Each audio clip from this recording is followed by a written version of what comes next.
Schools Track and Field Championships, and we join you live with 350 metres to go in the intermediate girls 1500 metre steeplechase. And what is happening, Ronan? Laura Nicholson from Bandon Grammar School last year is kicking into the lead there with 300 to go, and in second place. But is Amy O'Brien on her shoulder, as she has been throughout the race, the tall figure in the red singlet. And Grace Durvan then in third, who's from Our Lady's Terranure, who will possibly have the winner of the senior race later on.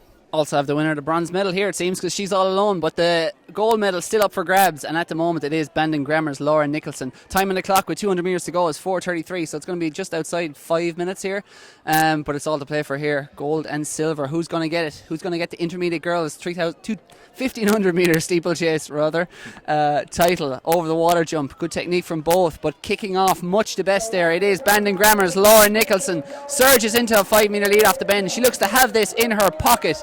Can Amy O'Brien of Dominican College Wicklow raise her game over this last barrier? It looks not. Excellent technique there from Laura Nicholson, a girl who was actually in the high jump here as well last year in the All-Ireland Schools here in Tullamore, kicking away for a 20 metre lead here, and victory in the end of 5 minutes and 12 seconds. Excellent running. Second place, Amy O'Brien from Dominican College Wicklow, and then third place looks to be Grace Durvan from Our Ladies Terranure coming across the line. Then in fourth, I think that is number 635. That is Kaylin McQuaid of Sacred Heart College Omagh comes across the line in fourth place. Back in fifth, that's number 674, which is Aoife O'Brien of Westport. And it's 664 just holding on. She is... I don't know who that is right now. It's Dervla Walsh from Alana Neff just behind her from Carrigaline Community College, the CCC as it's known. Quite a relatively new event, Cathal, as athletes are just filing in here now at the end of this race. Difficult event, 3 3/4 laps over barriers and water jumps, etc. And as you can see, quite a lot of athletes there out in the ground. It's a very warm day as well. I'd say they're enjoying jumping into that water. Maybe they're delayed getting out of the water because it's quite refreshing. Say so. Some of the Kenyans traditionally tend to clear the barriers with 2 feet and then just kind of plonk themselves to a stop in the water jumps. I'd say there is probably a slight temptation for some of the athletes to do just that today. But even maybe the water is even heated up. Maybe it's more of a jacuzzi type water jump. Perhaps, yeah, minus the jets. There's jets there, certainly from Laura Nicholson with 2 feet to go. Yeah, don't worry about it, lads. Professionals here. The professionals have entered the building. But yes, Laura Nicholson retaining her title there. And these athletes will be going on towards the international schools in Kent, Ashford in Kent later on this summer. After they compete, of course, in the Telton Games. Does that predate the Olympics, Ronan? I believe it does, Carl. Back in the day, before Jesus was a boy.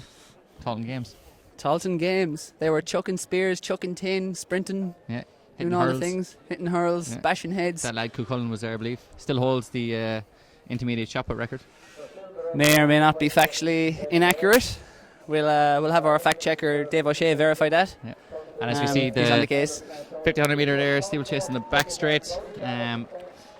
Lining up there, it's the senior girls. So Eamon Fitzpatrick is the big favourite in this one. She won this race last year, and at the Leinster Schools she won the steeplechase as well, and also competed in the 1500 metres, so she'll be running that again later on. Daughter of Enda Fitzpatrick, a very talented athlete, represented Ireland a good few times. She's been in European cross country at junior level. The record here, by the way, is 5:02, held by Jessica Coyne of Crescent College Comprehensive in Limerick. We have 8 athletes going to the start line here. On the inside, we'll have Tony Moore of Sacred Heart College Omagh.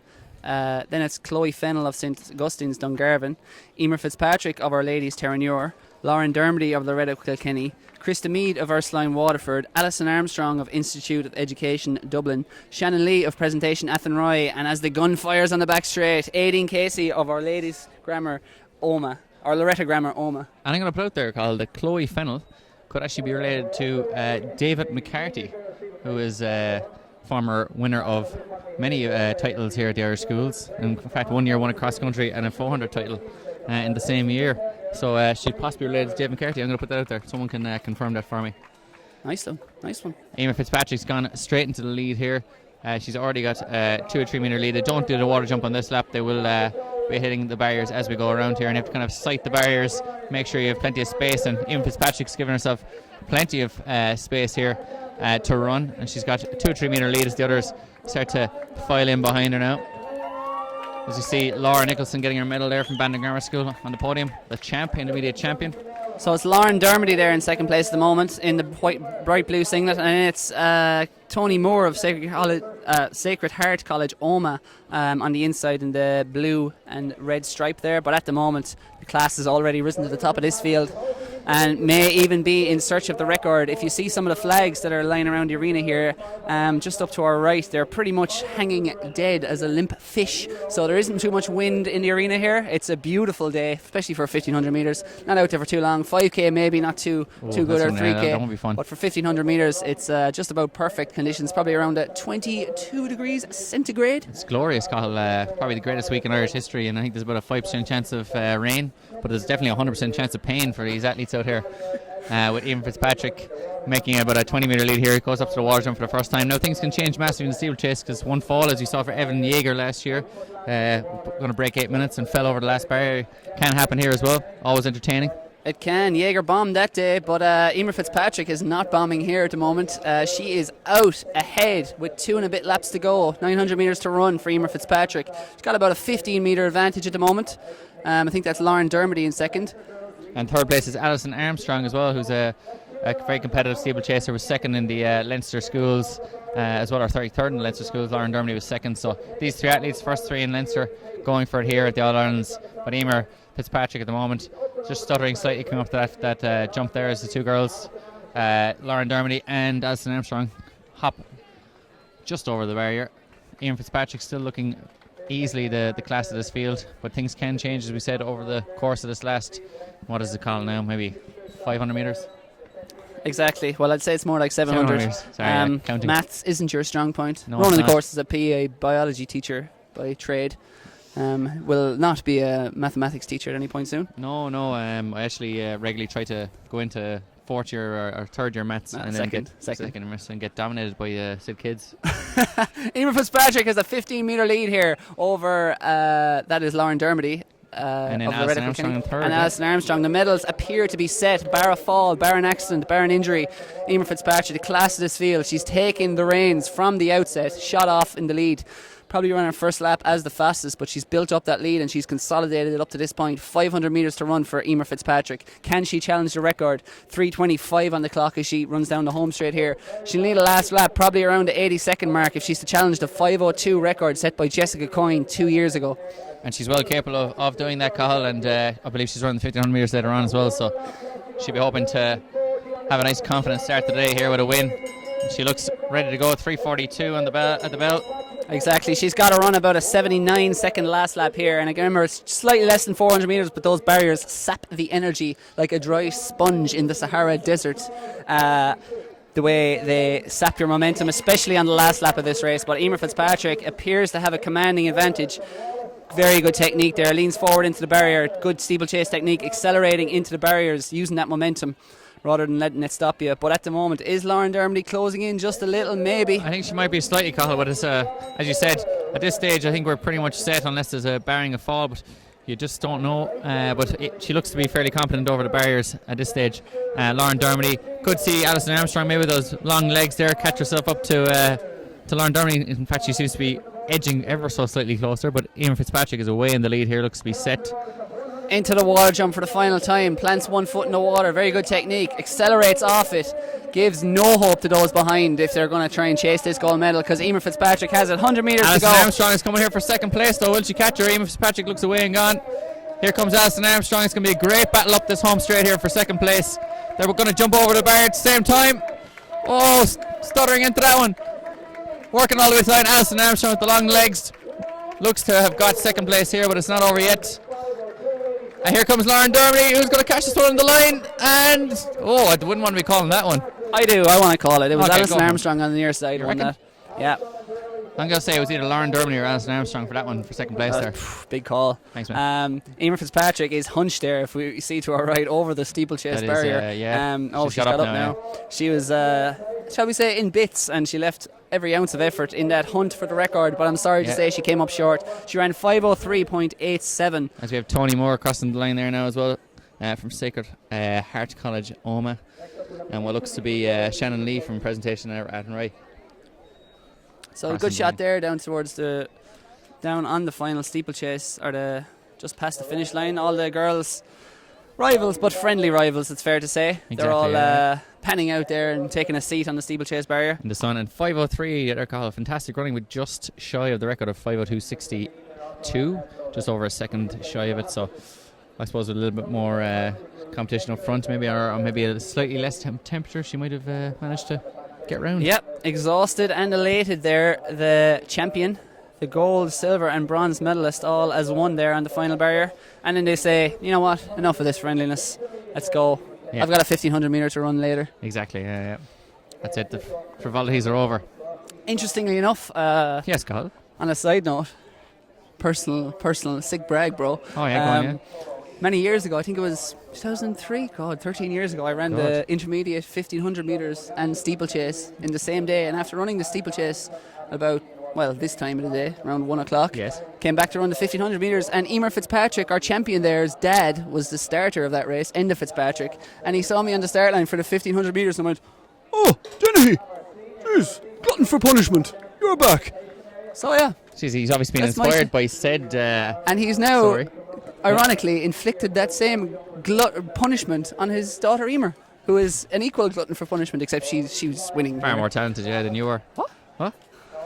But do you reckon it's just punishment? Maybe she didn't get an A in some subject, and he's like, right, you're doing the 1500 metres as well. Yeah, exactly. Yeah, and it's going to be really sunny as well. Go on. And you're gonna keep running. You're gonna get a 2-hour run in between.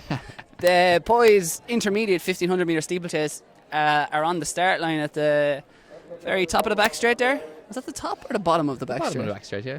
Bottom? I would suggest. Depends where you're looking from, I suppose. But from here, we'll say the bottom. It's the bottom, mate.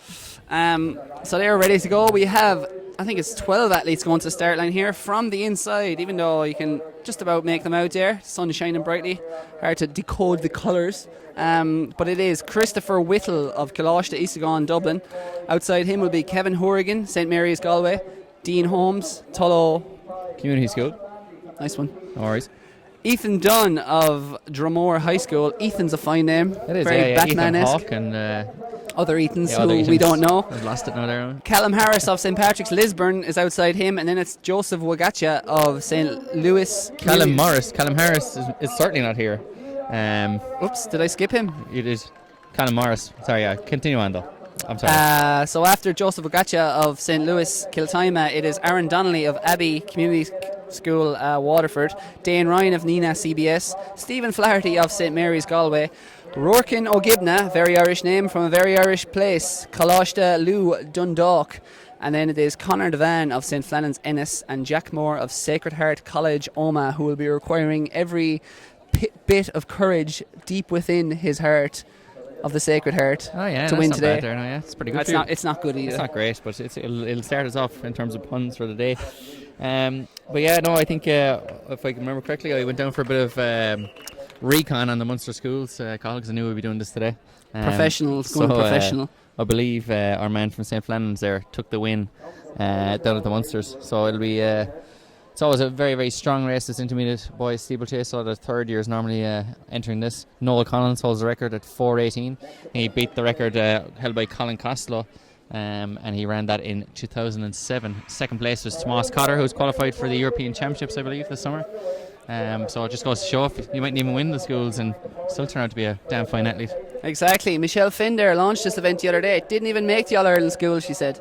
But she said some of the best memories of her life were competing in schools events, and she said always associated schools with sunny days at the track with your friends. That's what we're seeing here today. Lots of friends, few enemies, of course, like us. Certainly, I have a few enemies and people on my list now hanging around here. We have the high moral ground and the high ground quite literally up here. like the the medieval times. We can tar and feather people all we want. Exactly, yeah, we're actually standing on any potential intruders. But anyway, to the action on the track. They come to the first barrier. All 8 athletes, not 12. They haven't all showed up. It is number 201, who is 207. Rourke, your Irish friend here, Rourke O'Gibna is 201. And 207 we don't have. No, it was 201. I misread it. 201. Oh, you're having a shock. That's Rourke O'Gibna there from Coláiste Lou and Dundalk leading this one. And we're just trying to work I think it's Aaron Donnelly there of Abbey Community College, Waterford there. In second place. Lovely hurdling there as the lads go around. But certainly Rourke O'Gibna here is striking off for a nice lead and has had enough. He's gone, this is going to be mine, lads. Just try and catch me. And they are moving at quite the pace. Can the intermediate record of 4:18 by Noel Collins, will that be under threat here today? Quite possibly. That Noel Collins actually won a European Youth silver medal that summer that he ran, that 2007. I was a disconsolate fourth that day. Out the back door. You never did get that schools medal, did you? No, I didn't call. And you actually got yourself a nice... you won this title, in fact, intermediate schools steeplechase, did you not? I did. In a time of 4:38. I had the 1500 metres later that day. Grand, yeah, it's fine. Give me your medal. Anyway, forget us. It's about these athletes. It is Rourke O'Gibna has set his stall out early here. And he's absolutely storming away here. He's got about a 20-metre lead at this moment in time. Now, as I said, things can change, but he looks like to be a very, very competent hurdler. But the athletes behind are... It is Dean Holmes in second place in that green singlet of Tullow Community School. And then it is Christopher Whittle of Coláiste Ishigan in Dublin in that navy, the very tall athlete there. And our Munster champion then in fourth, Cahill, from St. Flannan's Ennis, who is Conor Devan. He'll be trying to get amongst the medals here. Yeah, so it looks like the gold medal may be set, barring Rourke O'Gibna falling in an absolute sinkhole over this last 600 metres. But at the moment, he is running very strong. It would be a first for the intermediate school steeplechase for a sinkhole. Well, yes, it would. You just don't know. Who knows? Anything can happen at the schools. But he's got about a 25-metre advantage here as he comes through, and he is running strongly, still running the strongest of all these athletes. Comes into the water jump, 1 foot attacking on, the barrier, plants phone in the water, and then powers off that. And then it looks like Christopher Whittle of Coláiste Ishigan has moved into second. He's just gone ahead of Dean Holmes there in the green singlet in third. And the silver and bronze medals looks to be between these three. And Conor Devan, in fourth place at the moment in time, has worked his way up, played a coy race at the moment. And that battle for silver and bronze looks to be quite exciting. And they're actually struggling to get over the barriers there. The heat is getting to them. Rourke O'Gibna has a massive lead here, but he is starting to struggle somewhat. And he came through in 3:21, so unlikely to break that record, but still absolutely flying at this stage. I still believe in a 56-second last lap over 5 barriers. Kemboy-esque. It's probably not going to happen, but Rourke O'Gibna nonetheless is on his way to gold, and it is a comfortable win here for Rourke. And now it's all changed behind him though, because further back the field we have some movement in the pack, and it looks like that's Conor Jack Devan in second place there, and we've got our man from Tullow Community School, which is... That is Dean Holmes in third at the moment, and then but still from Coláiste Ishigan, Christopher Whittle is moving on. He's not done yet. He's back up to third. We'll try and launch a challenge for second, no doubt, over this last 200 metres. But Conor Devan has still holding the silver medal position at the moment. As for the goal, that is wrapped up, assuming that Rourke O'Gibna can navigate these final two barriers. Oh, he's struggled massively there over that last one, but he looks to be still okay. Plants with 2 feet there, a la Emily Chibet-esque type technique. But at the moment in second, it is Christopher Whittle has launched himself off into second place there. He looks to have silver.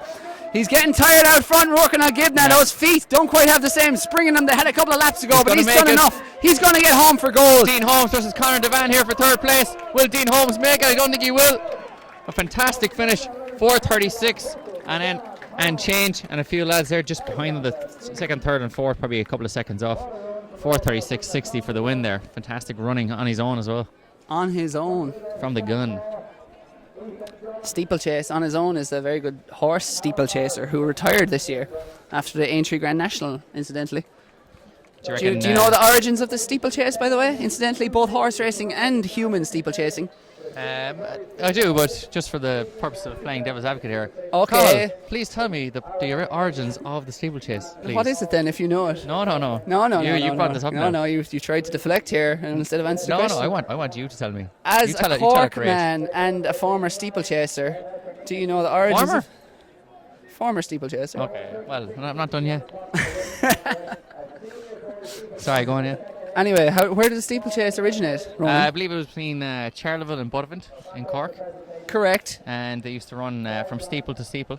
Mm-hmm. And it was obviously cross country, so they had to jump a lot of what we refer to as ditches. And that's where the jumps came from. And you had 2 steeples in the town. Is that the story? I believe so. And I think it was in the 1800s, was it? Yeah, I'm not too sure. I wasn't around now myself. That was so the first steeplechase. Were you not around then? No. I know I've got the grey hairs, but that's stress related. That's the kids at Belvedere College. I know, they drag up the wall. Yeah, that was where the steeplechase started. And since then, Ezekiel Kimboy to Cauto Star and Grand National, everything, it all spawned from that race from Charleville to Buttevant in the 1800s. And do you reckon Ezekiel has any clue? I'd say he's a big fan. Of the origin. Probably going to the Cork City Sports this year, which you'll no doubt be frequenting, yeah. Well, no, he's not. Is he? It's around June No, I'm not going. 28th, I think. I It believe, is, yeah, it's a bit early this year. And Carl, since talking about it, Ken Boy, every Olympics since the 1984, is it? They've won the gold in the steeplechase. Sometimes going 1, 2, 3 as well. It's their baby. It is their baby, yes. Kenyans. As we see. We'll see a few white Kenyans here today in the Irish School of Steeplechase, who will take on the mantle currently held by Tomas Cotter, who's probably our leading steeplechase, or at senior level at the moment. Certainly, yeah. And obviously over the last couple of years, you've had the likes of David Flynn and Rory Chesser and plenty more aside. Been some fantastic steeplechasers over the last couple of years. And we also have Liam O'Brien here, who's integral to the school's operation, who was an Olympian in 1988 in Seoul in the steeplechase. He got soul, but he's not a steeplechaser. He's certainly a soldier, though, in terms of Irish schools athletics terms. He's soldiering on here. He's indoors at the moment, working out entries and so on and so forth. Bit of a legend in Cork athletics circles, and just a legend in general. I wouldn't confine him to just Cork athletics circles. Who knows, he could be into stamp collecting or something, and maybe he's a legend in those circles as well.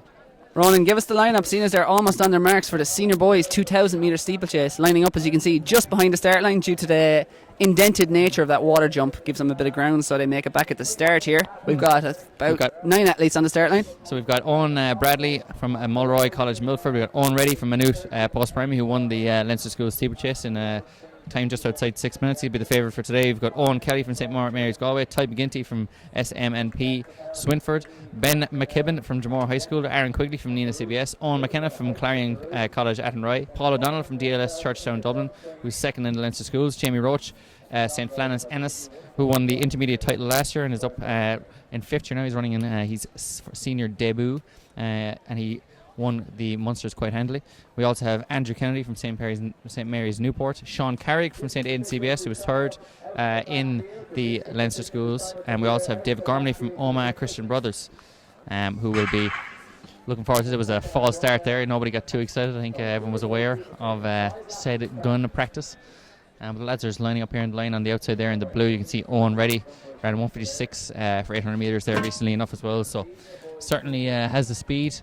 He's a nice hurdler as well. He won the West Leinsters and the Leinsters, so he's got pedigree this year.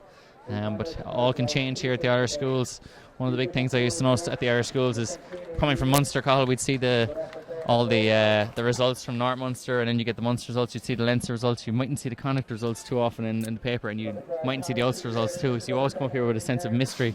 What were the Northerners going to be like? You know, what those lads from Connacht, there was no results. Are they any good? What's going on? You'd get the Ulster results, all right, and generally Connacht is obviously the lowest participation numbers.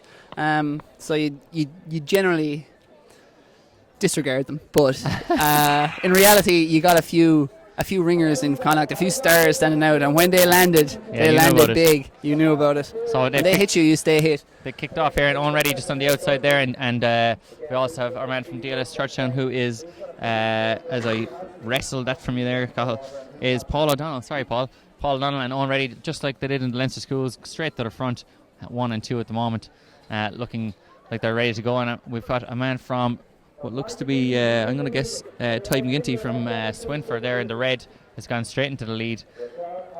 He's not going to give the Leinster lads their own easy day at the office.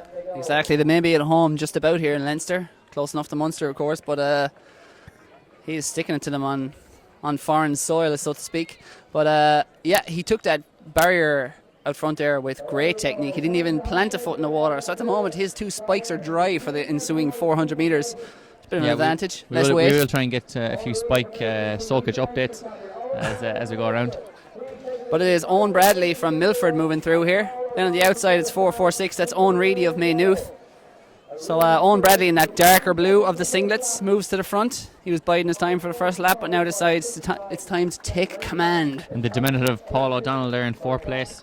Ran the 5,000 metres as well at the Leinster Schools, which was a fantastic race. Unfortunately just missed out, but certainly putting it to the lads here from DLS Churchtown. They also had the winner of the senior boys last year in the 1500 metres was from DLS Churchtown, so great pedigree out there. Absolutely, we have 4 athletes out front here, and then just a slight gap. It is Paul O'Donnell in 3rd, and then it's Owen Bradley and Owen Reedy out front, I think there. And we'll just confirm for you, I think it's our man Tyke McGinty from Swinford. But tall athlete in the red there in 4th place. Again, very good technique, Tyke McGinty there. As you can see, he took about a metre out of the others, and it's bunched. Oh, there's a bit of a destruction derby out there, Carl. There's a few elbows getting thrown, and that's the kind of race now I'd thoroughly enjoy. You know, I'm an aggressive individual. You love fighting Irish. But right now, 4-4-6, it is Owen Reedy out in front. But moving up there on his shoulder, that is Paul O'Donnell of DLS Churchtown, right on his shoulder. Then on the inside, it is Tyke McGinty. With Sean Carey there out in 5th place, making his way up to the back of this group now. Owen Bradley of Milford is hanging in 4th. He can see the medal in front of him, but can he grasp that medal? Yeah, that's one the of question. these top 4 is certainly going to end up disappointed, Carl, which is... It's obviously going to be difficult to deal with. Possibly some counselling afterwards. You can refer them to a good man for coming 4th in a school of steeplechase and leaving the school's domain without a medal for the rest of your life. Not even in Taunton Games. Not even in Taunton Games. But Tyke McGinty is taking control here as we look up to the back straight. He's got 1k to run. He comes through the k here. He's got about 3 minutes on the clock, so they're headed for something in around 6 minutes. The record here is held by Frank Conway of Limerick. Legend. 5:45 from 1986, and that is outrageously fast. That is an extremely hot record for a senior boys 2k steeplechase. It's very negative. You could. That's well under the old world youth/junior equivalent standard for the steeplechase. Owen Bradley looks to be gone here now. He's in 4th place at the moment, and we've got Tyke McGinty with about a 5 or 6 metre lead. Owen Reedy and Paul O'Donnell in 2nd and 3rd. Paul O'Donnell just moving into 2nd. Can Owen Bradley hang on and get himself up there with 2 laps to go? Try and hold on for a chance at a medal. Possibly. Paul O'Donnell there, who's a very familiar kind of running technique with those arms, kind of raised fists, I suppose, as if he's almost ready to fight someone. Don't talk about Fight Club, Paul. Almost like he's ready to pick a fight here with Tyke McGinty over the final 700 metres of this, because the scrap for gold is on. Tyke McGinty may have moved to the front, but it's not a lead he's got. He hasn't built a lead. He's got 1 metre advantage at the moment over Paul O'Donnell of DLS Churchtown, and it looks to be between these two because there's a yawning gap opening now to Owen Reedy of Maynooth. And Owen Reedy, who won the Leinster Schools, beat Paul O'Donnell only about 3 or 4 weeks back, so he's struggling over these barriers at the moment in time. Owen Bradley might sniff a bronze medal here as well, but Paul O'Donnell and Tyke McGinty look to be duking it out for the win here, with coming around with 500 metres to go in a moment. Second last water jump. This could make a big effort in proceedings. Tyke McGinty's water jump certainly is far superior. Yes, you often see it in hurdles, less clear in steeplechase, but for the athletes who put the time in to master this technique, possibly some former hurdlers from their juvenile days or their younger days, and as we see Tyke McGinty, the tall athlete, he takes urges out to about a 10 metre lead to come through. 400 metres to run. He on his way to gold, or can Paul O'Donnell raise his game over this final lap? Tyke McGinty is the hunted. Paul O'Donnell is the hunter. Who's going to get it? I think it's going to be Tyke McGinty. He's steeplechase and is far superior, although Paul O'Donnell, being a good 5k runner, might have the legs. He looks to be closing that gap slightly, but it will come down to that water jump, I suspect.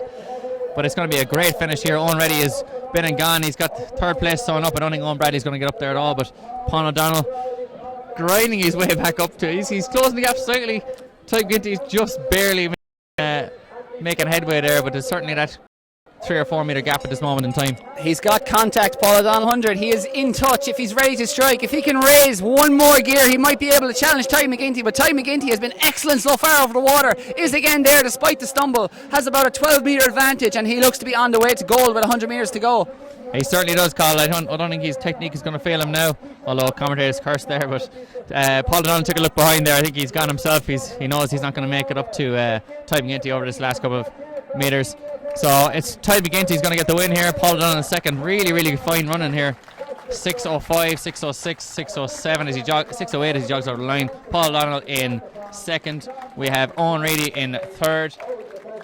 And Sean Carrick there, Sean Carrick, 4th place, and he had a fantastic final lap, Sean Carrick, despite the fact he is actually, calm as you like, walking across the line. That certainly is, yes. Possibly would have taken a few more seconds off. You have Owen Bradley, who made some of the good running early on and got involved, coming up for 5th place there.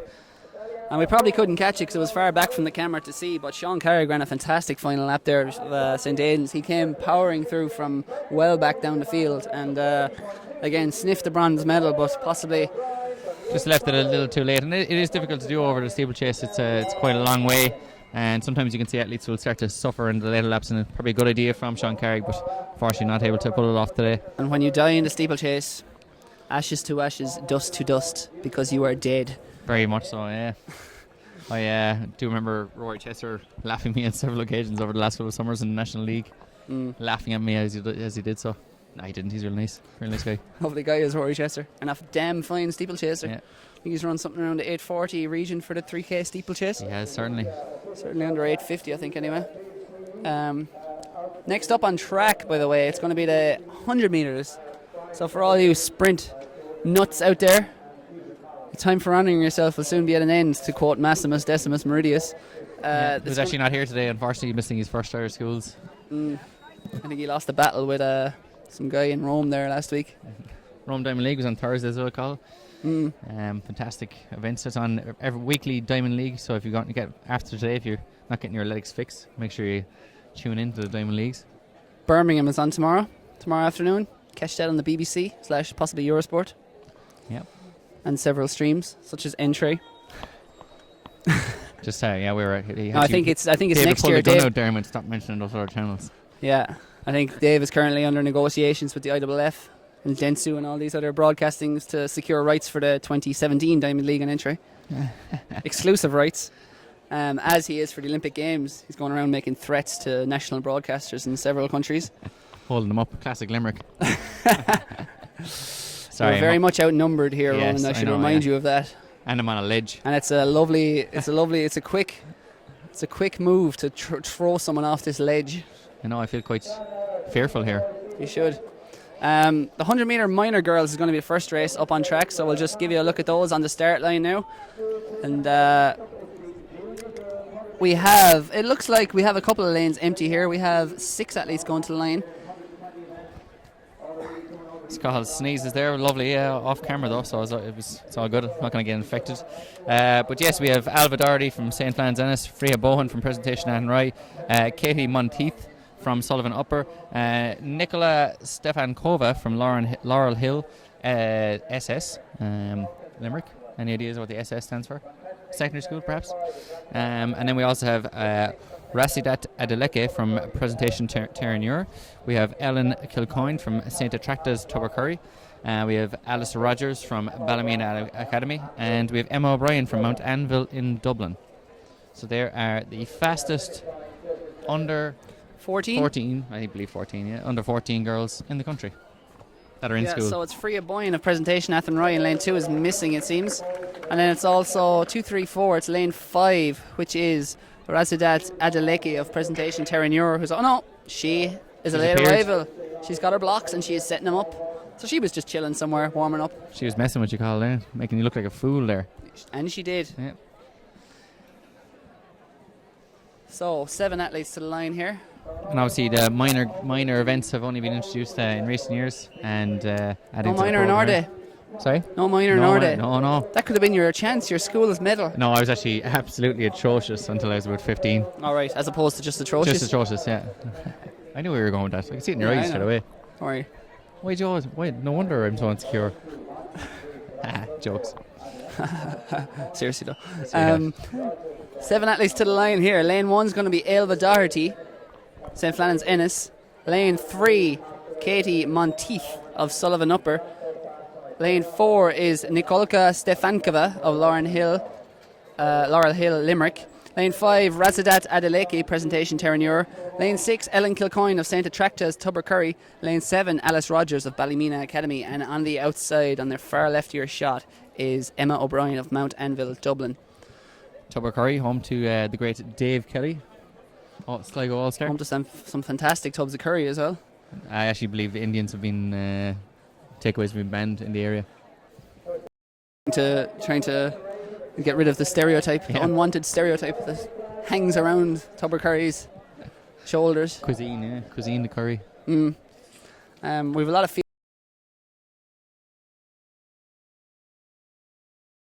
as they're at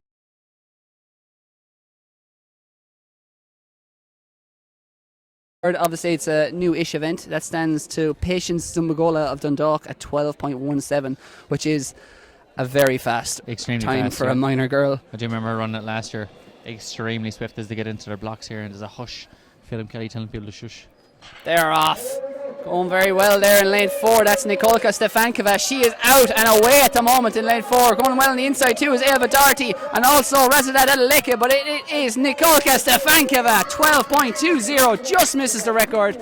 Looked like Razidat Adeleke in second and Elva Doherty possibly in third. Very close between them. We will tee up a replay, and our technical wizard here, David O'Shea, will give you another look at that finish here in a moment, so you can decide for yourselves who got second and third. But no doubt about the winner. That was Nikolka Stefankova. Yeah, a certain winner there now. Adeleke was getting up quite well in the later stage, possibly better as a 200 metre runner in time. But Elva Doherty in third, and I think it was Katie Monteith, which is a fantastic surname. I was going to say that earlier on, yeah, lovely. Rolls off the teeth. Vaguely.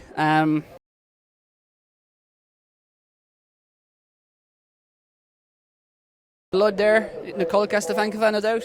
Good sprinting genes, rose to the 4 there.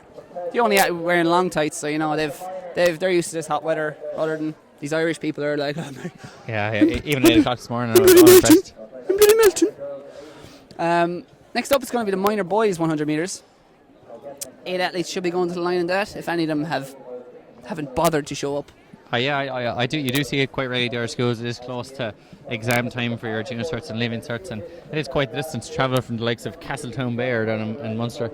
But it is. Is this you gradually doing the intro to the reason that you never got a school's medal? So no, I blame this on study and exams. No, I used to turn up every time fully prepared.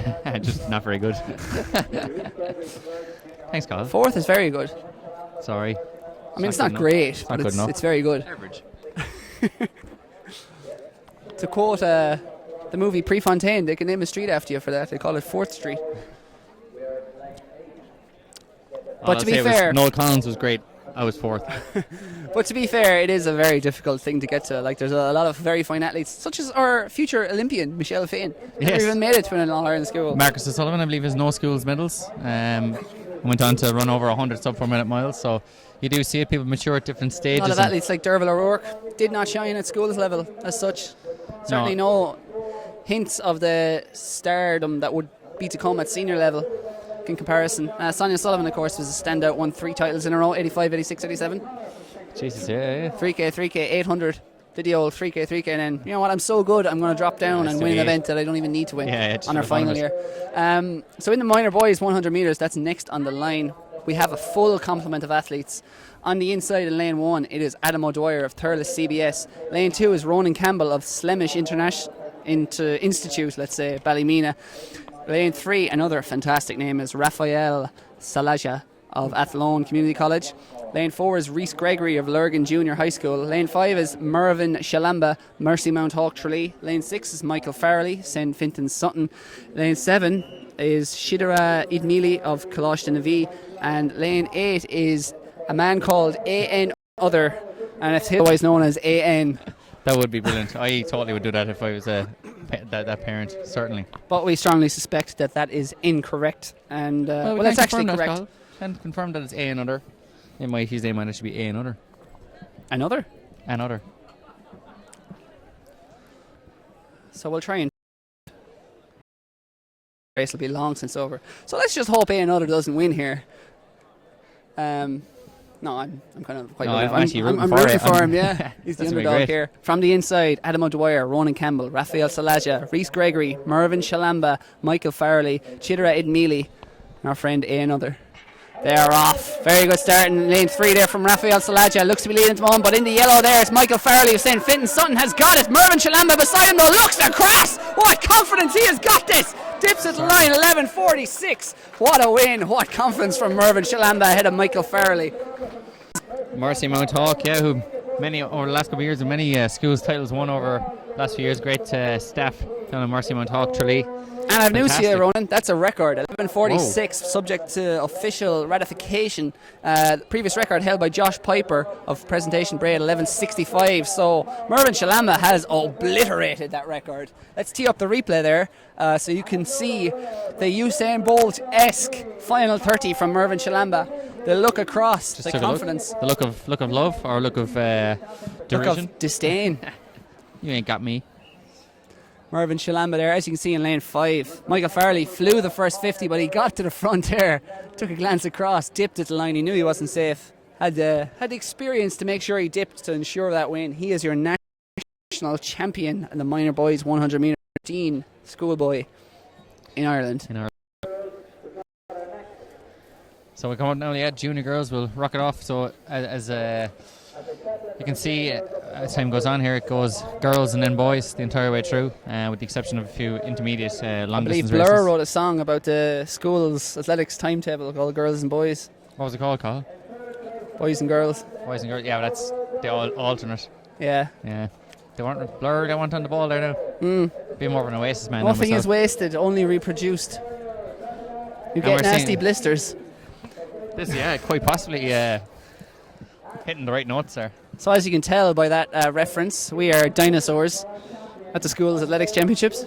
You certainly are, anyway.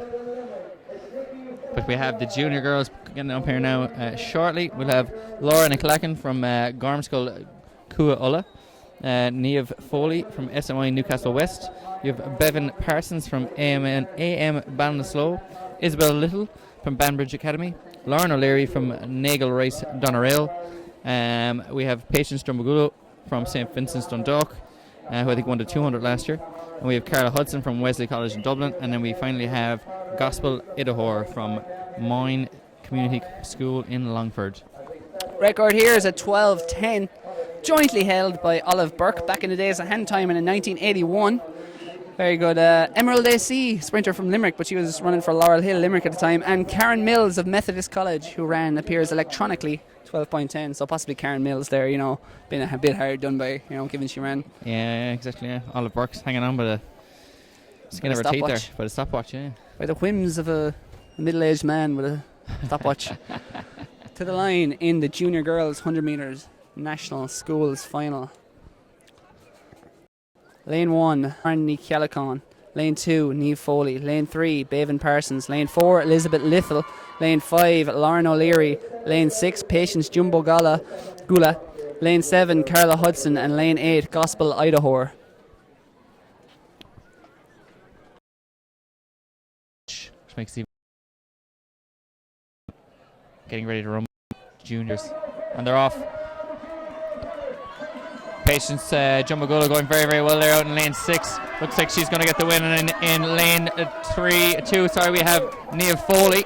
And then in lane 5 and 3rd, it looked like Lauren O'Leary there. Very close for second between Niamh Foley and Lauren O'Leary, but no doubts about that winner in 12.28 seconds. Just a little over 10th outside the record. It is Patience Jumbagula. Absolutely destroyed that field. Yeah, and she certainly got out quite slowly there. I believe she won the 200 metres last year, so got out. And I think it was Elizabeth Little there in lane 4 got an absolute rocket start. If we're able to replay the whole race, you'll see there in the black singlet in lane 4, she absolutely flew from the box. Some would say suspiciously fast. She's under investigation as we speak. But great start from her. But it was Patience Jumbagula who, well, I suppose ran a race of patience, so to speak, but she was by far the tallest athlete and the long striding athlete. As we see so often, they don't tend to come out of the blocks as well, but over the last 50, her speed carried her well clear of this field, and she is your national junior champion.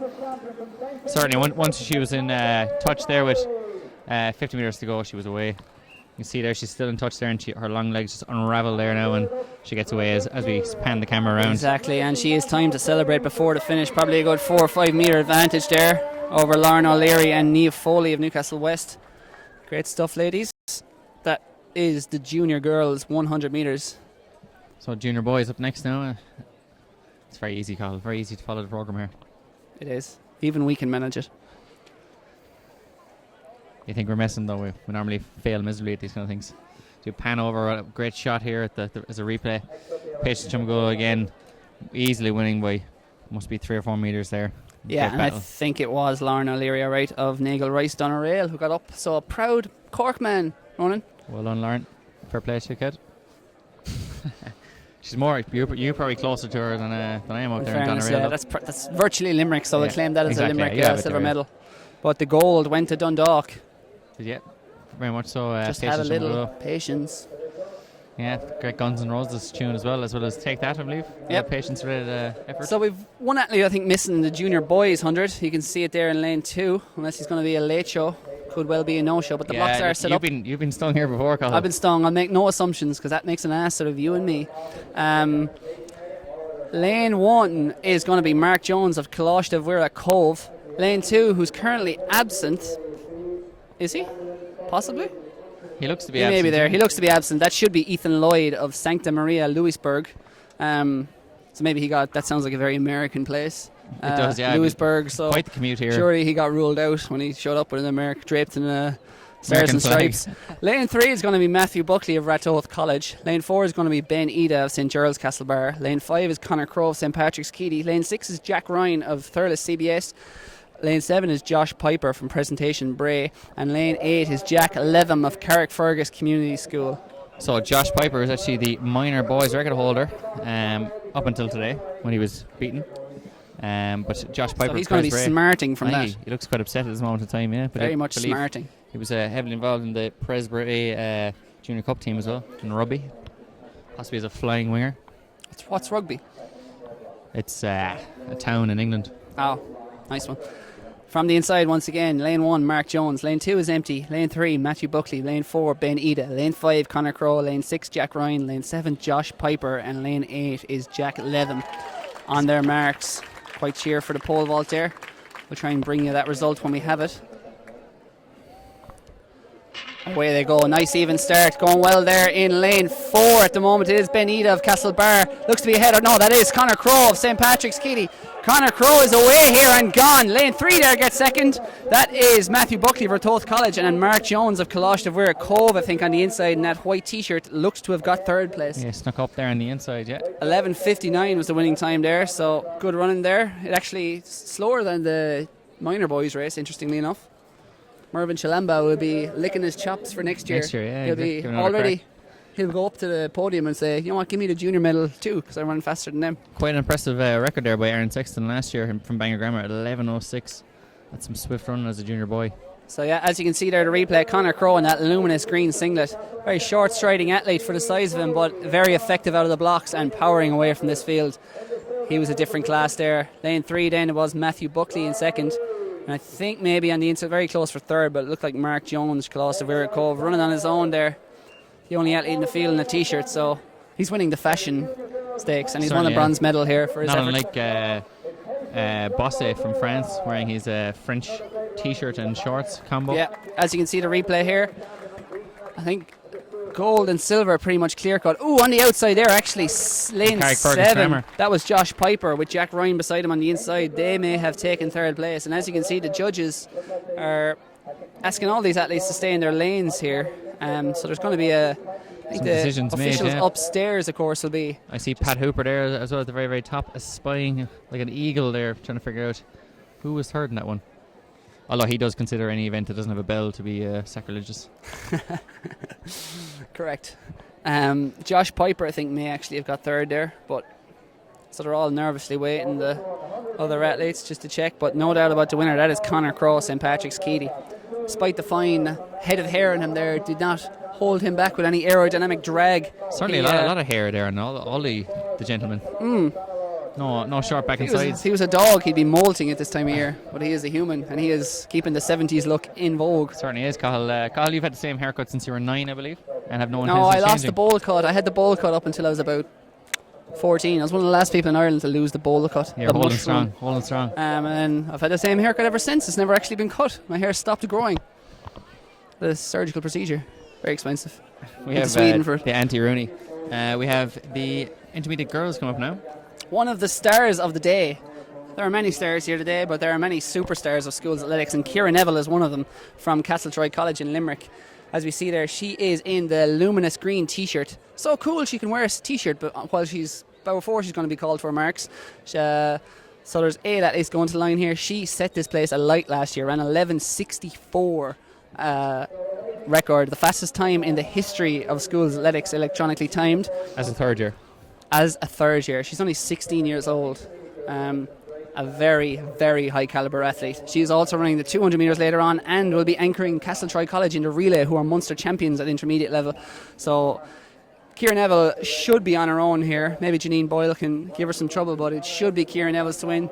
As you said, we see takes off that t-shirt, reveals the blue singlet of Castletroy College. And just before they get into our blocks there, Carl, we can confirm that Mark Jones was third in that last race from Coláiste Mura Cove, the young gentleman in the white t-shirt on the inside, stylish and good at running. But the line-up here for the intermediate girls 100 metres from the inside, Anna Macaulay of Methodist College Belfast. Lane 2 is Lydia Doyle, Mount Bellew. Lane 3, Robin O'Brien, Mount Anvil, Dublin. Lane 4, Rachel Keane, Moats Community School. Lane 5, Janine Boyle, St Columbus. Lane 6, the one to watch, is Ciara Neville of Castletroy College. Lane 7 is Katie Murphy of Waterford. And then on the outside is Lauren Gleeson of Presentation Kilkenny. The record is Ciara Neville's. Can she break her own record? 11.64 last year. It's a lovely warm day as well. Looked to be a very fast start there from Janine Boyle in lane 5. Ciara Neville now is going to have to run her down, and she does. Races to the lead. Also going well in 1 is Anna Macaulay, but Ciara Neville has got to the front, moves clear. The class of this field, 11.87, takes the win from Janine Boyle. Anna Macaulay on the inside got third. Difficult start there. I think she was probably not used to having people in front of her either, so she didn't get out fantastically well there. Maybe Janine, but was it Janine Boyle? It was Janine Boyle. As you'll see, we'll tee up the replay and you will see an absolute bullet start from Janine Boyle in lane 5. Ciara Neville, obviously the taller of the athletes, so probably wouldn't be used to starting as fast, but Janine Boyle flew from those blocks. Also going very well on the inside was Anna Macaulay, and now you can see the class of Ciara Neville, those longer legs, that superior top end speed just coming to the fore. Great to see Janine Boyle not blown away there. I'd say she probably ran maybe could have broken 12 seconds quite easily there as well, and that's some fantastic running at that age. It just goes to show when you've an athlete like Ciara Neville that a rising tide lifts all boats. Absolutely. That was a very, very high caliber race. Ciara Neville didn't go as fast as last year, but just looking at the flags, I'd say more likely to be a headwind effect. The long jump, little billowing ribbon on the long jump wind gauge is actually blowing in their faces, but it's only a very slight wind if there is one into their faces. But again, school athletics, it's not about times. Ciara Neville has that record, and I can assure you that record of 11.64 will stand for many, many years as she moves to senior level next year. Certainly, Cathal, although you can see a lot of the records being rewritten here as time goes on. You know, we've got some fantastic promise coming up in the junior ranks. And perhaps Patience Jumbo Gula. Perhaps. We'll have a cut off it next year. We've got the intermediate boys getting into their blocks now, getting themselves ready, getting themselves reg as we pan out over the trophies, the medal podium. The multiplicity of luminous singlets. There's construction work going on here on the long jump runway. A few guys with the diggers and whatnot. Cement mixers. Well, they're also officials who are officiating the long jump, and thanks to them for volunteering. Yeah, you're about to go out with them there, weren't you? I was just having a bit of banter off the luminous bibs. Be safe, be seen. Very true, yes. If any darkness falls, we should be well able to spot them. Exactly. It won't be darkness. This program will be wrapped up around 6 p.m. later on today. Lots of great action to come though in the next 5 hours. Please do stay with us. Please. 5 hours of you, Cathal. I don't think would people stay for that? Of course. Hell no. Surely.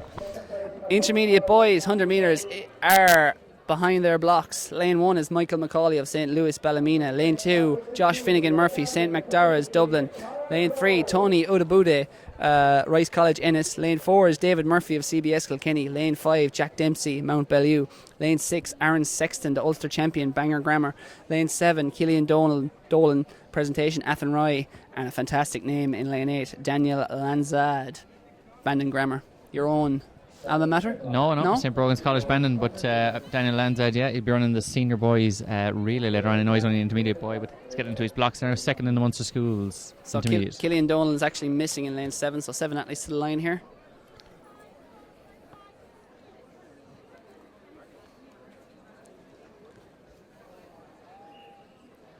Away they go. Very good start in lane 2 from Josh Finnegan Murphy of St. Macdara's. But now in 3 it's Tony Udabude rising and out to the lead. But beside him David Murphy coming through, and out in lane 6 with a charge it's Aaron Sexton, 10.88. That is an electronically timed record. Outrageous. Aaron Sexton, who broke the record last year for the minor boys, running 11.06, junior boys 11.06. As a third year now, he's ran 10.88. 10.88. The meeting record is officially hand time 10.6, but of course, people who know these sort of things It's about 0.3, usually slower by hand time than it actually is read. So that's an electronically timed, since we've had electronic timing from Zach Irwin. that was currently held by Zach Irwin. We'll see the replay there.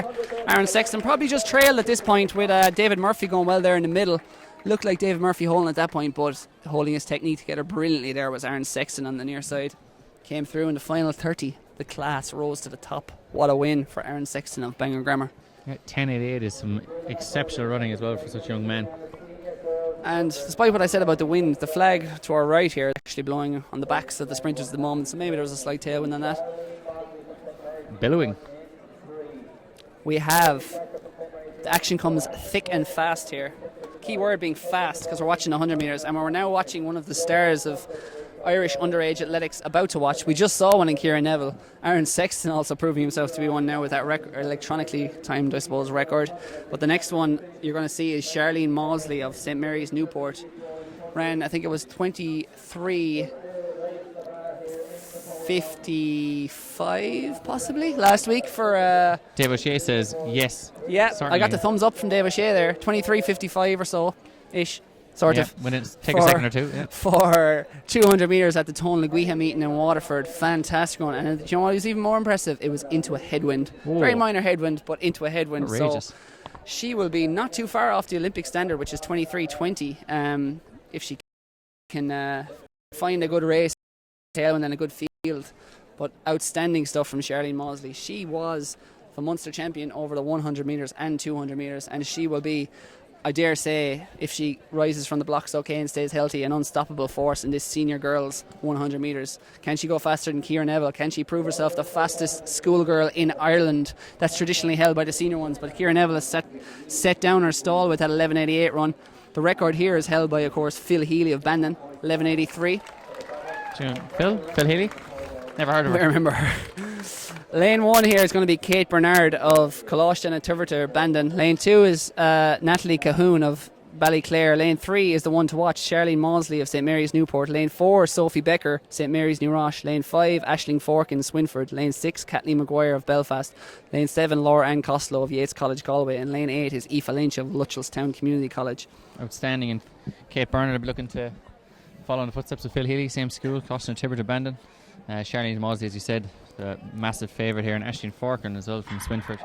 Third from your right, Charlene Mausley is off to a flying start to tall Atlee, but going well beside her is Sophie Becker. But now Mausley, very upright in her running style, begins to move clear. Brilliant technique from Charlene Mausley. How fast is she going to go? 11:82. She has broken the record, if confirmed, of Phil Healy. Oh, a record of 11:83, possibly just barely broken there as well. I think it was Sophie Becker in second, and was that Aoife Lynch I saw on the outside of Lutchelstown Community College getting third. Fantastic We'll running see from up Mausley that there. replay about what a run from Charlene Mausley. You can see she's more of a 200 metre specialist given her height and the long stride on her. But what a run from her. Brilliant stuff, Charlene Mausley. Gold is going back to Newport. As you can see, going well on lane 1 there was Kate Bernard and also 4 Sophie Becker, but Mausley moving clear there with reckless abandon over that final 30 metres. And it was, I think, Aoife Lynch of Lutchelstown charging down lane 8 to get bronze. Yeah, it'll be interesting to see what Mausley does over 200 metres later on. If she's running PBs over 100 there, then 200 could be, since it's her better distance, she could be, that Olympic standard could be under threat here at the schools today.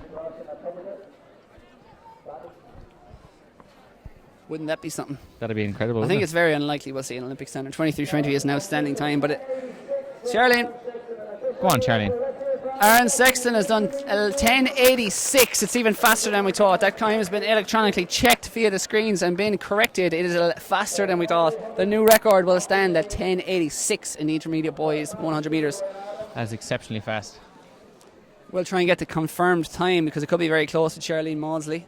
See if she's broken the record by Phil Healy. I was watching the Rome Diamond League during the week, Colin, and was thinking of you. They were constantly saying the words "rounded down," and I knew that you, if you were listening, would be irked, to say the least. Very irked. Very irked. There is no Steve Cram, like professional. I'll give the 10-second rundown here because we don't need to waste people's time. They do not round down or round up times in athletics. They correct them. There is no rounding off. Time that stops the clock is the time the laser beam is broken at the finish, which could be broken by a hand, a head, an official doing handstands across the finish line for the banter. Sure, but then round the it down time, to 11 seconds there. the correct time is the one on the photo finish that's checked upstairs. That is the official time. What you see on the thing is not. It is not rounded down or up. It is corrected. Anyway, the senior boys 100 metres is next up. Will we see the fastest schoolboy in Ireland crowned? Possibly, although Aaron Sexton has set an impressive time at 10:86. Fantastic running from Aaron Sexton. He could be like the old Eddie Leddy and hop in, go on the intermediate cross country and then go turn around and run the senior one directly afterwards.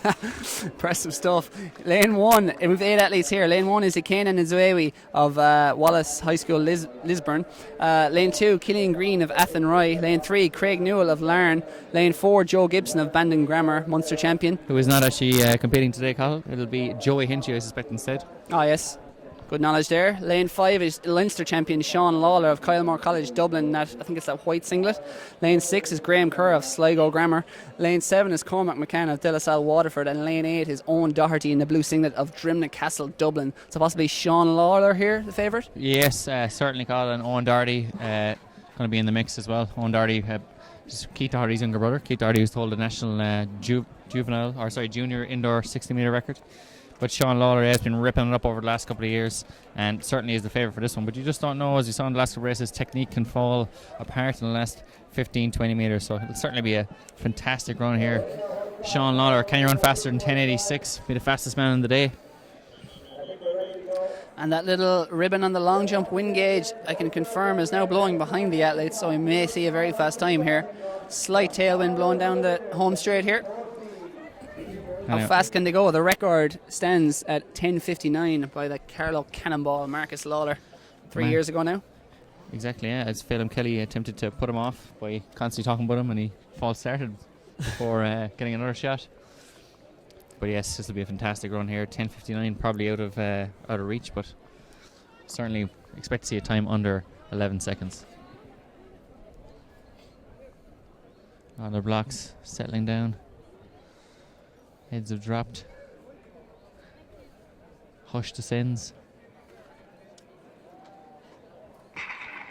Fantastic start there from Joey Hinchy there in lane 4. Sean Lawler working his way up to the field here. Sean Lawler looks as he's going to win it. He also on the inside there got what looks to be Killian Green. Killian Green for station on right, getting up there, strong running, but Sean Lawler with the win. 10:80.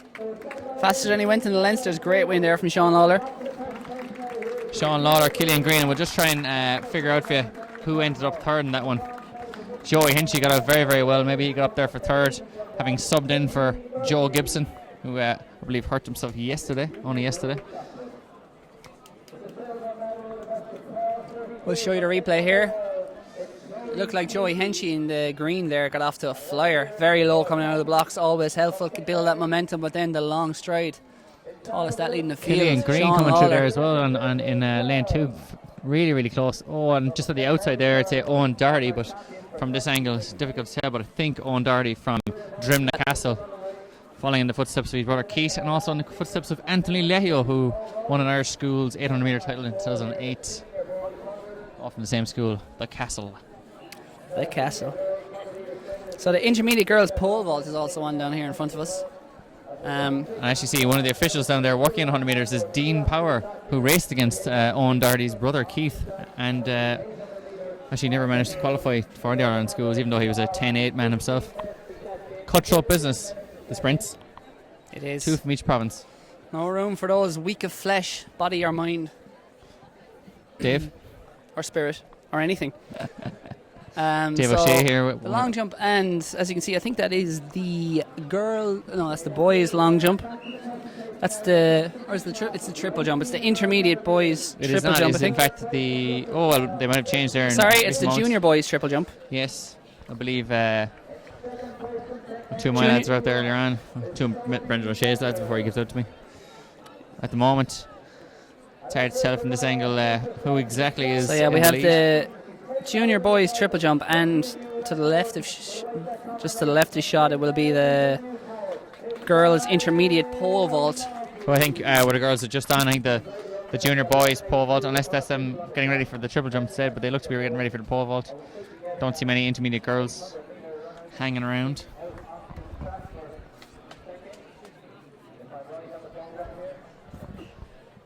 Carl apparently has decided that our fee for today isn't enough and has just left. It's quite upsetting. I'm just here on my own, so if anyone wants to come talk to me, please do. No? Just me? Okay.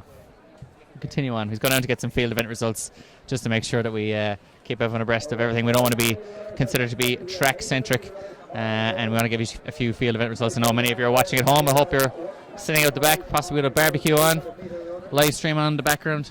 It's a lovely day for it. Oh, hi, Carl. Hi. Any results? I got my lunch. No, I've sent a worker bee. A worker bee out. We don't do our own dirty work. We get other people to do it for us. So I've sent one of our assistant researchers, a man 20 years my senior. I should not be ordering what to do. Yeah, you just collared him. I said, look, get me some results. No, he's one of these assistants there. Very here, kindly. Did you go, have you been on YouTube? Have you been on YouTube? Get me the results. No. That's what I would have done, Carl. But he is currently very kindly going off to find some field events results, because we're very aware that there are field events going on, but as you can tell, the track action here, it's run with military precision. There's not much of a gap between races, so by the time we've given you the lineups, given you the results, given you a bit of a replay, it's very hard to follow what is going on and who is winning each of the field events. So we'll try and show you a few jumps when we can. So I believe it's 180 events, Carl, over the course of the couple of hours that we're here. It was 120, I think. Yeah, I added 60 more on, just to really build it up. But yeah, 120 will do fine. 120 over the course of the day, and you do need teachers to run something like this, military precision, notebooks out, giving out to kids, herding them onto the track. But it is easily the best run competition of the entire year. I agree, and fair play to the officials. They're out there baking in the sun. We're actually standing on a completely black surface here, Cathal, which is in no way helping us out with the heat. I have factor 50 on my skin, though. I intend on burning fully. No, I have factor 30 on, Roasting like a suckling pig. As we have the 800 metres now, we'll be starting to line their way up. Minor girls, 800 metres. We have the field event results coming our way now. I want to point out Amy Kenna there in the green from St. Macdar's, Dublin. It's fantastic Leinster Schools run. And we also have many more besides there. There's going to be Alva Darty from St. Flans Ennis, one of the Munster schools, and plenty more in there as well. It's always a fantastic race. 224 Murphy Miller from Stratharn College, 224 only last year. We'll be going through the 800 metres there. I see loads of fantastic names there. Ciara Cronin records. We have plenty of fantastic athletes over the years. We have some results running. Fantastic. We have lots of results. chopped down a few trees with the amount of paper we've just printed out to bring you these anyone field wants event any results. fires lit over the next couple of months, just come to us. But if you're wondering, by the way, you can I was going to say you could tweet Irish Athletics, but we don't have access to that account today at the moment. I don't believe so. You could probably tweet Entry, I believe. Or you can comment on YouTube. Yes, could comment on the YouTube stream, and we'll try and get ourselves up. It's the thing you're watching, in case you don't know what that is. And we'll try and get any results you do need. So the first result we'll bring you is the boys intermediate discus, which was held this morning. That was won by Dara Gaffney of St. Finian's, Mullingar, 48.29 metres for the win, just off the record of 52 metres. Took gold ahead of Padraig Hoare from CBS New Ross, 42.04 for him in second, and Sean Mockler, no one will be mocking him with his bronze medal, Thurles CBS, 39.55 metres. Just needed a few attempts at that one, Ron. Okay, do you want another go?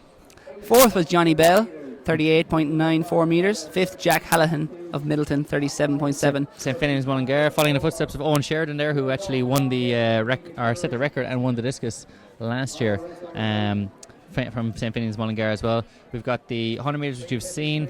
Well, Fire Chilies will stick with the field events, as I know you're catching up with the track events as we go on. As you see, the 800 metres is getting on the line now. And I'm pleased to say I have tango. I have the Athletics Ireland Twitter. We have keys. We have the keys to the kingdom. Are we in again? As you see, new record in the what looks to be intermediate girls pole vault, and I believe she set many records at the Munster schools. That is Ellie McCartney of Belfast. Oh, wrong woman. She has just set a record. So you're completely opposite end of the country there, Ronan. You got that spectacularly wrong. But congrats to Ellie McCartney, the white singlet there. Like I said, we're getting very confused here. There's too much going on.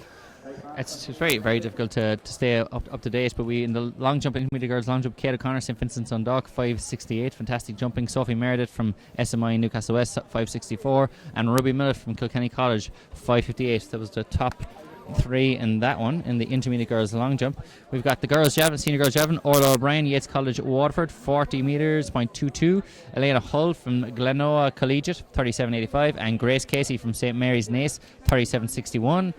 100 metres, we'll avoid those. Brendan Lynch took down the win from Lochray, 13.17 in the intermediate boys triple jump. Josh Armstrong of the Strong Arms, Friends School, Lisburn, strong-armed his way to a silver medal there, 13.03. Kelvin Sampson did not cut his hair, St. Mary's Galway, and he jumped 12.90. Great stuff. Strong arm. That's why they pay you. That's why they pay you the big bucks. Minor girls. Give me nothing there. Minor girls 800 metres are on the start line. From the inside, Libby Maloney of Assumption, Ballynahinch. Blue singlet, blue t-shirt there, as it were. Lane 2 is shared by Anna Hill of Victoria College Belfast and Ellie Pike of Rice College Ennis. Lane 3 is Danica Gilshinnan of Loretto Wexford and Ruth Moran. No, she's on her own. Lane 4 is going to be shared by Ruth Moran of Westport and Megan Briggs of St. Columbanus Bangor. Lane 5 then, it looks like Katie Gibbons of St. Joseph's Castlebar. Lane 6 is shared by Casey Moran of Presentation Athenry and Corrine Kenny, familiar face from the juvenile indoors recently, Ronan. Yes, in recent years of Gorey Community School. And then on the outside, I think that is the white singlet. There's a false gun there. No, it was still a gun. I think that is Waterpark College. From Waterford, yeah. Athlete. Chris Russell, a good friend of ours, was a multi-medalist from Waterpark College, as was Kevin Cooper, a 401 miler. Hopefully she can follow in their footsteps. Corrine is out from the gun here.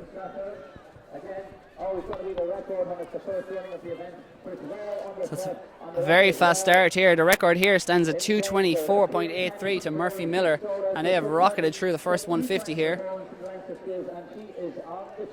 And it is the Leinster champion at the moment. I think that's Amy Kenny of St. Macdara's Dublin, who is in front in the white singlet, and I think it's Corrine Kenny of Gorey Community School in her slipstream at the moment.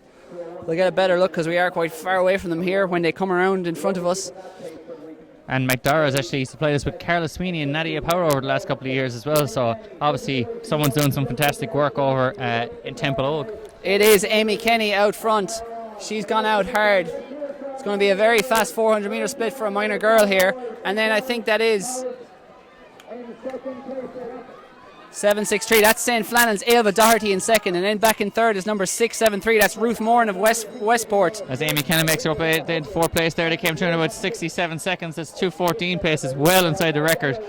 Although over the second half of this lap, they're entering the killing zone now, Cathal. They are. This is the equivalent of Everest death zone. 300 metres to go. Who's going to get it? At the moment, it is Amy Kenny still hanging on. She's led every step of this race. Can she hold on? It's Corrine Kenny out in the lead there from Gorey CS, and Amy Kenny is in fourth place. Second place is our girl from St. Flannan's, Ailva Doherty, and these two are battling out here for the win in front. Ailva Doherty is sitting on the shoulder there of Corrine Kenny. Has Corrine Kenny got anything left over the last 200 metres? Can Ailva Doherty get by? She's just sitting there, relaxed in second place. Will she kick at the steeplechase barrier? She's kicked by. Can Corrine hold her off? It doesn't look like it. Ailva Doherty's into lane one now. Corrine Kenny tries to get around the outside again. These two are battling all the way to the home straight. Corrine Kenny looks to have lost a metre or two there, and Ailva Doherty looks to be on her way to victory here, as Amy Kenny's making an unbelievable run here to get up into second place at least. Ailva Doherty looks around her, she looks to be sewn up. Amy Kenny into second place. Corrine Kenny's trying to hold her off. She does not. Amy Kenny from Macdara's in second. Ailva Doherty 2:18, new record for Ailva Doherty with the win there. Corrine Kenny in third, and Anna Hill came charging down the outside in lane 2 there from Victoria College Belfast to get fourth. And I think it was Ruth Moran of Westport lost out there. She held forward for a long time but faded back to fifth at the end. And you can see how much that is taken out of them in the heath here, and it's a very, very difficult race to run the 800 metres, and certainly taking out of these girls. They're all on the floor here. Is that a new record I see? New record is 6 seconds. Yeah, now the record was held by where are we going here, Carl? Murphy Miller, from Strabane, held the record. She broke it last year. Obviously this event's only 2 years old, but this year Ailva Doherty, St. Flannan's Ennis, bringing it back to Clare.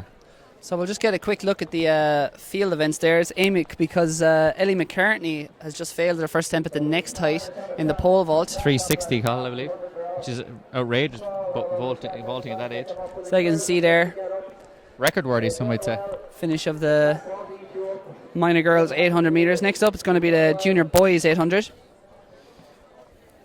I'm sorry, minor boys 800. Minor boys, yes. Kieran McManus from St. Aidan CBS, a 2:06 run. So this event was only run for the first time last year. Going to be some fantastic runners here. Matthew Whelan from Nace CBS. It's actually ran in the Junior International as a minor, so fantastic cross-country runner. So maybe he'll be decent over the 2-lap tango here. Plenty of athletes on the line with 12 full complement. We'll see how these lads go. It's normally a fast start at minor level as the tactics haven't really developed yet. It's more of a go from the gun and hang on as long as you can. Someone's looking for the intermediate boys and girls pole vault results. I can tell you the intermediate girls pole vault is still on. And it's been led by Cathal, was there, or record holding. That was Ellie McCartney of Belfast. She's currently basically out to beat herself at the moment. We'll try and have a trawl through here and find the intermediate boys pole vault. Not sure if that's I don't know if it's been on yet. Finalised yet. Let's fire through a few results as we can, Cathal. Yep. Off you go. We've got as we drop them everywhere. Phoebe Tan from Maintenance College Belfast won the high jump, seniors high jump at 166. Emer Doherty, Loretta Wexford, 160, and Alva Gannon from SH Westport also at 160.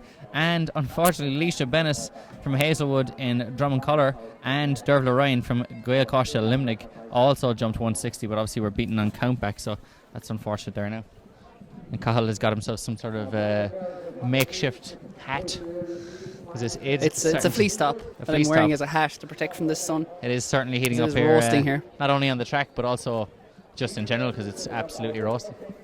But we had Shane Carlin, one from St. Mary's Newport, won the long jump in the junior, jumping 6:16. We had Rachel McCaffrey from Ratoath College, 6:08, and Jake Costello from Carrick-on-Shore CBS with 5:94. And as Cathal, I'm sure, will tell me when the 800 metres is about to start, so I can stop talking. Tara Jenkins from Sion Hill Dublin jumped 5:29 in the senior girls long jump. Grace Furlong, CBS New Ross, 5:23. Avian O'Brien from Mercy Mount Hawk Tralee, 5:18, and Denise O'Connor, Ardgall Namara Tremor, also jumped 5:18 for joint third. And Alana Gonzalez just missed out from Sculmira at Trim, 5:16, 2 seconds off a medal there in the senior girls long jump. We're getting people throwing stuff at us here, muffins of sorts. It was a choice between a blueberry and a chocolate muffin there as we get ourselves on the line here. Cathal has left me again, possibly muffin related. He does love those muffins. He's just gone off. He's very upset. He's on the line here, having a quick look to see who we've got in this one.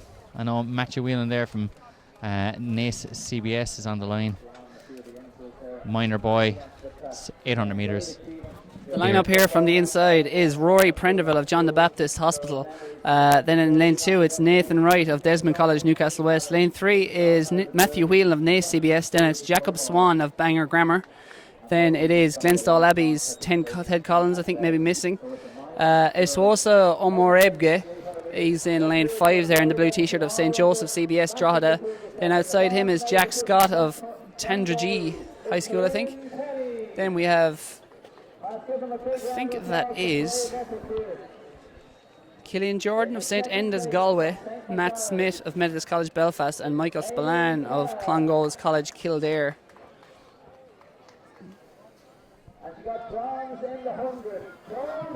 There's a big Al from St. Aidan's there is calling the shots down there as track referee in the red cap, blue top.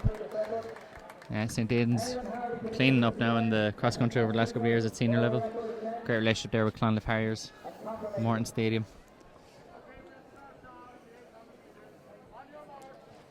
Athletes called for their marks, and a very quick gun there sets them on their way. No messing. Flying around this inside and out in lane 4 there. I think that's Jacob Swan of Bangor Grammar in that red singlet.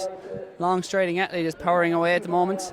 But up the inside it is that's Rory Prenderville at the moment. Moves to the lead ahead of Nathan Wright of Desmond College, Newcastle West. Rory Prendeville looking good, looking comfortable, going to try and control this one from the front. 8 athletes here, and it's very bunched. They're starting to slow down now as they pass 200 metres in 30 seconds. It's a good, strong pace. The record here stands to Kieran McManus, set last year of 2:06.52, so they're well on pace to break that, but it looks like it's slowed considerably now as they come round, very closely bunched. Maybe just coming off the back there, the group is Eswosa Omaregbe of St. Joseph CBS Drogheda, but at the moment 7 athletes all together near the front. Looks like Jacob Swan of Bangor Grammar actually there at the front, and then in beside him is Ted Collins of Glenstall Abbey. So it is Jacob Swan and Ted Collins of Glenstall Abbey out front. Then it's number 373, that's Rory Prendeville in third in the black singlet. But it's Matthew Whelan there going out in front of it. He's made himself a 2 or 3 metre gap at this moment in time, easing his way away from the field. He looks like he's got this sewn up, but we've got plenty behind him. We've got a great move here in third, working his way to second place. Matthew Whelan could start to struggle here over the last 200 metres. He's made a really strong bid early, but the second, third and fourth athletes here are lining up behind him. It's Jacob Swan at the moment, has about an 8 metre advantage. Comes through 600 metres in 1:38, so they've slowed considerably. It's not going to be a record, but it's going to be a gold medal, I think, for Jacob Swan of Bangor Grammar. I think it's back in third then. It is Ted Collins of Glenstall Abbey. Still very much up for grabs between the silver, bronze and bronze medalists at the moment, but Jacob Swan takes a look around with 100 metres to run. He's still running strong. He's got this in the bag. He's got the gold medal. It's going to be a minor boys title heading back to Bangor Grammar. In second place there, bronze looks like it's the only medal up for grabs at the moment.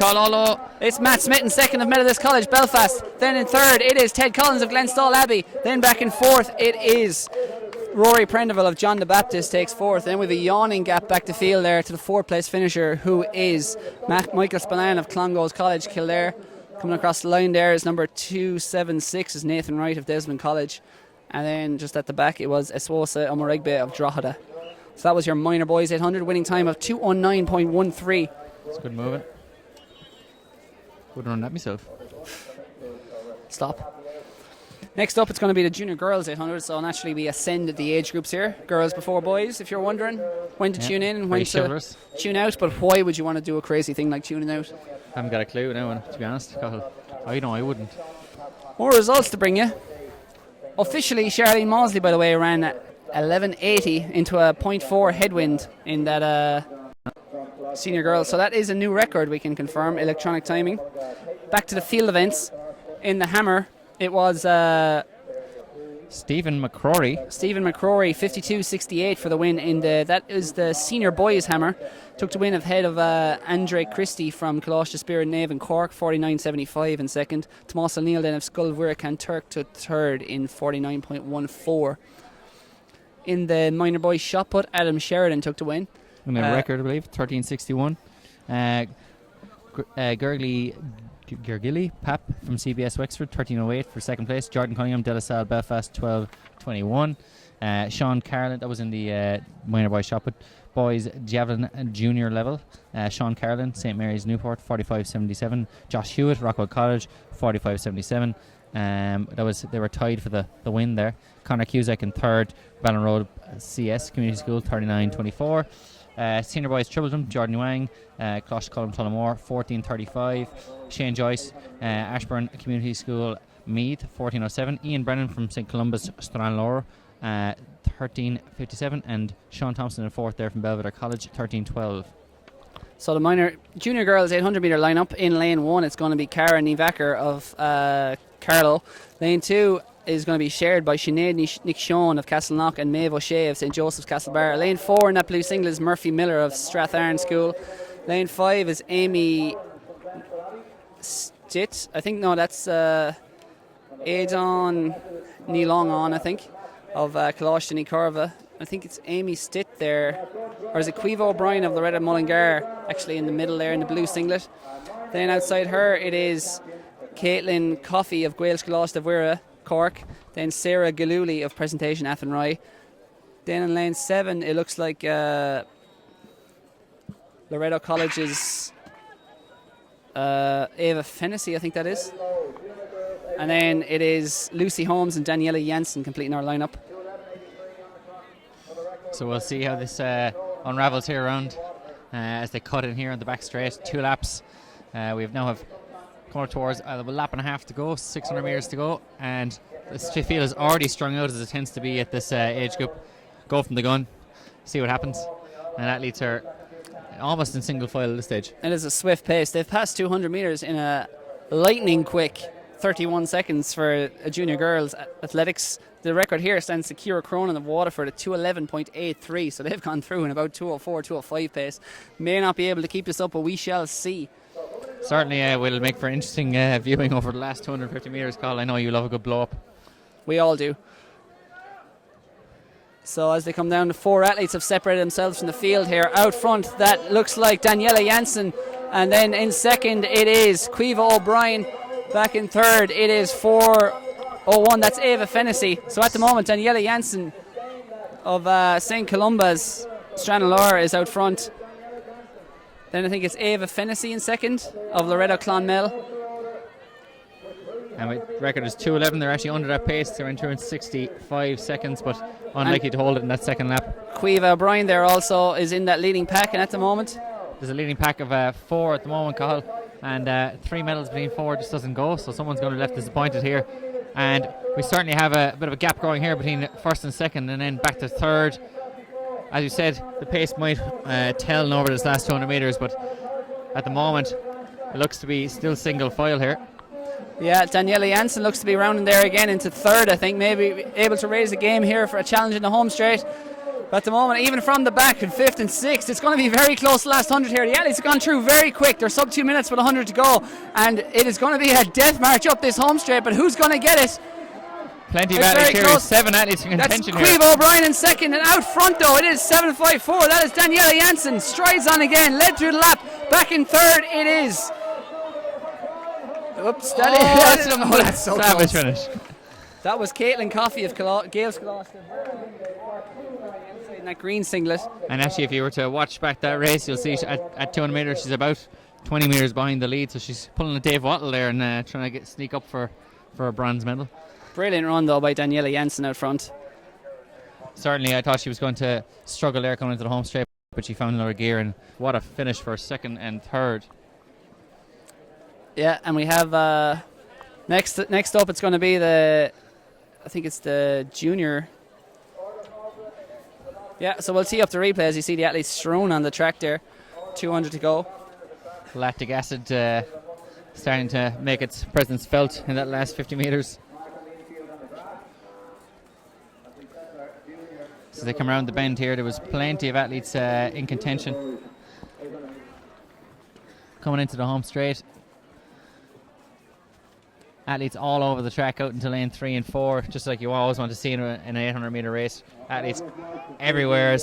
Our winner there got up easily to run away from that one, Daniela Janssen, and 3 athletes crossing the line at the same time. Very hard to tell who got second and third in that one, but fantastic racing. Well, fire you out a few more results here. Girls hammer, senior hammering, Michaela Walsh and her new record of 56.90. Kay Maguire from Skullmere Trim, 49.15, and Ava Vaughan Witz from Borriscane Community College in 47.81.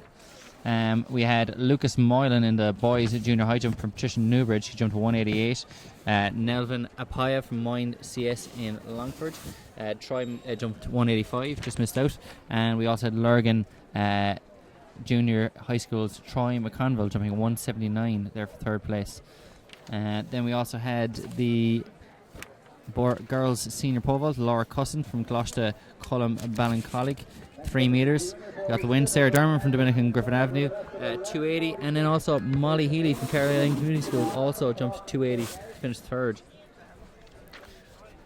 The intermediate girls javelin, Kate O'Connor with the win from St Vincent's Dundalk, 40.78. Downshire High School's in Carrickfergus, Holly Gilliland was 34.17 there for second place, and Vicky Cusack from Davis College Mallow was 33.73. Cahill, I think he's doing a crossword there, so he'll be back to you in a minute. We had the junior girls long jump, Lauren O'Leary from Nagle Rice Donrail, 5.49. Niamh O'Neill from Ballyhonus CS, Frank Greeley's part of the world, Irish runner, 5.23. And Emily O'Mahony from St Augustine's Dungarvan jumped 4.99. Okay, good price for third place. Then we also had the hammer, the intermediate boys hammer, Brendan O'Donnell from St. Eunan's, Letterkenny, 64.66. Conor Bresden from Deal College Orapo was 51.70, and Padraig Callahan from Gloucester Cruchery Cork was 49.49. So the lineup from the inside here in the Junior Boys 800: Conor Doherty of St. Coleman's, Aaron Keane of Moate, Keane McPhillips of Longford, George Lohan of Newbridge, Tommy Connolly of CBC Cork, Luke Brennan of St. Declan's Kilmacthomas, David Smith of Letterkenny, Lewis O'Loughlin of Moyle Park Dublin, Ben Deasy of St. Flannan's Ennis, Kieran McManus of St. Aidan's CBS Dublin, Joseph Madison of Seamount College Kinvara, and on the outside there in the yellow just inside him is Matthew Willis of Clowna Junior High School. So Louis O'Loughlin won the International Schools Cross Country over in Falkirk earlier this year, so he'll be the one to watch there.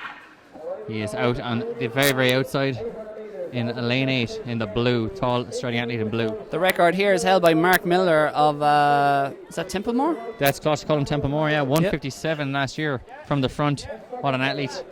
Not in the intermediate this year, but they're moving quite the speed here at the moment. It is George Lohan of Newbridge College who's at the lead there, and out beside him it's Joseph Madison of Seamount College Kinvara.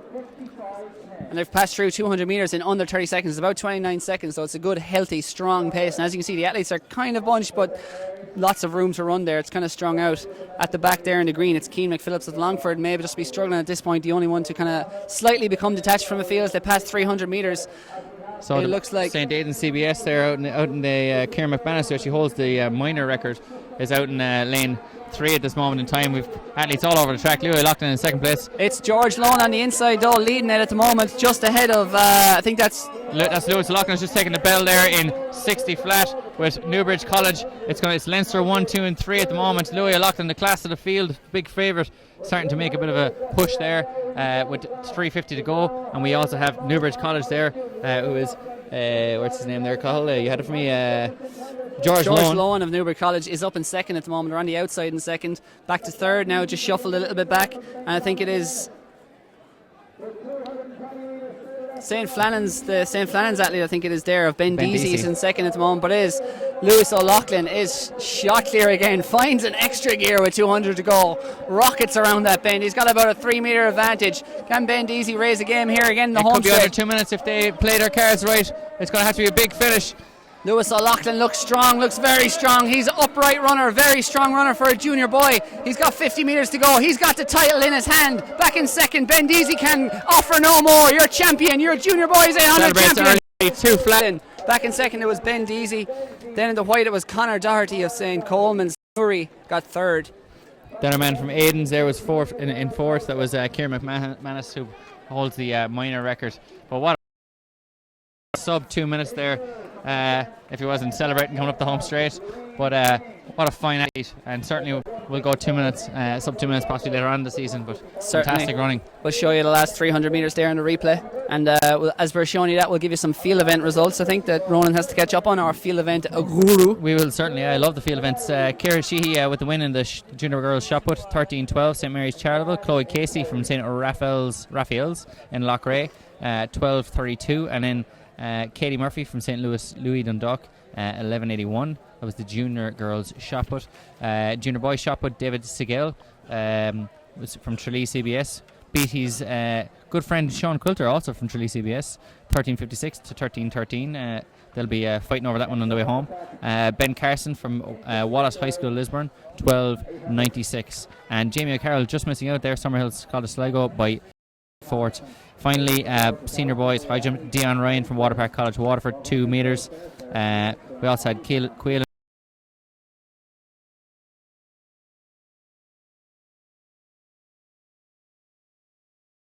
boys high jump. And unfortunately, Keith Marks did not jump in that one, so he would have been one of the big favourites. He jumped 7:48 there recently in the high jump, so that might affect the long jump later on. Or sorry, he jumped 7:48 in the long jump recently, and he's also a 2:05 high jumper, so missing there from that start list, so mightn't be in the long jump later on either. So big changes, one of the top athletes of the schools in there in recent years. As we have the junior or intermediate girls 800 metres is on track now at the moment. Carl, just getting you a ideas of who's in this one, but 2 laps. You start hitting the first laps quite easy. They'll enjoy their leisurely first lap, probably in around 65, 66 seconds, and then you'll see the pain be delivered straight to the legs at around 250 metres to go. So, Cathal, who's in this one? We have from the inside Davisha Patterson of Hunter House Belfast, Even McGoldrick of Holy Faith Clontarf, Alex O'Neill of Rice College Ennis, Emily Goff of Ursuline Waterford, Maeve Dervin of Mercy Ballymahan, Morgan Dussault of Dominican College Wicklow, Sarah Ferris of Lisburn, Riona Quinn of Mercy Tuam, Molly Brown of Castleknock, Aoife Sheehy of Dunmore.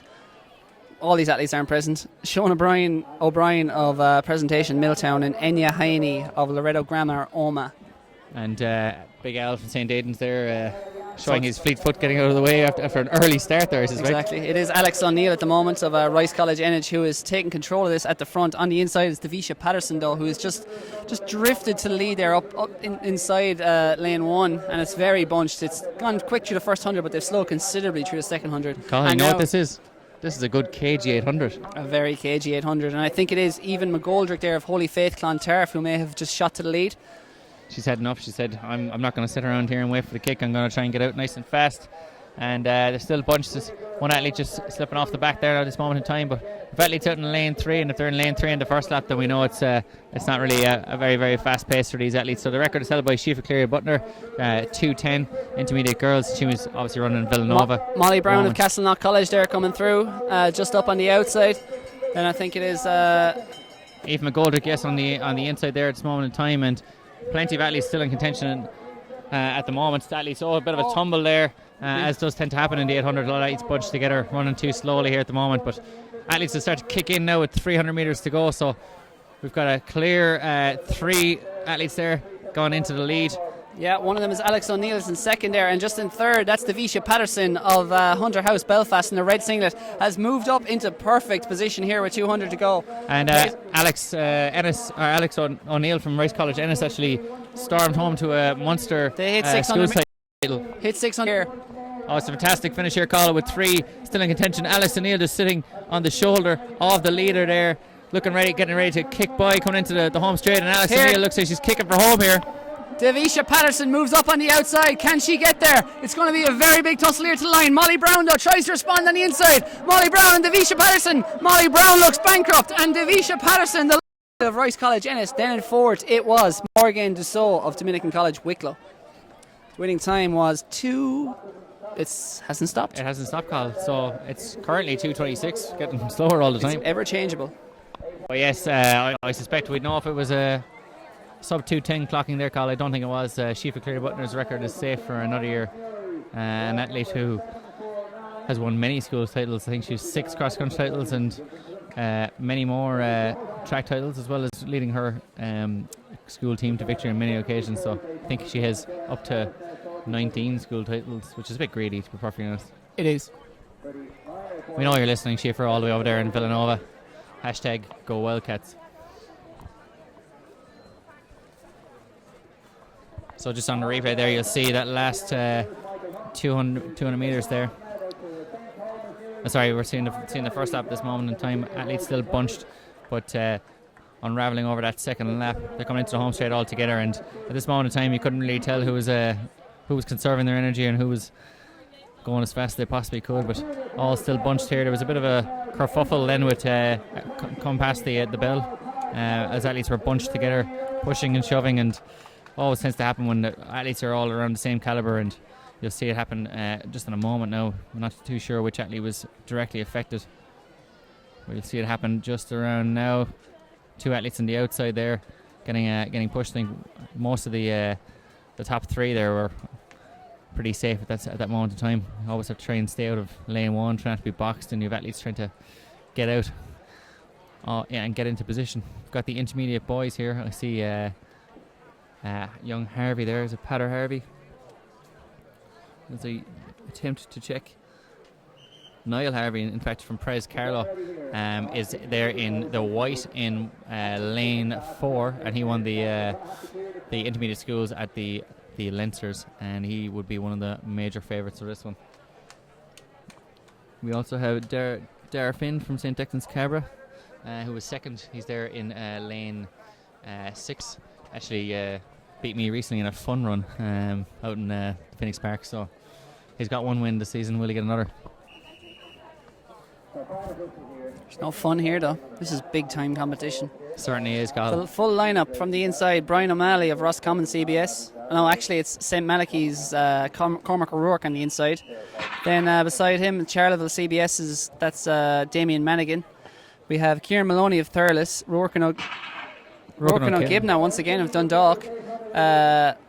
He's come back for more punishment, did he? Peter Gracie of Belfast, Dara Finn of St. Declan's Dublin, Damien Manigan of Charlotte, or we have him already, David Corky of St. Coleman's Newry, Niall Harvey of Presentation Carlow, Dara Loth of Tralee CBS, Robbie Harper of Westport, and Leo Doherty of Summerhill College, Sligo.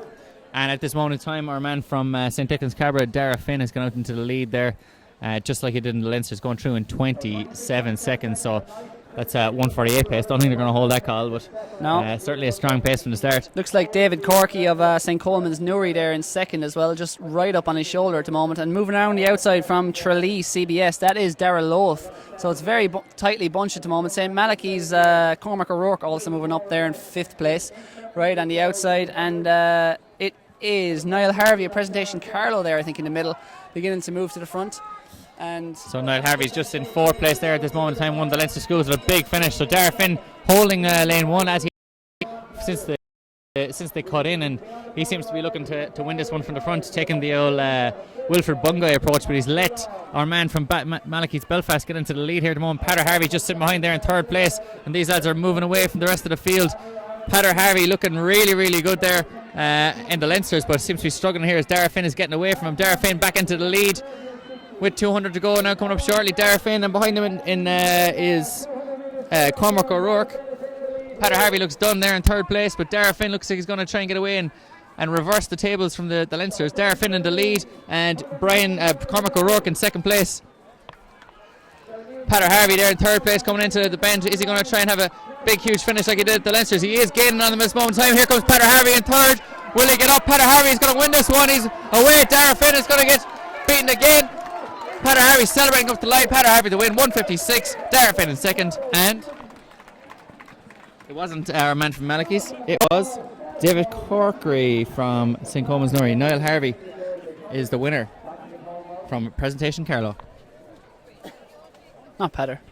Sorry, Pater Harvey is actually a man from Crawwell Athletics Club, who's also an 800 metre runner. Did I call him Pater Harvey the entire way through? A few times. All right, look. But look, apologies. Apologies, Niall. Niall Harvey. We got half your name right. The chaos of live athletics once again reigns. As you can see there, Niall Harvey. Wow, what a finish. What a final 50 metres. Superb kick there down the home straight. Out into the lane of high hopes, as you often call it, Duggan. Celebrating before the line. Timed that to perfection. The winning time is 1:56.57. Not quite challenging Adam Ingram's record, but close enough. Very strong time for an intermediate boy, 1:56. Next up, it's going to be the seniors. The best half-mile girls in Irish schools athletics. Let's see who it is. Let's see indeed, Cathal. This record is also, I believe, held by one Shifa Kerry Butner, 2:03. She went to Closter Eastagon, and we also have plenty of other Dublin girls in this one, possibly hoping to follow in her footsteps. Vanessa O'Connor from Mount Sackville, Aoife Delargy from Erskine Turris, Niamh McMullen from Lara Kilkenny, Laura Gardner from St Mary's Downpatrick, Aoife McSheffrey from Limavady Grammar School. We also have Maeve Ahern from Lara Fermoy, Aoife Manny from Presentation Secondary School Listowel. We have Rose Finnegan from Eureka Kells, Amy Hamill, in fact, from Closta Oriel Monaghan, and Laura Whitelaw from Loreto Mullingar. So Mullingar, coached by Joe Ryan, I suspect. Former World Junior race walking participant. Don't know where he finished, but do like the man. Lovely eyes. He's a gent and a damn good coach to boot. So we have, is it 7 athletes going to the line here for this? So I know Laura Whitelaw and Amy Hamill will be certainly in contention for this one. Rose Finnegan is also named that speaks to me.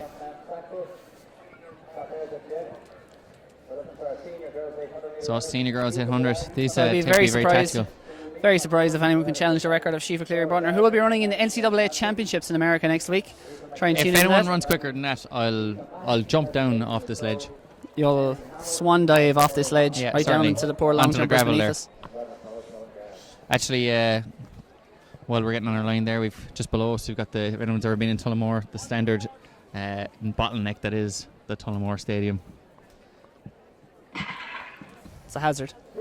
So as you get off there, Laura Whitelaw out in the furthest lane out there, lane 8, and we've got Amy Hamill just inside her, and also Rose Finnegan from your Kills in the kind of, I suppose, burgundy singlet. Mauve as a word that's been thrown around a lot, but I don't know if that's mauve. I don't know what mauve is. So yeah, the gradual compression of the field there, it's very tightly bunched at the moment as they go through about 150 metres. And taking up a place on the outside there in the all-black kit is Amy Hamill, who's possibly the favourite for this. She's just sensibly staying wide on the shoulder of the leader at the moment. In that maroon crop top out front, though, it is Aoife Mahoney of Presentation Listowel holding the inside line through this with this pedestrian pace. That's probably the place to be, is out front, or certainly on the shoulder of the leader. Where you don't want to be is boxed in on the rail there. And as you can see, the athletes shuffle wide now to try and escape that fate over the final lap, because most likely coming into the backstretch there will be a move. The bell often ignites one of these moves, and it may happen here. On the inside, Laura Whitelaw of the Red and Mullingar leads from Amy Hamill in second. Up in third there in the blue, navy blue singlet, that is Niamh McMullen of Loreto Kilkenny. And then right in the outside in the white, that's Laura Gardner of St Mary's Downpatrick. Amy Hamill has quite the kick finish as well, so we've at least 4 abreast here. Actually, on the outside of lane 2, coming around the bend with 300 to go, that bell has reminded them that they're in a race, and they're going to get kicking here now from 300 out. Who's going to be the first to break this game of chicken that they're playing? This game of chess, this game of 2-minute chess they're playing, responding to that move on the inside. She's led pretty much all the way. It's Aoife Mahoney of Presentation Listowel, but now she's surrendered the lead. Who's got it? It looks like the white singlet there, the white t-shirt as it were, is Laura Gardner of St Mary's Downpatrick. Shoots to the lead with 200 metres to go. Past 600 metres in 1:43. It's a good strong pace. Well, it's not a good strong pace, but it's a good strong kick at the moment. Right on her shoulder though, it is Amy Hamill in that all black singlet. Here comes the kick from Amy Hamill. She's gone around the corner into the straightaway, and she's got a great kick there. She's away. Laura Whitelaw tries to respond. She's in second place. Amy Hamill up for the win here. Laura Whitelaw in second, and in third place it is... That is number 973. That is Aoife Delargy of Thurles, but that's no doubt about the winner. Amy Hamill, your 800 metre champion in 2:14.67.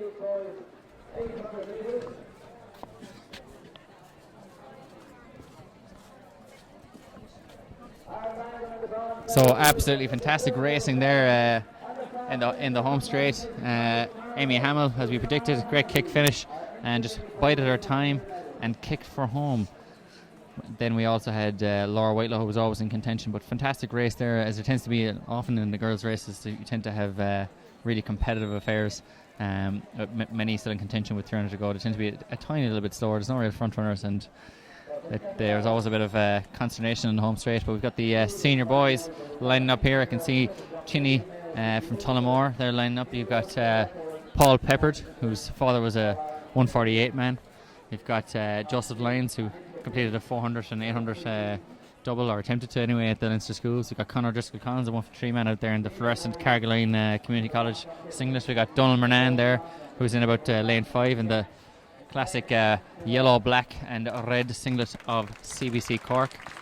And we've got plenty more in there as well. We've got Rory Casey there in lane 2, better known as a cross-country runner, but he's dropping down over 800 metres. He ran in Belgium last week, ran a 4:01 PB 1500, so he's obviously strong as an ox. Got one, probably the big favourite for today, Gary Campbell there in lane 1, won the Leinster Schools 800 metres.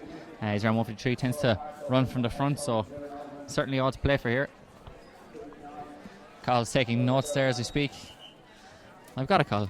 I don't know who that fella is, but you know who everyone else is. Of course, Ronan is a coach and teacher, so his knowledge of schools athletics is nothing short of exceptional, that's fair to say. No, I'm not. I just go around and watch races. To call to their marks. We also have that Cian McBride in there as well, I believe. Cian McBride has won schools titles before. He's a 153 man last week, so and he'll be in there as well. Chinny Ujikua at the moment, shoots to the front. It's a Tullamore Harriers, man. It's gone out very, very quick here. 13 through the first 100 metres. That's Paul Peppard there in second place I don't want to mess this up because he's dead. I'm not sure what his dad's name is. Where is he there now? He's not even on the start list. This is madness. But he is in 4th place there with kind of peroxide blonde hair. Moving through there on the inside, I think it's Gary Campbell there to the lead. And Campbell, a well-known of St Mary's Dundalk. Going to try and control this from the front.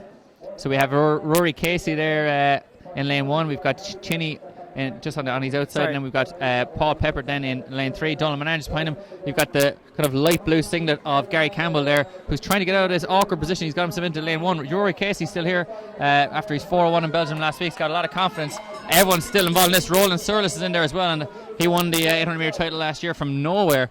So out in lane 3 here, this is absolute consternation and carnage at the moment. Rory Casey still leading. The old Wilfred Bungay roll, the David Rhodesia. He's going to get passed out now. Chinny has gone for it. Paul Pepper ran 155 there recently. He's trying to hold off Gary Campbell. Joseph Lyons there on the outside. Gary Campbell, the school champ, is nowhere to be found at this moment in time, but it's all to play for over this last 200 metres. Gary Campbell's trying to make his way up there now. Donald Milan in 5th place as well. Chinny's still in 3rd, looking dangerous. And we have Paul Pepper is struggling at this moment in time. It looks to be Roland Surlis coming in there into the home straight, I believe. Gary Campbell with a massive kick here from 3rd place.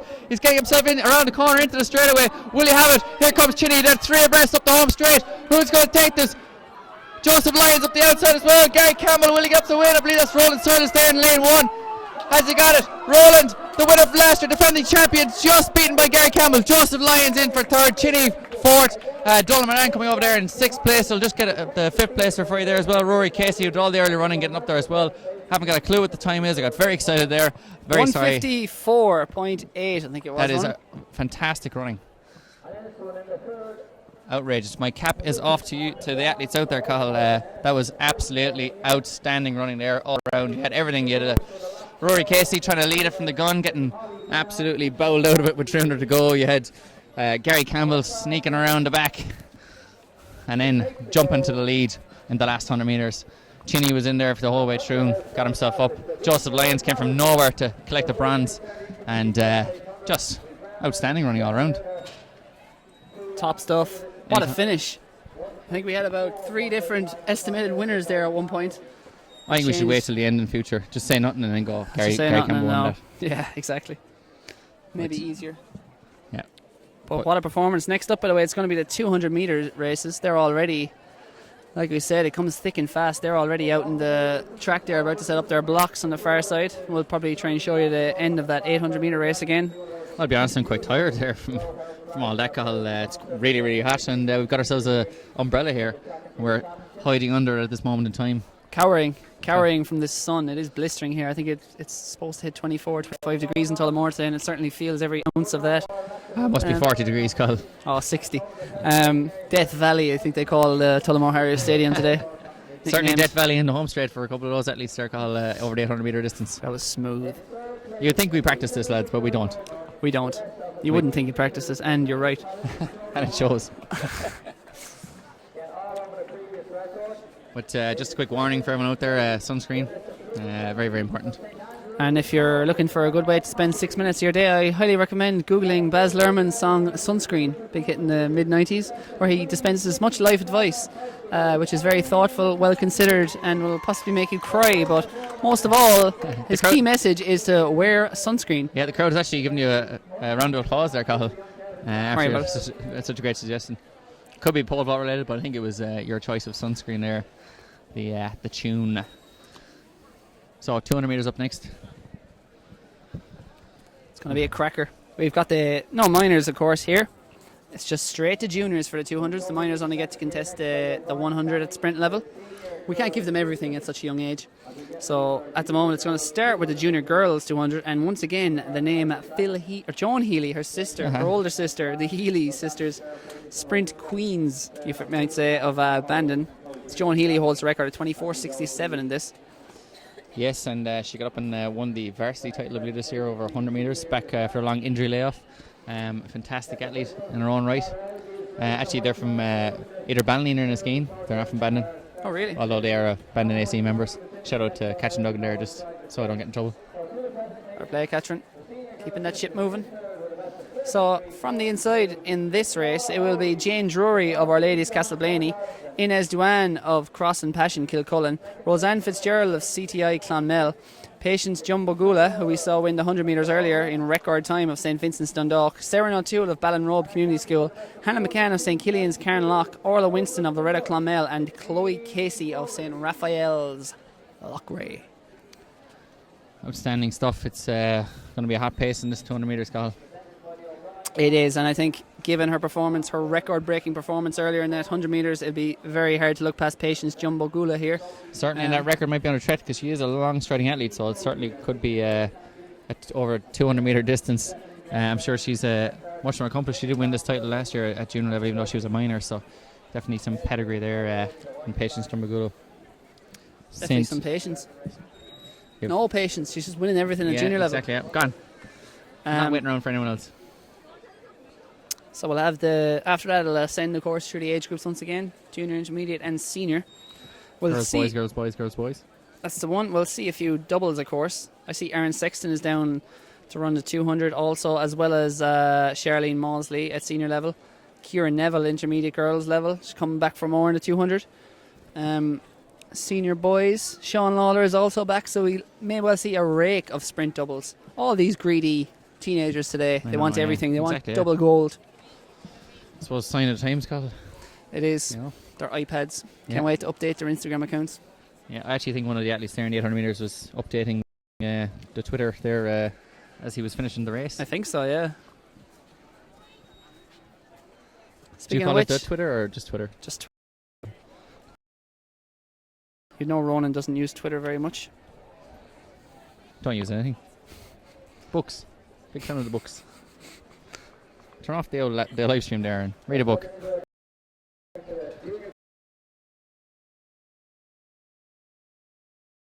Exactly. Pole vault is will be discovered.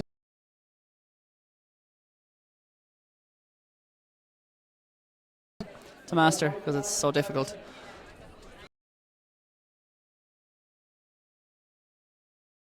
We are good to go. They are all on their marks.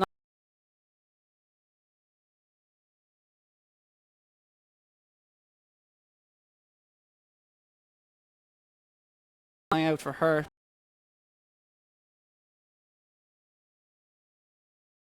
Lane 6 is Hannah McCann from St Killian's Carnlough. Lane 7 is Casey from St Raphael's Lochray. Don't see many maxi twists these days in an age of Ben and Jerry's and Häagen-Dazs. Fair play.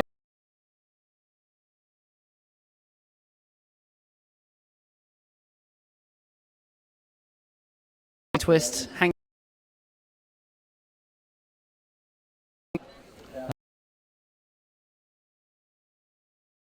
Spoon. Very much a pre-Celtic Tiger, treat. Yeah, you don't want to work hard now if you're going to maxi twist. You would. Patience Jumbogula does the sprint double here. She'll certainly deserve any reward because very difficult to do the sprint double at this level, the school's level. Very much so, but she certainly showed she's got the class to do so. Certainly, and at the end of that 100 metres, she was rocketing away from the field, so I very much expect that she may do the same here and certainly come off the bend with a lead. As I see just on our right there, I know we're concentrating solely on the 200 at this moment in time, but Roland Surlis, who won the 800 metre title last year and was second just on the line there, beaten by Gary Campbell, is on the floor and struggling somewhat. He's in the recovery position, I believe. He is in the recovery position. Someone has turned him on his side and just made sure he's... yeah, he'll be all right. The best thing to do there was to continue walking. Wade Van Niekerk used to say that, our 400 metre world champion. He's like, never stop. Yeah. He's like, he said, I felt fine while he's walking, and then he stopped after he won in Beijing, and then that was it. He couldn't stand up again. No, had to be stretchered off and spent the night in hospital. So hopefully Roland Soros doesn't need us to be a bit better off than that. But low vital signs, I believe. But that's the he made it. For you. They are to their blocks in the junior girls 200 metres. Can Patience Jumbogula do the double? The first of what I suspect will be several sprint doubles in the next half hour. The record, once again, she's already broken one. the record stands. It's now 9 years old to Joan Healy of Bandon, who made a fantastic return to form this year. They are off. Patience John Magula going well in lane 4, but outside her it is Sarah O'Toole, who seems to lead at the moment in lane 5. She has flown through the first 100, will come off the bend in front. Hannah McCann outside her, also going well in lane 6, and also in 4 there. Lane 3, it's Roseanne Fitzgerald, but now, once again, the long stride of Patience John Magula. The class rises to the top. She eases away, looking supreme. What a champion. The clock is not running, but we'll get her time soon enough. And outside her, it was Sarah O'Toole who got second and very close for third there. We'll have to tee up the replay and you can choose for yourselves who got third. Seriously, choose for yourself and we'll let the... Yeah, you can decide. It's going to be a poll, an internet poll running. Cathal? Yes, the clock did not start there, but I suspect despite the fact the clock by the finish is not running, that we will get an official clocking on that. Certainly, and I can't see her being too far away from Joan Healy's record there now. No, Fantastic that was running. very impressive. As you'll see the replay here, didn't come out of the blocks too strongly, as she probably knew she had all the gears to dispatch this field with ease. So just took a cautious first 100, shall we say. Very tall athlete, of course, harder to navigate the bend when you're as tall as she is. But here you see the last 50. She looks like she's absolutely coasting. Patience Jumbagula, a new star of Irish sprinting. What a run. She's Certainly. fully 10 metres clear there at the finish. May have been... We're going to need a bigger camera. It was Sarah O'Toole who got second. I think it might have been Orda in 7. Might have got third, but it was that all the athletes are being kept in their lanes. Corralled. So all the judging just having a little... Well, we know who won the gold, but the silver and bronze still a bit up for grabs, I suppose. The minor medals. The photography experts will be getting their magnifying glasses out in the upstairs and checking who won. Upstairs, also there's loads of free sandwiches going upstairs if you just come down and officiate. So if you're interested in doing next year and get yourself a free sandwich and a lovely fluorescent top, absolutely, make sure to sign up. So 200 metres here, Cathal, junior boys. Records held by Aaron Sexton, who obviously holds the 100 metre record as well, or held the 100 metre record at junior level. Ran 10:88 earlier on. We've got Chris Cosgrave from St Michael's, Dublin. We've got Bazit Obajeni from Mercy Mount Hawk. We've got Mark Jones from Clostermere Cove. We've got John Grant from Salesian Selbridge. We've got Nelvin Apaya from Moyne CS Longford. Jack Leatham from Carrickfergus Grammar School. Jack Dillon from Wallace High School. And Ben Ida from St Gerald's Castlebar.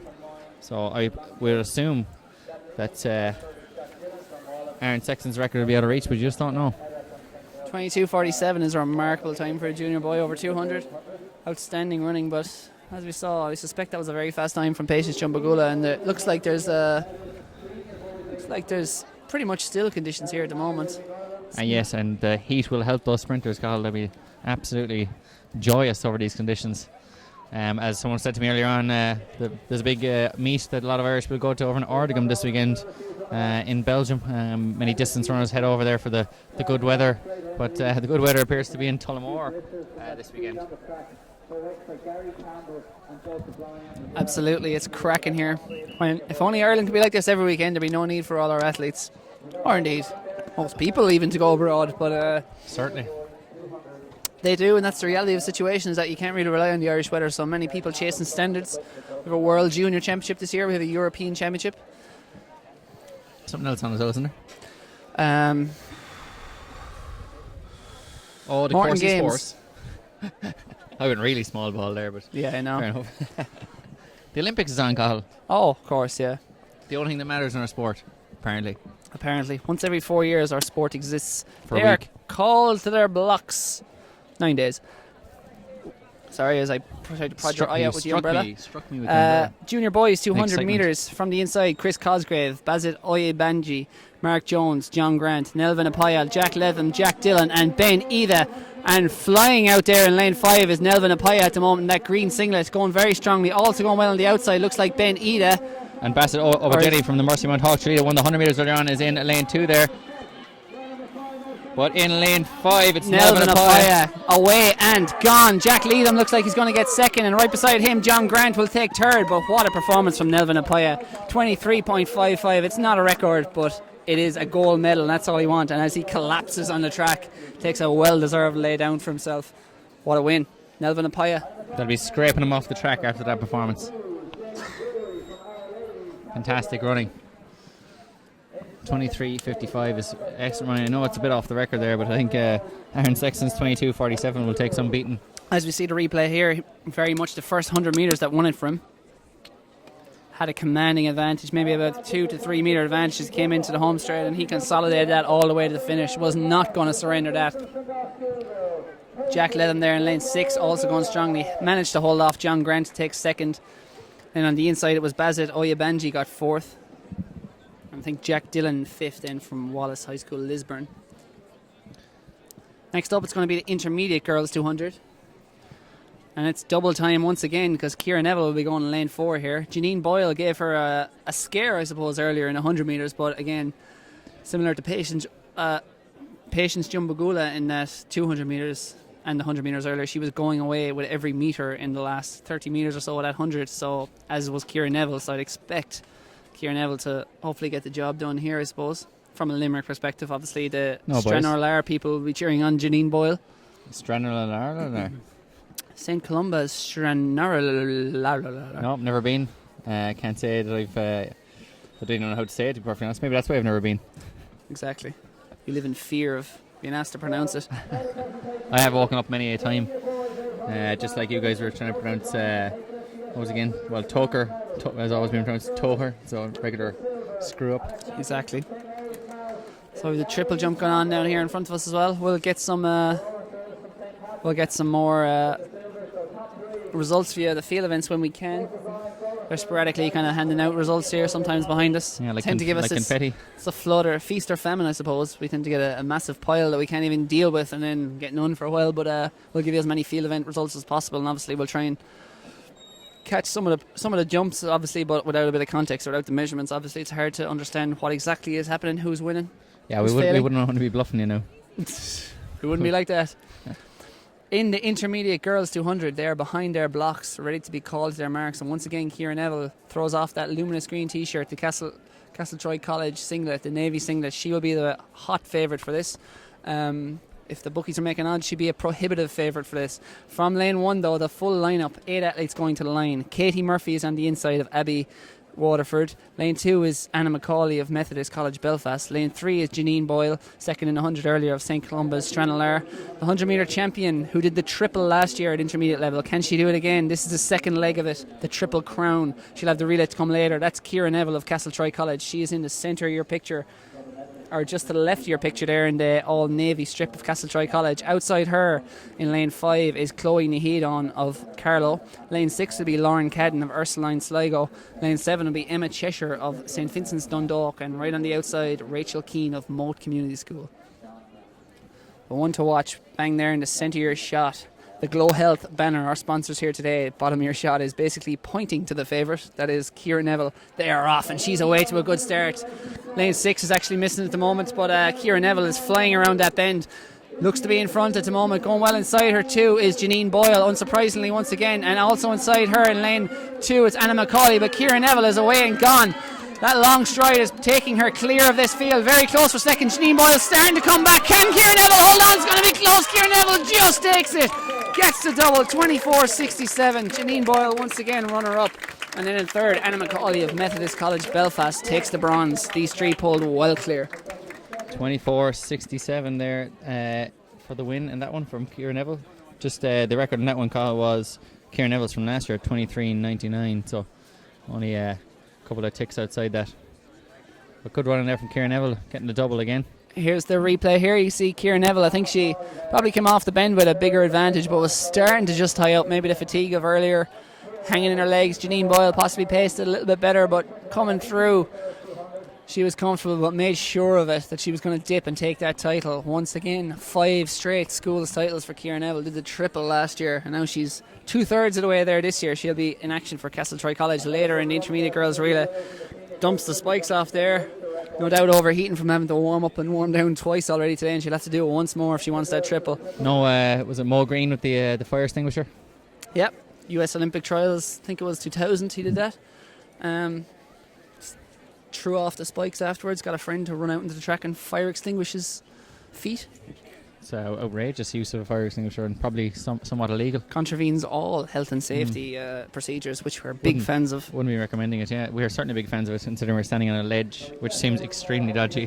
Which was constructed to be a roof for bathrooms. And we're currently standing on the said roof, and let's just jump a little there and test. Nah, it seems okay. Yeah. So next up, it's going to be intermediate boys 200. Aaron Sexton of Bangor Grammar is going to be in lane 3 here. Red hot favourite after his 10.86 run in the 100 metres earlier on. I see that you've also got Sean Kilmartin from St. Joseph's Galway who've been ripping it up as well, and plenty of other athletes in there. 21.75 Zach Irwin's record. That'll be difficult to beat, but after running at 10.86 I wouldn't put it past Aaron Sexton. He'll be the red hot favourite here. Can anyone beat him? Is it Sexton versus the field? I think so. I think it's Sexton versus Sexton. If he performs the way he did in the 100 metres earlier, I don't think he'll be stopped. And of course, with a 10.88 performance, that roughly translates to something, if you're equal ability between events, something around the 21.75, 21.8 mark. So he may well be attacking Zach Irwin's record. The races have come thick and fast here. He's only had about 2 hours recovery since the 100, so maybe a bit of fatigue left in those legs. And it's a very warm day here. Very easy to get dehydrated, very easy to cramp. Perhaps athletes should take the Liam Real approach and just go fall asleep in the car and be woken up, giving an old kick. Come on, run to Absolutely. Run to 1500 there. Liam Rail won the intermediate steeplechase, had a burger and chips, slept in the car, didn't even warm up. Coach gave him a kick, get out of the car, jogged across Tullamore Harrier Stadium, did about 2 strides on the back straight, and then went and won the 1500, led every step, circa 2001-ish. Those of our vintage, Duggan may remember that. 3:38. I'm not of your vintage, as you can tell by my dashing Liam young Rail, good who looks. was 8th in the European Championships in Gothenburg 2006. Yeah, 3:38. Superb athlete. But right now, we should get through this lineup quickly because they're on their marks. It is on from the inside, Fikra O'Dowd. Lane 2 is Conor Morey. Lane 3, Aaron Sexton, the one to watch. Then Sean McCarthy in 4, David Murphy in 5, Sean Kilmartin in 6, Joseph Finnegan in 7, and Michael McCauley in lane 8. And going very well now is David Murphy in 5, but Aaron Sexton, the 100 metre champion, is flying on the inside. He is clear. Can it be a record? David Murphy trying to put it up to him, but no one can put it up to Aaron Sexton today. Away and gone, the champion, 21.87, just off the record. And Michael McCauley there from St. Louis Ballymena coming up for 3rd place just on the outside. David Murphy it was who got 2nd then as well. So yes. What a run, and a smile as wide as the Grand Canyon on the face of Aaron Sexton, because he has dominated. 21.87 as our field events roll in. So I'll fire some reports for you there. Ellie McCartney won the we see the 200 metres coming around there at this moment in time. We've got David Murphy who's put it up to him for the first 100 metres, but Aaron Sexton then striding away, a very, very powerful athlete, getting up for the win there in 21.87 easy, and Michael McCauley getting up for 3rd place, David Murphy in 2nd. Ellie McCartney took down the girls intermediate pole vault from Belfast High School. That was 3:60. That was the record. Emma Coffey also beat the record from St Angela's Cork. That was 3:20. That's what I was on about with the Munster schools earlier on. I gave it a good shot anyway. And Clodagh Walsh from Davis College Mallow, 3 metres as well, also breaking the record. They're working down with the Flanagans down there out in East Cork, up pole vaulting, very strong in Cork at the moment. But Ellen McCartney from Belfast High School getting the win. Ciara Keneally from St Bridget's Killarney, 165, the junior girls high jump. Kylie Hennian from St Declan's Kilmacthomas, 155, and Louise King from MSM Clare Morris, 155 also for 3rd place. And then finally, junior girls walk, Seafra O'D, St Joseph's Spanish Point, 5:37.21. With the win, Maria Flynn, St Mary's Nace, 5:40, and Rebecca Carroll from St Wilson Selbridge, 5:41. That was close there for the top 3 in the walk. Next up, it's the senior girls 200 metres. Again, the record was held by Phil Healy, 23.98, which is currently 3 years old. Phil Healy, what did she ever want to do? Never heard of her. Anyway, the lineup from the inside in the senior girls 200. Once again, of course, the one to watch here will be Charlene Mosley, our 100 metre champion. Can she repeat the feat of Ciara Neville and Patience Jumbagula and Darren Sexton. She'll be in lane 5, but lane 1 is Laura Ann Costello. Lane 2, Kirsty McBarnett. Lane 3, Aisling Forkin. Lane 4, Kathleen Maguire. Lane 5, the one to watch, is Charlene Maudsley, our 100 metre champion. Lane 6 is Aoife Lynch. Lane 7 is Aoife Rochford. And the final Aoife O'Carroll will be on the outside in lane 8. It's also obviously a secondary race here between the Aoifes. We have a false start, or a faulty start. Charlene Maudsley there, she is just to the left of your picture there. Well, now in the centre of your shot. She is on the far left of your picture there. She is in the white singlet. St Mary's Newport. There she is in the centre of your shot. She'll be the one to keep an eye on here. Very surprised if anyone can put it up to Charlene Maudsley. As we saw in the 100 metres earlier, she absolutely flew away from the field over the last 50. Yes, the 200 metres is certainly her preferred distance as well. And at a time of 23.5 for a schoolgirl. Just to put that in perspective, that is very much approaching the Olympic standard and European standard. Your Olympic standard is what, 23.2? 23.2. I think she's just off. I think it's a European B standard she already has, so she'll have to run that once more. But right now it's not about times, it's just about getting that gold. She's already run the 100 metres again as well, so maybe a little bit tired, but obviously high on confidence as well at the same time. They're in their blocks. The white flag goes up, set. Away they go. Good start from Charlene Maudsley. Going well outside her is Aoife Lynch. But at the moment, Charlene Maudsley, now she's up into her run. And as you can see, the class has risen once again. Powers off that bend with about a 6 or 7 metre advantage over Aoife Lynch. Going well on the inside is Laura Ann Costello. But Charlene Maudsley, one of the stars of the day, the superstar of Irish sprinting at juvenile level. Charlene Maudsley, the double champ, 23.63. That's a record. Obliterates Phil Healy's senior girls 200 metre record of 23.98. Subject to confirmation, of course, officially, but what a run from Charlene Maudsley. Certainly, and Phil Healy has been consigned to history there, as Charlene Maudsley has broken both the 100 metre and 200 metre records. And to be honest, Daylight finished second. Certainly, yes, it was as you see the replay here, Charlene Maudsley absolutely flying as Phelim Kelly announces her name and she gets a well-deserved round of applause. It was Laura Ann Costello going well, Aisling Forkin there also in lane 3, and I think it was Aoife Lynch out in lane 6, but Charlene Maudsley by a street. Aoife Lynch got second, Laura Ann Costello third, and I think it was Aisling Forkin in fourth in lane 3. What a run, 23.63. Absolutely superb, Cathal. It's times like this that you see what the schools is all about. These are athletes that we're talking about athletics in general at the moment. That it needs a bit of a G up, you know, and to see what sport's all about. You've got athletes here representing their schools, representing their home, and representing their families, and they're coming out here and they're smashing records and running fantastic times, and even just getting to this level where you're in the top 12, or in this case in the sprints, the top 8 in the country. It's very, very difficult to get this far, and Charlene Maudsley is the best, the fastest 200 metre girl in history. Outstanding. She is the star of the day, and unquestionably. On another note, Roland Surlis has finally left the inside of the track, which is probably a good hour after his event has finished. So Roland, you can see what it means to these athletes putting themselves. We feel for you, Roland. Heart zone. Left it all out in the track, quite literally. Senior Next boys, up 200 is the metres. Senior boys, 200 metres, and once again, it's double trouble, and it's Sean Lawler who's going to be looking for it this time. Kylemore College, Dublin, he's going to be in lane 6. You've got Killian Green back from the 100 metres earlier as well. He gave him a good go. He was second in that. And you also have Joey Hinchy just inside him from Bannon Grammar School, who had a lightning quick start in that 100 and won the Munster Schools 200 metres as well. So he'll be certainly in the midst of this one. Yeah, the full lineup from the inside. Lane 1, Luke Morris of Newbridge College. Lane 2, Graham Kerr from Sligo Grammar. Lane 3, Killian Green of Presentation Athenry. Lane 4, Craig Newell of Larne. Lane 5, Joey Henchy of Bandon Grammar. Lane 6, the one to watch will be the white singlet of Sean Lawler, Kylemore College, Dublin. Lane 7 is Ryan Cullen, North Coast, Coleraine. And Lane 8, the Limerick man of Ardscoil Reach, it's Jamie Mitchell, better known as a 400 metre runner, but he's going to the 200 here.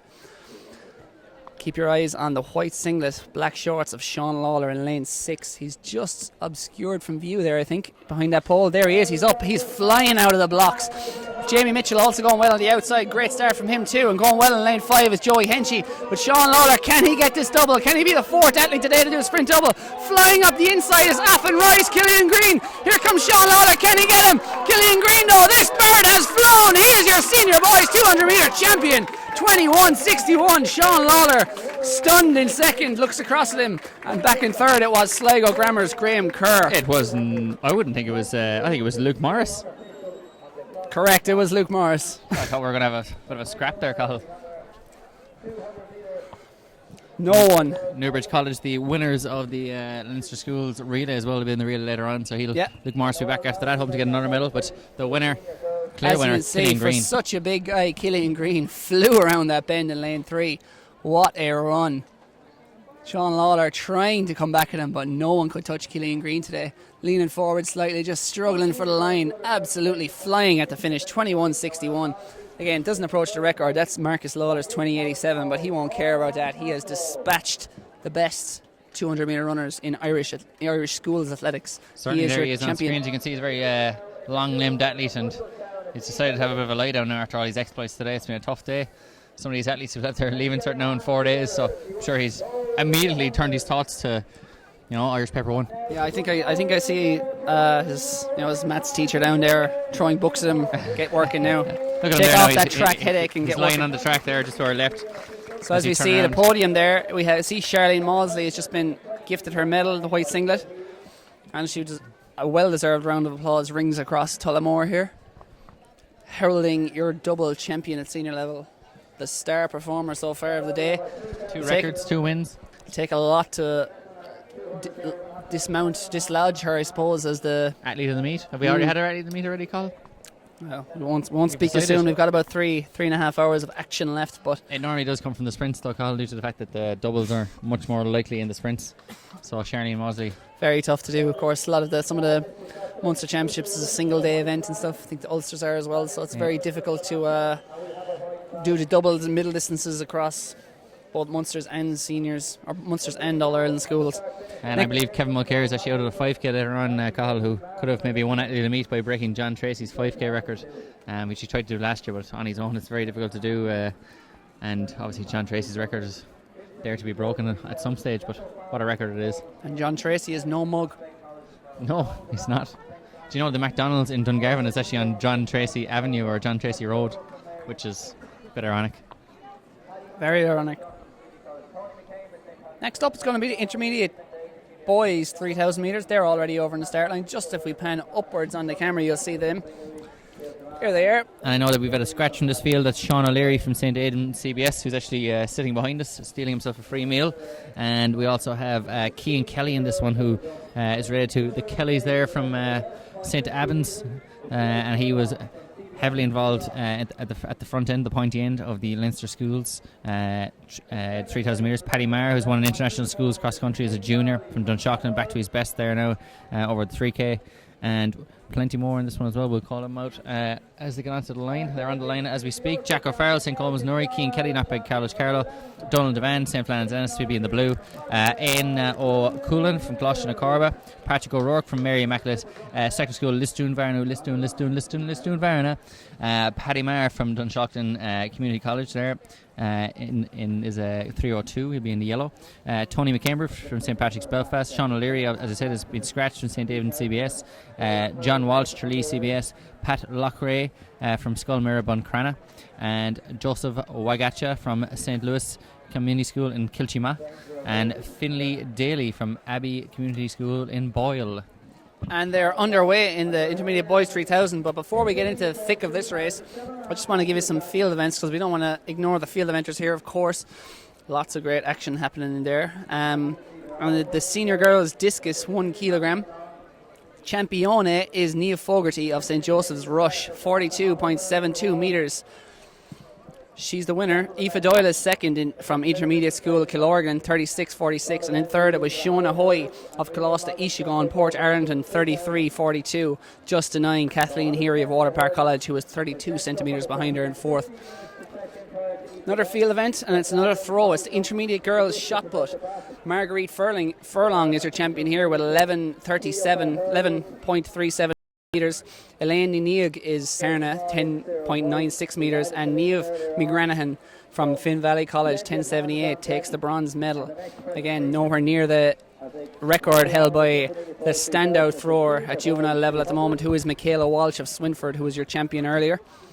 10th in the World Youth Championships last year. She'll be headed for the World Juniors most likely in Bydgoszcz later this year. But they are dawdling through the first lap here, and they are dawdling so much it is 1:23 for the first lap. That's an 83-second first lap, which is 5:30 miling plus. Not even 5:30 miling. I can say with some confidence that some of these athletes would do tempo runs faster than they're doing in a current 3,000 metre race. This tends to be the case over the 3K, unless we have a really, really high quality athlete who wants to run away from the field. Exactly. And it's great these athletes are getting exposed to this kind of competition at this level, I suppose, at this age, so they're learning the tactical awareness they'll need to go on and become successful seniors.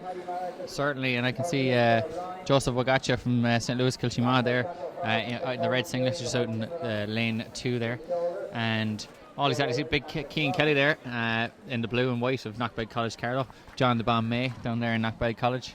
I think Cian Kelly was seen rubbing his bald head for luck, as if he was some sort of genie. He needs to start charging for that. But at this moment in time, athletes all bunched together. You've got athletes, you know, it's an intermediate race. You've athletes of all shapes and sizes there. Athletes still maturing and getting taller and stronger.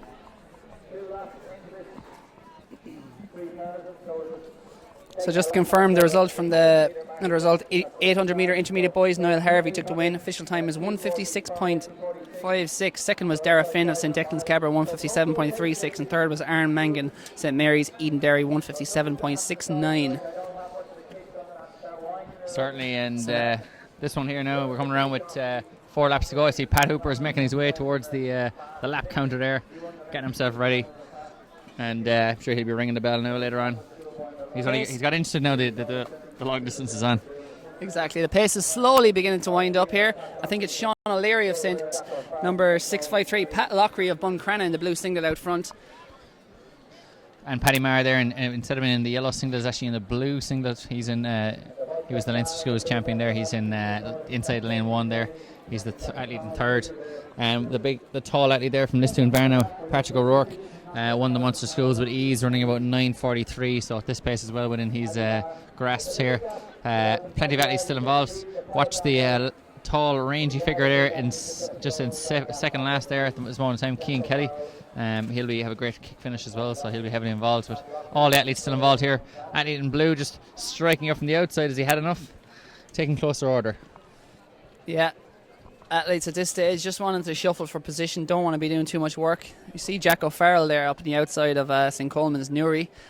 The Ulster man is trying to just make sure he keeps the pace high here, maybe a bit worried about the finish, or maybe just trying to position himself in a place where he stays out of trouble, especially at this level.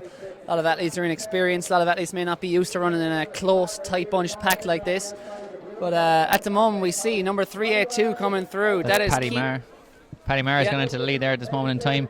Dunshaughlin CS won the International Schools cross country out in Bolton a couple of years back. Cian Kelly has just gone into second place there. And it's Pat Lockery there back in third from Scoil of Weir Buncrana. So none of these boys are feeling blue, even though they're dressed in blue. They're in 1, 2, 3, and the man from Liston Banner there, fourth place, Patrick O'Rourke, is just sitting pretty at this moment in time. And the athlete in white there coming flying up the outside. That's Jack O'Farrell. Jack O'Farrell's decided to have another look at the front to see if he's interested at the moment to go for it. Yeah, Jack O'Farrell is kind of. He's running out of the way Alberto Salazar's athletes would run, just on the shoulder of the leader and staying out of trouble. Not doing any of the work, but in a position where he's able to cover every single move that may happen. Yeah, in the distance events, you want to run out of energy just when you don't need it. Exactly. Spend your pennies like a miser. So this moment in time, Paddy Maher back to his best now at this moment in time. Still leading out in lane 1 there.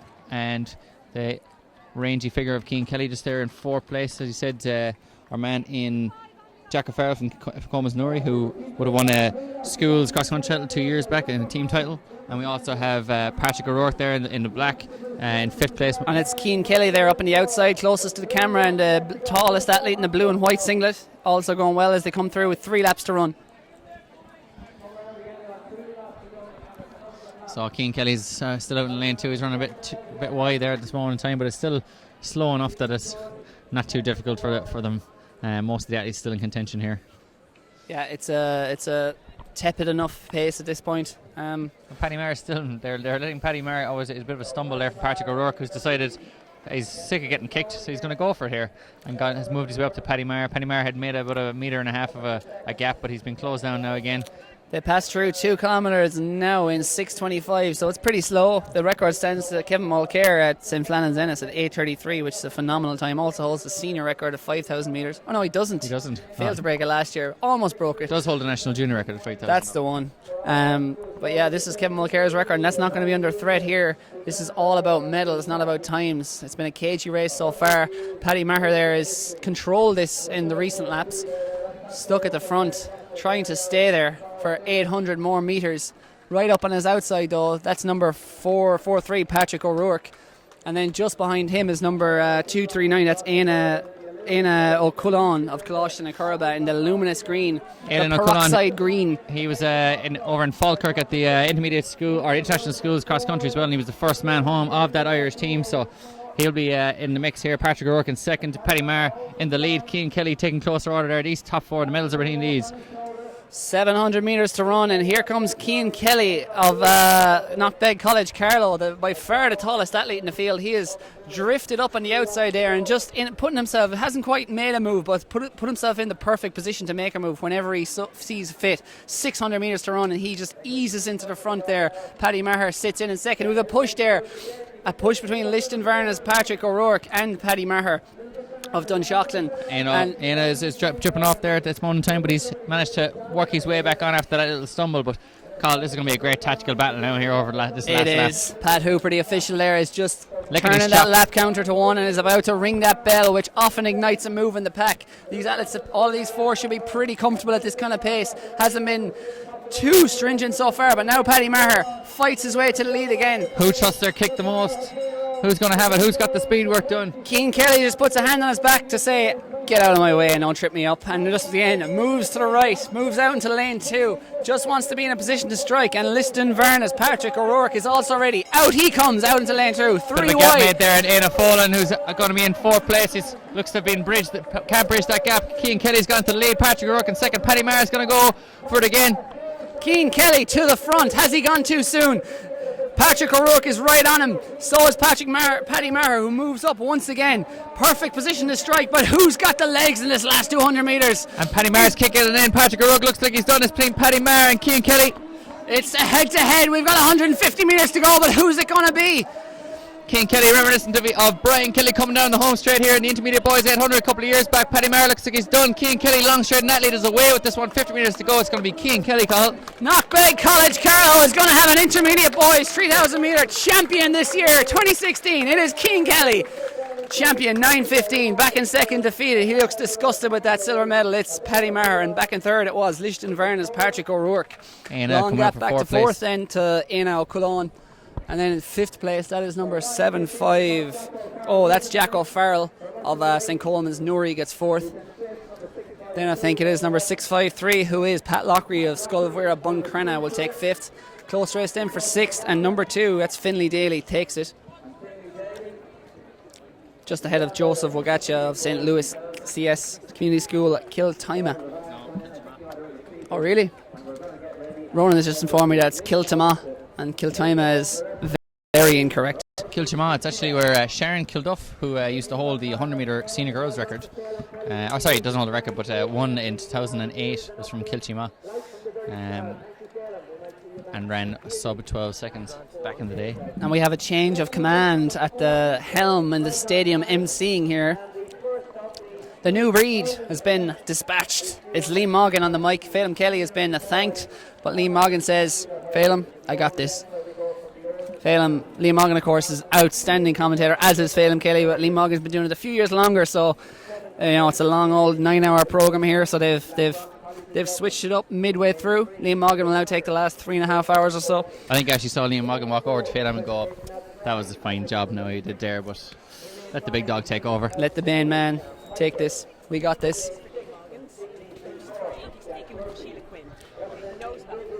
And speaking of Liam Morgan, we've just been delivered a load of packages for Liam Morgan to store up here in the commentary booth, Yes, which is strange. which will sell on eBay pretty quickly. So if anyone wants any random packages, we'll open them up here now. It's like We'll start. a few boxes of shoes there, I think. I think so. I need a new pair of shoes now. Thanks, Liam. Good man, Liam. Sound. But the athletes here in the 3,000 metres, you can see still strewn on the track there. Cian Kelly, obviously when you win the race, even no matter how tired you are, you're normally able to hold yourself up and walk around with the exhilaration of the win. But Patrick O'Rourke and Paddy Maher still panned out. Not looking like they're going to be making any moves anytime soon. Paddy Maher there, former international schools winner just by the steeplechase barrier. You can see what those kind of efforts take out of these lads. 9:15 for the win. So next up on track, it's time for the sprint hurdles. And we're starting with the big boy hurdles, 99 centimetres. Do you know what that is, Ronan? It's just short of a metre, Cahill. It's a centimetre less than a metre. That's where we're going to start, and as you can see, they're out on the track there, and we're going to have 7 athletes going to the line here. They're just getting ready. Athletes doing their final few runouts over the first few hurdles. I see Patrick Woloniuk there, presentation Athenry, just clearing those first few two barriers, and bring you the full line up there in just a second as when they get behind their blocks, so we make sure we're not lying to you and telling you athletes who aren't present and correct. So we're going to have a few hurdles races, and just if you're wondering what's coming up after that, we're going to go through all the hurdles, and then it's going to be the girls 300 metres, boys 400 metres, well, intermediate 300s.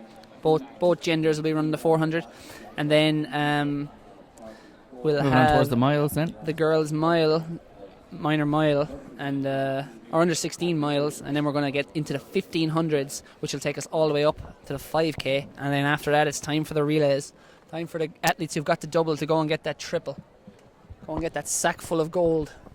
Yeehaw! Golden nuggets. I like the way you're pretending to tell the audience there what was going on when really you're just checking for yourself because you haven't got a clue. What? I'm intimately familiar with the Irish schools program, as you may not be. You know what, like the back of my hand. I'm sure you do. Think about getting it tattooed. Be a big tattoo. So the senior boys 110 metre hurdles. Meet record stands to Matthew Bean from 2 years ago, or last year in fact, 13.90. And they're on their marks, I think. Alan Francis in lane 2, Peter O'Connor in lane 3, Patrick Woloniuk in lane 4, Sam Piper in lane 5, Jack Murphy in lane 6, Kevin O'Leary in lane 7, and Kelechi Asonia in lane 8. They are off. Some great battles over the last week. Coming up here on the inside, going very well as Alan Francis of Blackrock College Dublin. Maybe just going well as CBC Corks. That's Jack Murphy. Sam Piper, Regent House. At the moment it is Sam Piper, Jack Murphy of CBC Cork by a street, in fact. And very happy with his second place there is Kevin O'Leary of Hazelwood College, Drumcolliher. And looking disgusted with his bronze, or maybe he's just tired, is Alan Francis of Blackrock College on the inside. Winning time 15.00. That's fantastic. Fantastic battle there in top 3. But as you said, Matthew Bean, record holder, had some fantastic battles with Sam Healy over the last couple of years. He did. Battling for the junior titles over time. There's the replay for you there. As you can see, Jack Murphy going very well there in lane 6. The red singlet, very crisp hurdling. Came well clear of Kevin O'Leary. Right in the inside in that white singlet there, and it was Blackrock College's Alan Francis with the bronze. I think it was Patrick Woloniuk of Presentation Athenry in 4th.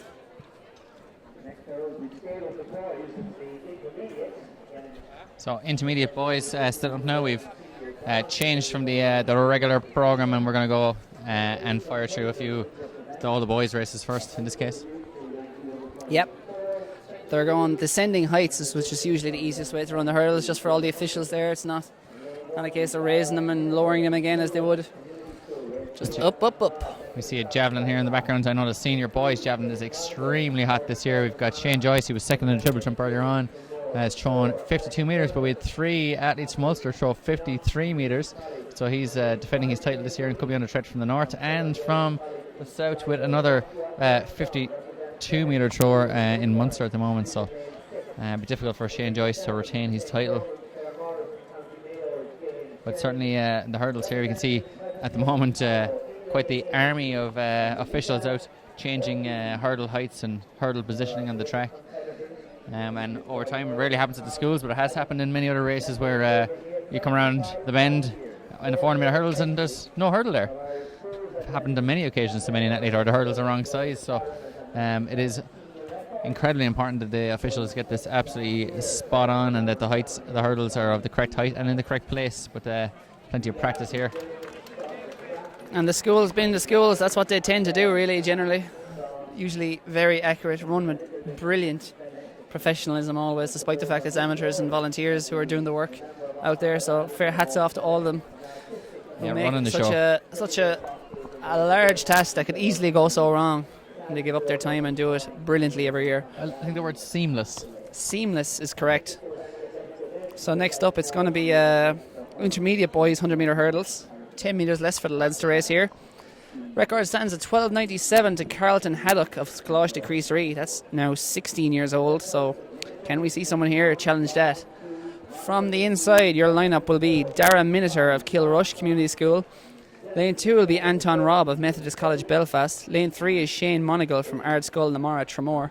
Lane 4 is Alex Clerkin from Castleknock College. Lane 5 is Shane Mooney from Summerhill College Sligo. Lane 6 will be Joshua Armstrong of Friends School Lisburn. Lane 7 will be James Jennings of St Coleman's Claremorris. Lane 8 will be Ayomide Oke from Presentation Carlow. It's very hot. It's extremely difficult conditions here for us. I'm not really too worried about the athletes, but kind of worried about myself here, sunstroke wise. But fantastic weather we're having down here. But as always, we were upset by it, and I went for some rain and just generally bad weather to come back. Do you remember last year? Huddling. I wasn't up there. Oh, I was yeah. down there. You were pretending to coach last year. You wouldn't even do the commentary, but we were huddling up here beneath blankets and protective rain sheets and generally just starting fires like Bear Grylls, trying to keep warm. Well, you can see some fires being started today here. There's fire on the track. That 3,000 metre race there has piqued my interest thus far. It has. Very much so. I hope Finbar Horgan is listening for is it a shout out there under the counter. Unofficial. But we've got plenty going on here at the moment. You've got the intermediate girls long jump getting themselves ready there as well. So here we go in the intermediate boys hurdles.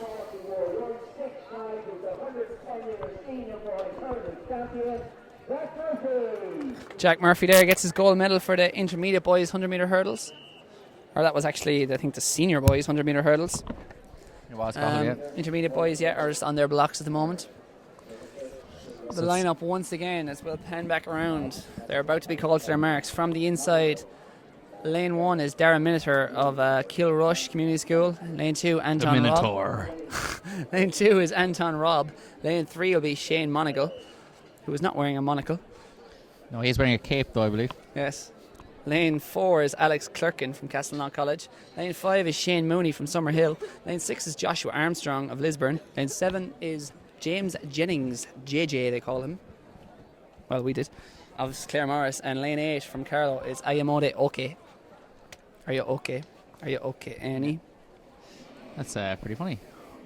Alien Ant Farm, and I believe who was the originator of that song? Oh, Alien Ant Farm. How dare you say Alien Ant Farm? Sorry, who was the originator? Who ran a bit of a rockin' riff over it and tried to pass it off as their own. It was Michael Jackson, wasn't it? Michael Jordan Johnson. One of those. Here we go. Intermediate boys, 100 metre hurdles on their marks. They're off. Great start in lane 5 from Shane Mooney. Inside him, though, Alex Clerkin looks to be leading at the moment. Alex Clerkin coming away from the field, trying to keep the pressure up is Shane Mooney, but Alex Clerkin has flown. The gold medal in intermediate boys has gone back to Castleknock. 13.25. Second place was Shane Mooney. And then we'll try and tee up the replay. We got so distracted by the leaders, the winners, the gold and silver medalists, that we didn't even have the decency to tell you who finished third, so we'll give you a look at that replay. Alex Clerkin, well, that was impressive. And also, Cathal, I think we've made a boo-boo in the senior boys 800 metres where we said Roland Surlis. We have not. My information was correct. Gary Campbell, Roland Surlis, and Joseph Lyons, top 3 there. As you can see there, lane 4, what a run from Alex Clerkin. Very crisp hurdling. moving clear, dips perfectly for the line. A la Colin Jackson, mid-90s. Great lean. Took the gold. We might try and show you the finish once more, and we'll be able to give you the bronze medalist there. As once again we got distracted by the beautiful hurdling technique of Alex Clerkin. If anyone has some Adderall, please hand it up to the booth, and we'll try to focus actually and tell you who finished third in that race. So we're just teeing it up for the moment. We've got a while until the girls' senior hurdles will be up next. Going well on the inside up the start there was Darren Miniter, and out in lane 7 that was James Jennings, I think. On right in the outside though is Ayamade Oke, actually a clear bronze medalist. Joshua Armstrong then came through well. Next up, it's the senior girls 100 metre hurdles. Ronan, you've got the lineup for this. I do, Cathal. We've got Alex Galbraith from Methodist College Belfast, Rachel Dunn from St. Cumkills Community School in Dublin, Elizabeth Moreland, who's one of the stars of the show, Dunshaughlin Community College, and Sarah Quinn from Ballinrobe Community School, Megan Mars from Strathern School, well-known hurdler, Rebecca O'Connell from St. Mary's Charlotte, and Anna Courtney from Colostra Mira in Ennis. So the record here is held by Sarah Lavin, and good Limerick woman. 13.73 back in 2012, the year of our Lord. Don't be surprised if that comes under threat here, because there's a star hurdler. And you know what the funny thing is? We want more. She's not even a hurdle specific athlete. She's just a very good hurdler. She's a master of all trades. Jack of none. It is Elizabeth Moreland of Dunshaughlin Community College. She will be running in lane 3 here. I think she's in the blue singlet down there as we look.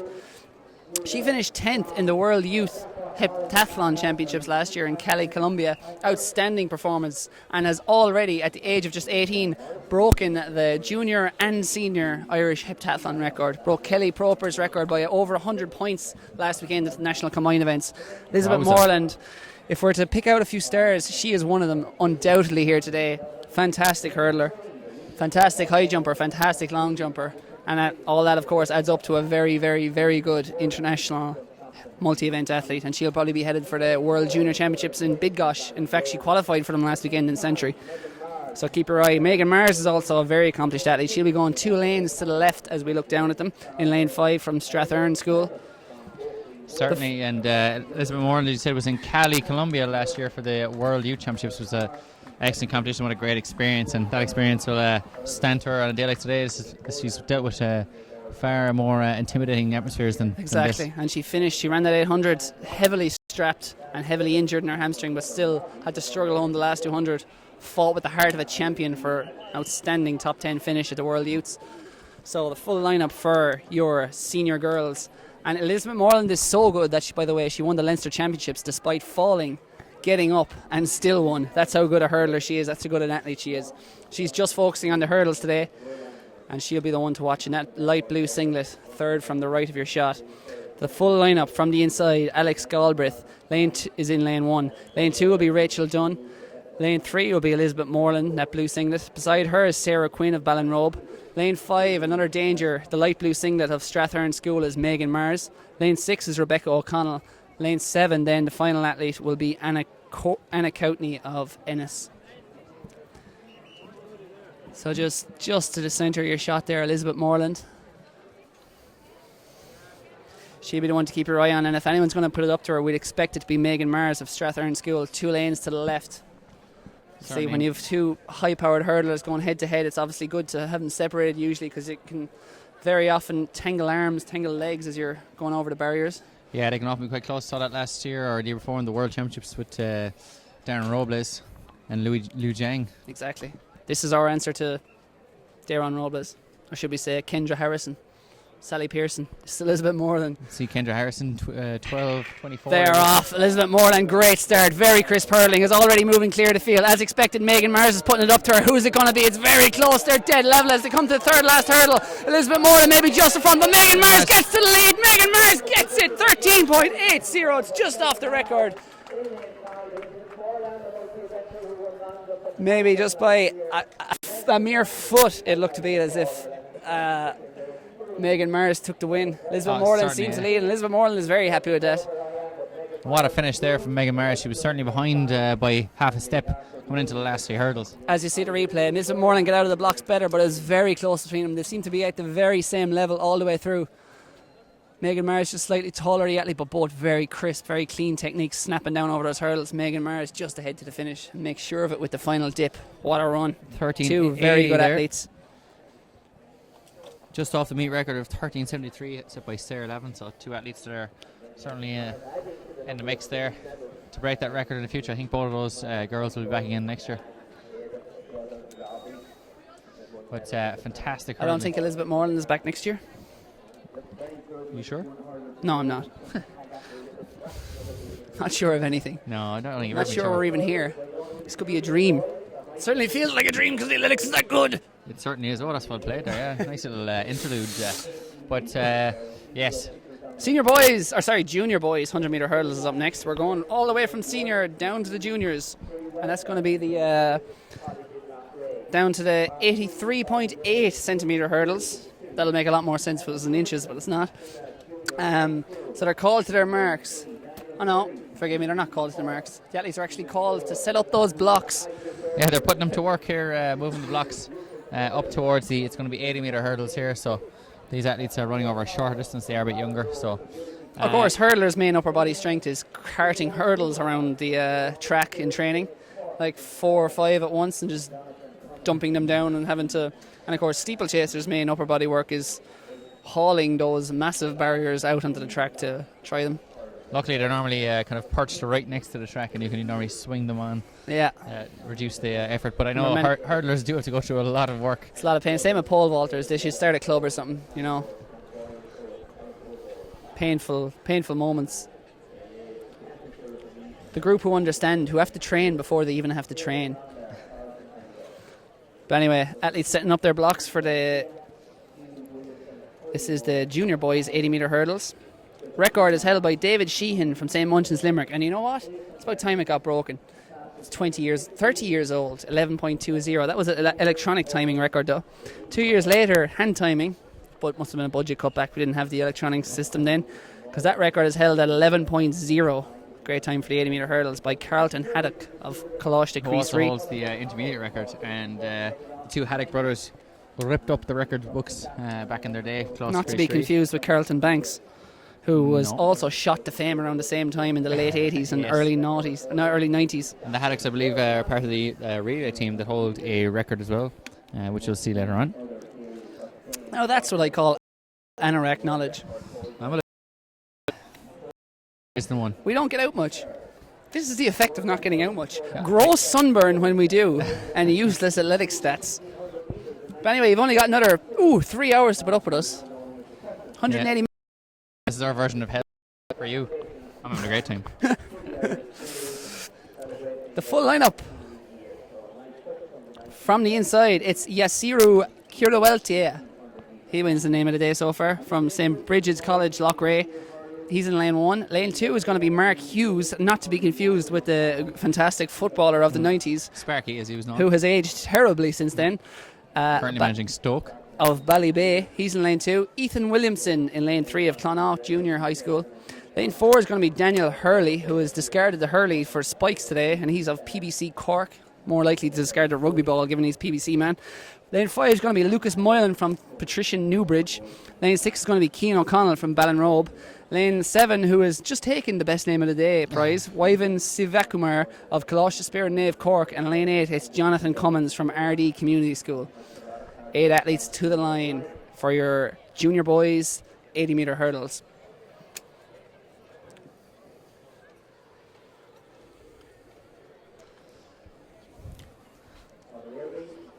The athletes are just making their way up towards the blocks there. They're being held while the hurdles are all checked. Plenty more going on here at the moment, so you've got junior girls in long jump and intermediate boys pole vault as well. So it's going to be a big battle here between the different athletes. As you said, 11:20 is David Sheehan's electronic time record, 11 flat then in the hand timing for Carlton Haddock. So it will be quite a difficult effort to break that record today. But 80 metre hurdles here. Who's it to be? We've got Daniel Hurley, Lucas Moylan, and Cian O'Connell in the and Ethan Williamson in the preferred lanes. And that is a false start. Or a faulty start, just an old practice shot. Perhaps Shots fired. shots fired, yes, as the young people say, Cathal. I never liked the phrase myself. Cathal is currently applying some emergency sunscreen because he is a horrible shade of red. Not unlike the beautiful shade of red that Entry colours. w.entry.com. We're going with .com, no messing there. Big dogs. Worldwide, Mr. Worldwide, Dave O'Shea, as we start the 80-metre hurdles here. Great start there from Ethan Williamson in lane 3. He looks like he's going to be running away with this one. In lane 2, we have Mark Hughes from Ballybay. He's going to go for second place and possibly is caught just on the line there by Lucas Moylan from Patricia Newbridge, but difficult to see there. We'll see better on that replay, but fantastic hurdling there all around. So 100 years of their schools today. It'll be a lovely program they're giving us out today, which 2016 track and field. And on that anniversary we reckon Mark Hughes with the win there. Oh, sorry, Ethan Williamson with the win there. So Ethan Williamson there in lane 3 was certainly with the best start. Mark Hughes coming up for second place, and then out in lane 5 was Patricia Newbridge's Lucas Moylan. So I reckon he got up for second place in the end there, but the clear winner there was Ethan Williamson of Conglock Junior High School. Really, really impressive hurdling there. 11.64, a little bit off the record, but really, really excellent hurdling. It's an event that takes a while to perfect and to master your craft. And now the officials are out again, working through their hurdles routine, which is almost as strenuous as the running the race. Come at me, son. I'm coated in 17 layers of factor 50. I'm ready for it. I'm ready for all you've got. Hit me up, UVs. Cathal actually went warm weather training in Italy there last week for this very event. Was, I believe, photographed standing around commentating at different events. Absolutely, yep. Absolutely not. Glass of limoncello in hand. Italian hat. As Ronan checks his massive social media following here, I'll try and remain professional at least. Someone has to carry this ship, steer this ship to safety. Just getting send a few texts, Cathal, Busy man. Busy man. A lot of people want to talk to me. What can I say? Catherine Duggan. Mainly he's my working. man, He's working. Let him alone. One day. It was one day. He has one job. Just leave me alone. Actually, he has 2 jobs. I'm actually currently double jobbing. Yeah, you're really earning your crust for Belvedere College today. Certainly, yeah. All that cash money. So anyway, next up on track, it's the intermediate girls 80-metre hurdles. And here we have 8 athletes, a full complement of athletes on the track. And by that I mean 7 athletes, because I'm going to instantly disregard what I said, because one is missing. There's clearly not a full complement. Oh no, actually, there she is. Oh no. Let's go back again. Let's change our mind. I think you set me up there. Change our mind 3 times. From the inside, lane 1 is going to be Miriam Daly of Scullivira, Carrick and Shore. Lane 2 is Rita Lahoo of St Enda's, Galway. Lane 3 is Kate Taylor of Kalash Davira, Ennis. Deely of Loreto, Kilkenny.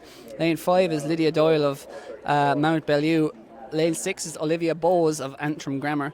Lane 7 is Abby Sexton of Loreto College, Cavan. And lane 8 on the far left is Niamh Gowing of Mount Anvil, Dublin.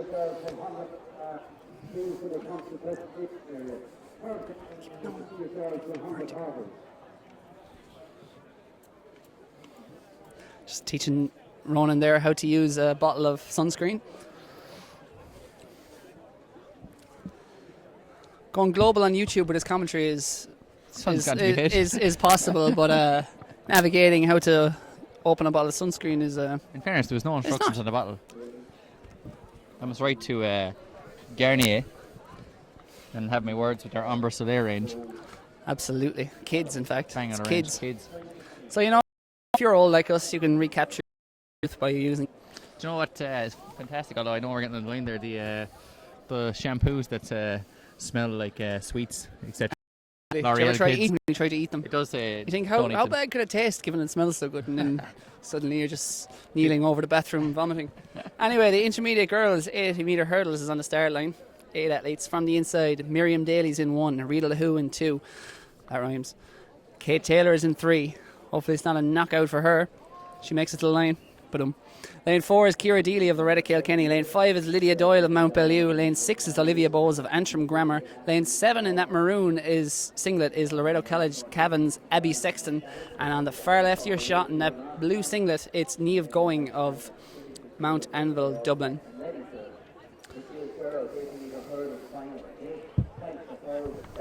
Yes, when the going gets tough, Niamh gets going. I was applying sunscreen there and was quickly trying to grab the mic. The ideas were fertilizing in your head. So here we go.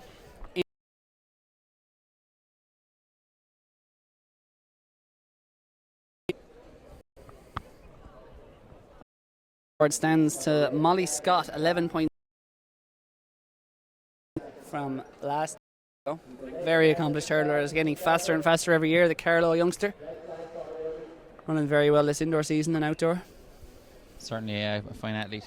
Both over sprints and the hurdles, but she looks to be shaping up to be a sprint hurdle specialist. But anyway, at the moment, it's just... It is difficult to call with the, as we see a pole vaulter flying over there, over 4 metres. And it's the senior boys pole vault. Certainly with the hurdles, things can change massively as the hurdles get a little bit higher. Someone that could be good at junior and intermediate level then can struggle at senior level. So absolutely, it can change massively, especially from inter to senior. People grow at different rates. Some people win gold, other people come last. If you're running Duggan, you come fourth all the time at the schools and then leave without a medal. Thanks. Very solid average though. You'd be a good mid-table team. Everton. Yeah. They're off.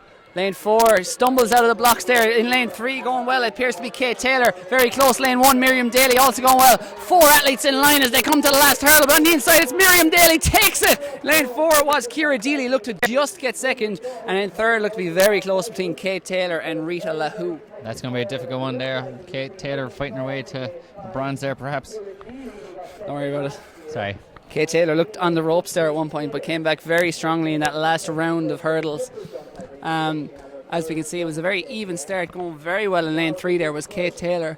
Flew out of the blocks with a good punch, but just gradually faded back a bit, and it was Miriam Daly who took over at the finish and very close for second and third there. But Miriam, no doubt about the winner in, just looking at the time, 11.71 seconds, so well outside the record, but Miriam Daly will not care one iota about that. No, she's already got the spikes off. She's gone, heading off. She's gone, she's done.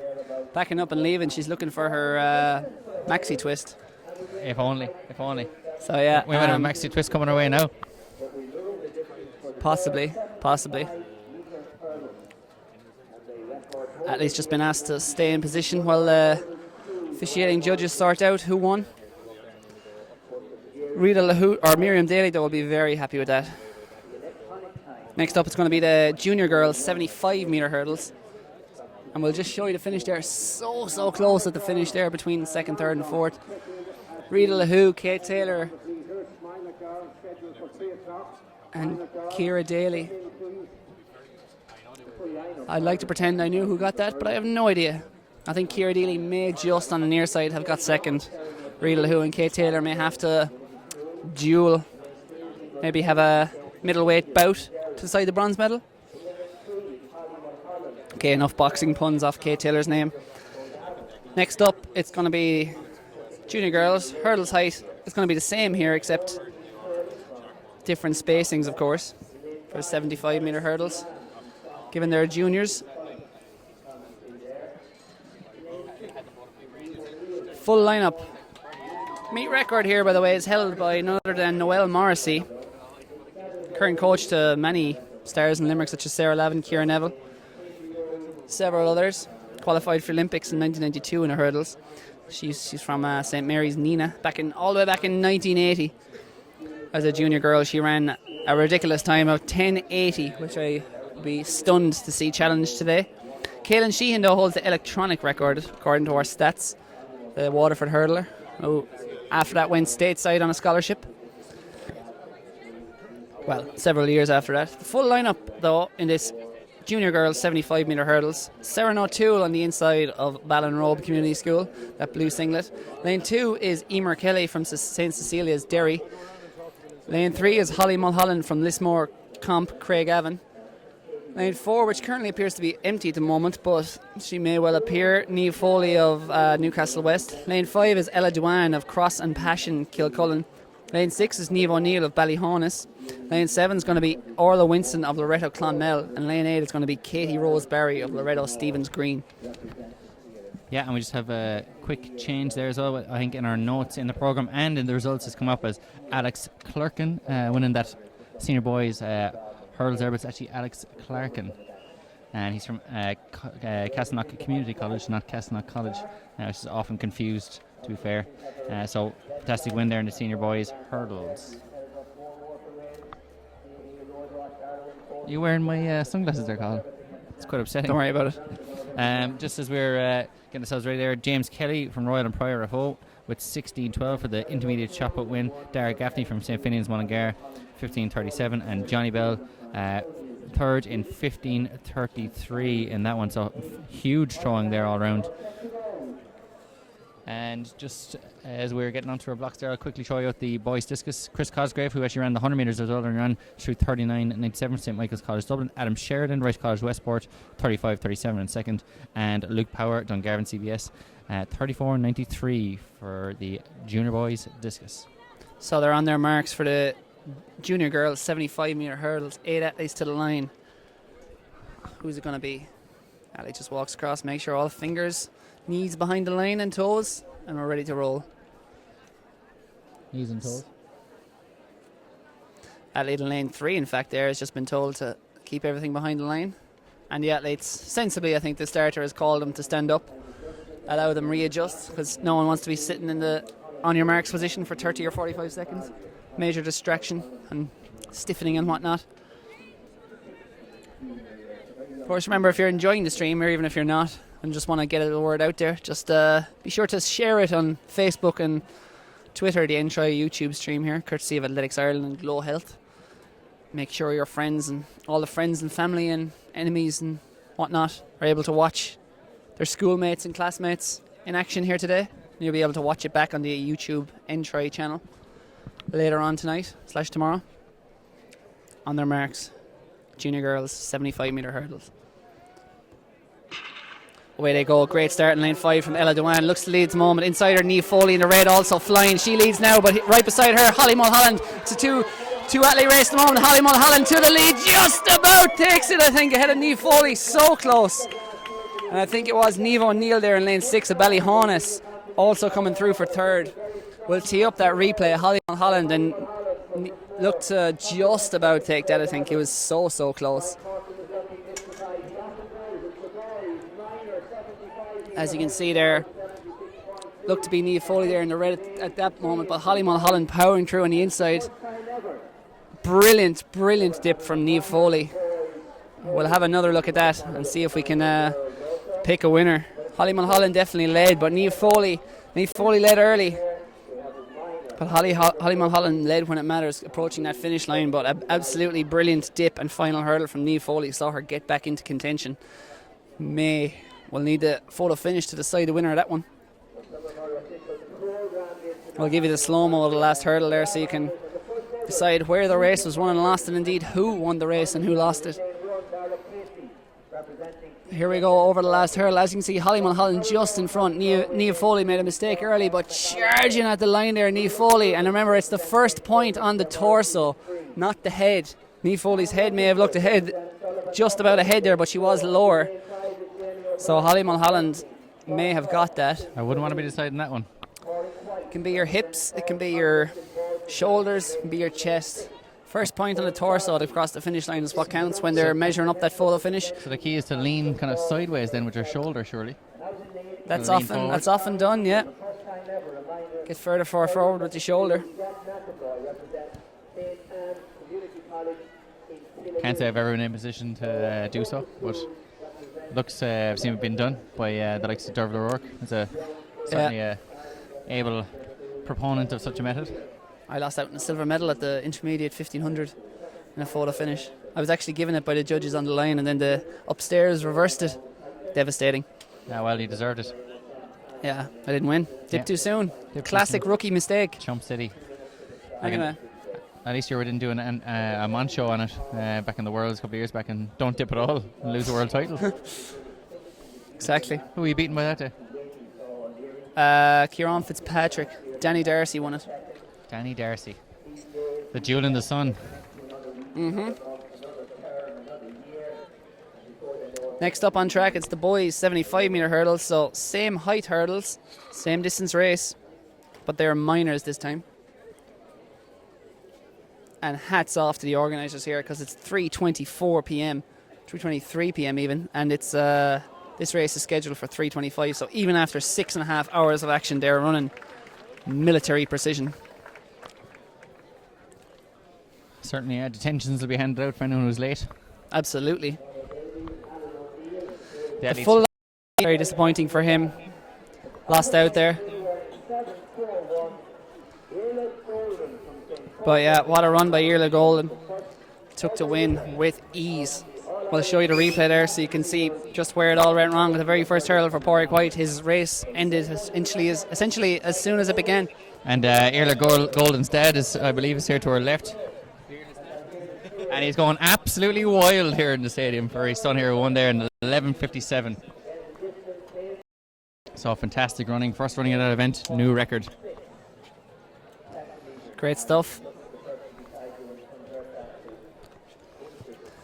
Athletes just been asked to hold their positions there at the moment while they sort out all the results. Next up on track, it's going to be the minor girls 75 metre hurdles.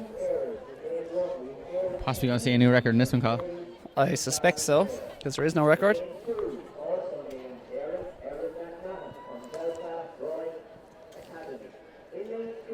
So yes, it's going to be 8 athletes in this. Full complement of athletes.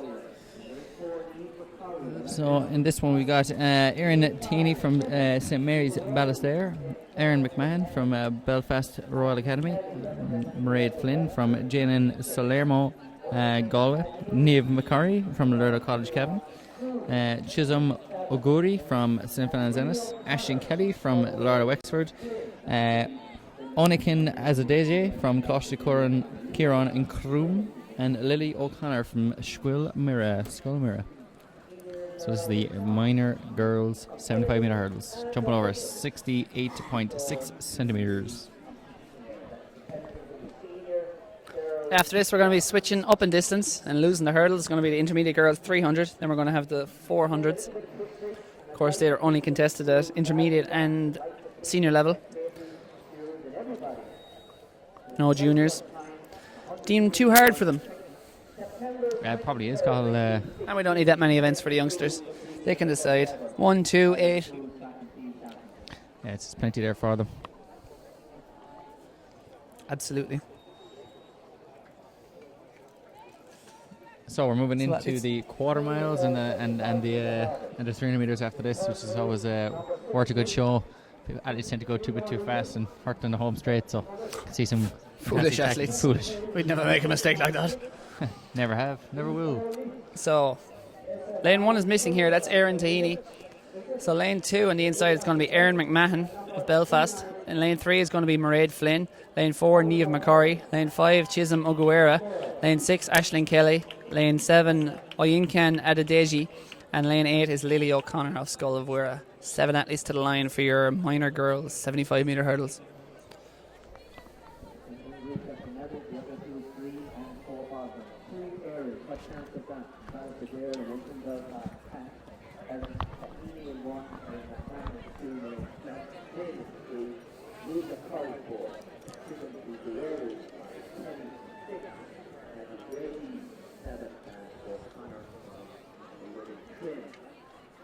Athletes on their marks.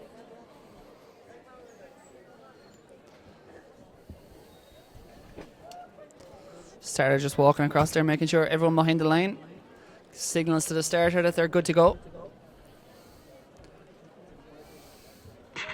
Away they go. Good start in lane 2 there from Erin McMahon. Seems to lead, but also going well. Chisholm Oguera in the middle. Right beside her is Niamh McCurry. Very close between these two, but it's Chisholm Oguera. Appears to just have the lead. Chisholm Oguera gets it right on the outside. That was Lily O'Connor of Scull of Wirra. Right on the inside was Erin McMahon, and beside her Mairead Flynn. So very close for second, but Chisholm Oguera undoubtedly your champion in 11.91 seconds, which, as Ronan Duggan, our resident statistician, will confirm, is a new record. New record, Cathal. 11.91. Nice one, Ronan. Great timing there. But now we're quickly. You've always been a master of timing. Oh yeah, well, not good much else. So we're coming up now towards the 400s, 300s. We're moving the hurdles swiftly off the track. Busy bees are removing the hurdles, and we're going to be moving throughout the program. Still have 1,500 meters to run and 5,000 meters, and as well as relays. So plenty more to come. So we'll just give you a few results there. Ethan Williamson, as we said, Clongach Junior High School, beat Mark Hughes and Lucas Moyle in the 80 metre hurdles. We had Megan Mars just beating Elizabeth Moore, and Megan Mars actually ran 13.78, so a little bit closer to that record than we thought. Sarah Kuhn was third, and Elizabeth Moore was second. Lydia Mills in the girls triple jump, 11.39 for Ballyclare High. Kate Farley from Stranraer School, 11.34, and Grace Furlong from CBS New Ross, 11.22. 200 metre boys senior presentation at the rise. Killian Green, 21.59. Sean Lawler, 21.93 for Colmore College, and Luke Morris from Newbridge, 22.25. That was the senior boys 200. Boys long jump senior Ian Brennan, St Columbus, 6.75. Mikey Cullen, 6.70. Ollie Wakefield, 6.45. Luke Ballantyne, 6.44, just missing out on the bronze medal there by 1 centimetre. Senior boys long jump. And then the girls junior javelin, Megan Lenihan from Hazelwood College Drumgoller, 40 metres and 6 centimetres, just beating Nikki O'Neill from Holy Family Newbridge, who threw 40.05. And Katie Moynihan there was third with 37.76. That was the junior girls javelin.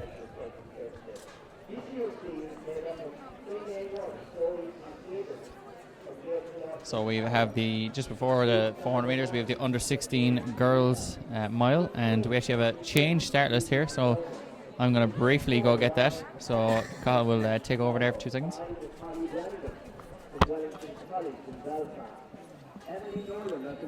And just to give you some results, updated. Lightning quick results service here we've got. So, intermediate girls 80 metre hurdles was the won by Miriam Daly, as we know, in 11.70 seconds officially. Second was Lydia Doyle, and we had a dead heat for second. We said it was going to be close between them, and it was. Couldn't be any closer. Lydia Doyle and Kate Taylor dead heating for second with 11.78. Ciara Deely, unfortunately, just touched off there for bronze, 11/200ths of a second behind in 11.80, and then it was Niamh Going of Mount Anville Dublin, 11.88 in fifth.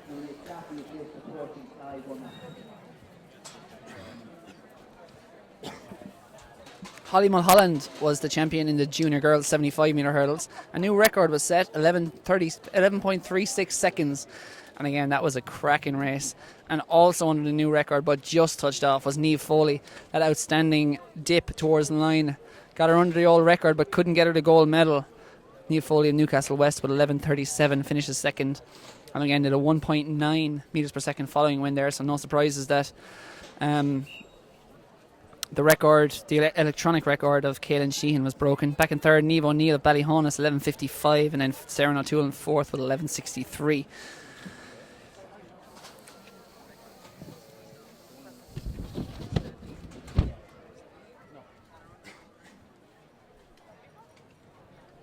So next up on track over on the back straight, it's going to be the girls 300 metres intermediate, scheduled to get underway in less than 5 minutes time. Just setting up their blocks at the moment. Ronan's going in search of a start list, but we've 8 athletes in this. It's going to be Chloe Headon, Save O'Mahony, Katie McGee, Lauren Cadden, Holly Brannigan, Emily Nolan, Laura Nelly and Laura Crossan. But we suspect that there may be an alteration to that start list, so we're going to try and get an updated one if there is any change to that as soon as possible. We've got the pole vault junior boys going on in front of us here, and also I think it's the intermediate girls triple jump. So as we have a few minutes, we'll just take in some of those performances. And again, as the results come in, we'll give them straight to you as we get them. Okay, we're just going to cut to a quick ad. We'll be back with you in less than a minute.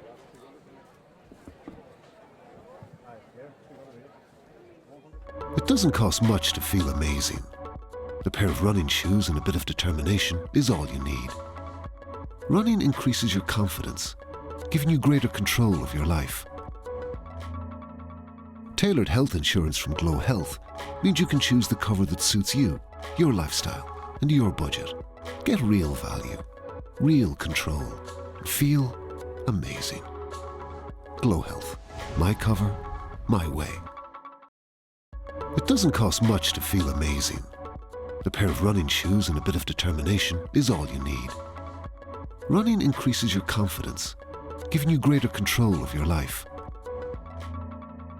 Tailored health insurance from GloHealth means you can choose the cover that suits you, your lifestyle, and your budget.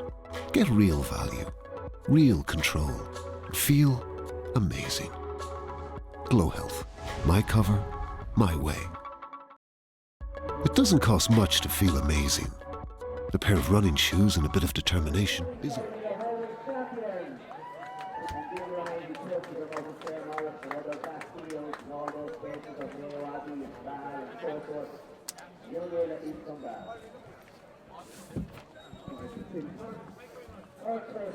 So next, we've got another official result coming in here. 800 metre senior girls was won by Amy Hamill, 2:14.66. Second was Laura Whitelaw, 2:15.34. And third, Aoife Delargy, Ursuline Thurles, 2:16.82. So next up, it's going to be the intermediate girls 300 metres. Record here is held by a lady who lit the Olympic flame in London. I don't believe Olympics. Katie Kirk. Well, one of several athletes who has chosen to light that Olympic torch. No, Olympic flame. Torch is the thing that lights it, isn't it? It is. The London Olympics in 2012, Northern Irish athlete, Sullivan Upper, and she absolutely crushed the intermediate girls 300 metres in 2010, all of 6 years ago, in 38.55 seconds. She also ran close to 2 minutes as well these days for 800 metres. Fine Yeah, athlete. fantastic 800 metre athlete she's developed into. She's run around 2:02, I think. Yeah, coached by her father, Mark Kirk. So, 8 athletes to the line in the intermediate girls 300 metres. From the inside, Chloe Nihedon of Carlow. Lane 2 is Save O'Mahony, St Mary's Nina. Lane 3 is Katie McGee of Teresians Dublin. Lane 4 is Lauren Kedden of Ursuline Thurles. Lane 5 is Holly Brannigan of Wellington College. Lane 6 is Emily Nolan, Sculvira Carrick-on-Shore. Lane 7 is Laura Nelly of Oranmore. And Lane 8 is Laura Crossan of Loretta College, Letterkenny. You're stuck in there, yeah? It's a lot of talking. A lot of talking. Who's in lane 2? Save O'Mahony. Save. Save the trees, O'Mahony. Yeah, you're having a shocker there now. It's Save. The sun's got to call. He's got the sunglasses on now. He's all the celebrity after his YouTube fame, yeah? Actually, you haven't pulled out your line yet, have you? Shh. Shh. Quiet for the start. Save O'Mahony in lane 2. Sorry to all the Nina people who I've offended. All of their marks getting ready to go here. It's a long hold. And they're off. Away they go. Very even start at the moment. Going well in lane 6 there is Emily Nolan, but it's pretty close. Also going well in lane 3 is Katie McGee of Teresians Dublin. Not much between the athletes. Going well in 5-2 is Holly Brannigan of Wellington. Stagger will unwind here now as they come around the bend, Cahill, and as you said, Katie McGee there from Teresians in Dublin in lane 3 is having an absolute stormer there. But we won't really figure out. Lane 5 there as well is Holly Brannigan from Ursuline Sligo. She's coming well as well there in lane 5. But 3 and 4, Katie McGee and Lauren Cadigan. Who's going to get it? Very close between these two, and it is Lauren Cadden to the lead. Looks supreme. Time to celebrate before the finish. 40.06. Back in second it was lane 3, Katie McGee, and then back in third it was Holly Brannigan of Wellington College. Those are your 3 podium athletes. So yeah, unsurprisingly well outside the record of Katie Kirk, but 38.55 for an intermediate girl is a very tough record to break, so weren't expecting to see anything of that calibre here today, but great run there from your champion. As we'll see the last 150 here on your screen. Very close, they came into the home straight. But again, Lauren Cadden just maybe appeared to pace it slightly better than the other two. Had that. The Turbo Blaster Jets, you might say, in the last 50 metres. Quite possibly, yeah, if you hadn't said it before. Running out of material. Only 2.5 hours to go. 2 hours 20 actually, until the senior boys relay will bring a curtain down on proceedings, and it can't come down soon enough if we're going to get heat stroke if we stand out here any longer. I'm very much struggling. Irla Golden with the win there in the 75 metre hurdles for boys, minor boys, with the new record 11:56 from St. Coleman's Claremorris. Dara Casey in second place at CBS on Escorty, and Jamie O'Brien from Mercy Mount Hawk, who are having a great day today down in Tralee, in third place. Intermediate girls and Miriam Daly, Lydia Doyle and Kate Taylor. That was an absolutely ridiculous finish there, where Miriam Daly was a little bit in front with 11:70, but second, third and fourth were Lydia Doyle 11:78, Kate Taylor 11:78 and Ciara Deely 11:80, so tight at the top.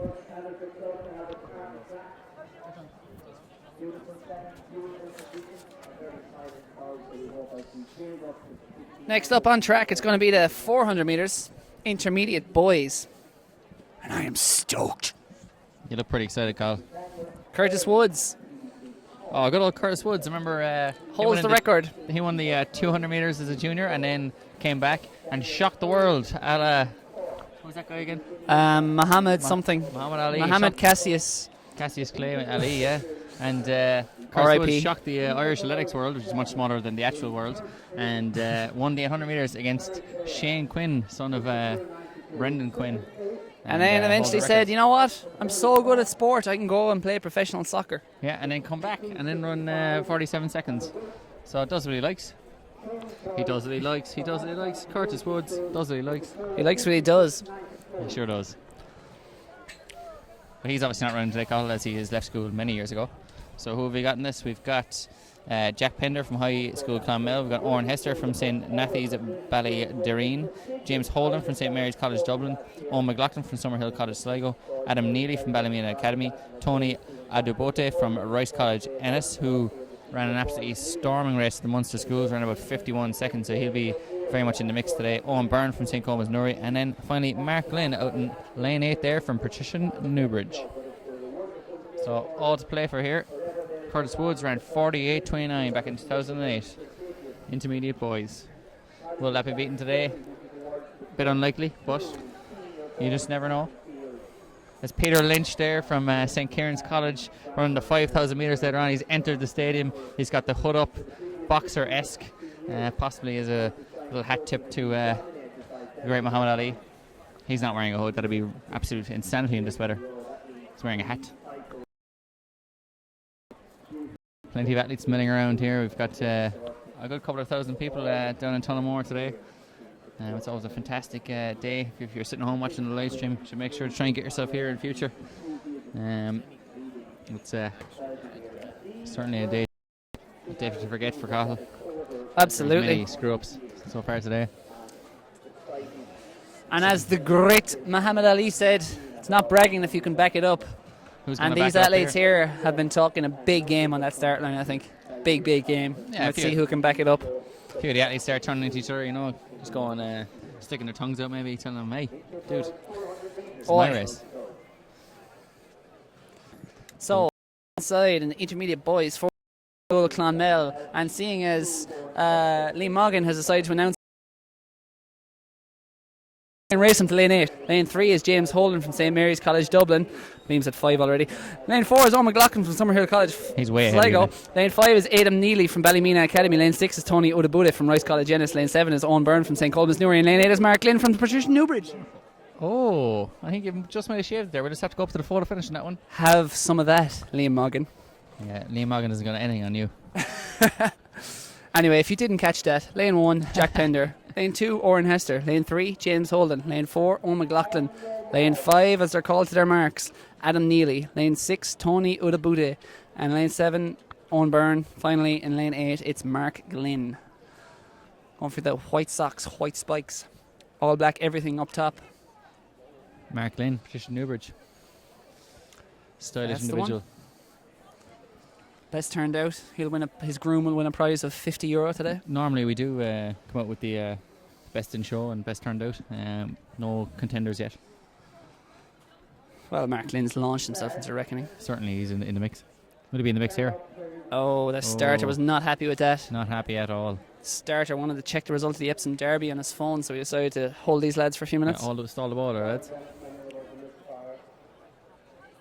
Wonder what that was for. Big Al from St. Aidan's out there throwing shapes, putting the yellow card up. Cautionary yellow card. As I see Scott Meany there vaulting over the bar and the pole vault there.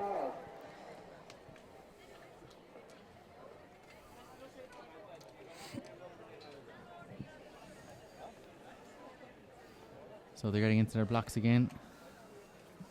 Starter looks to be happy with proceedings thus far. White flag about to go up. Everyone ready? White flag is up. In this case, white cardboard.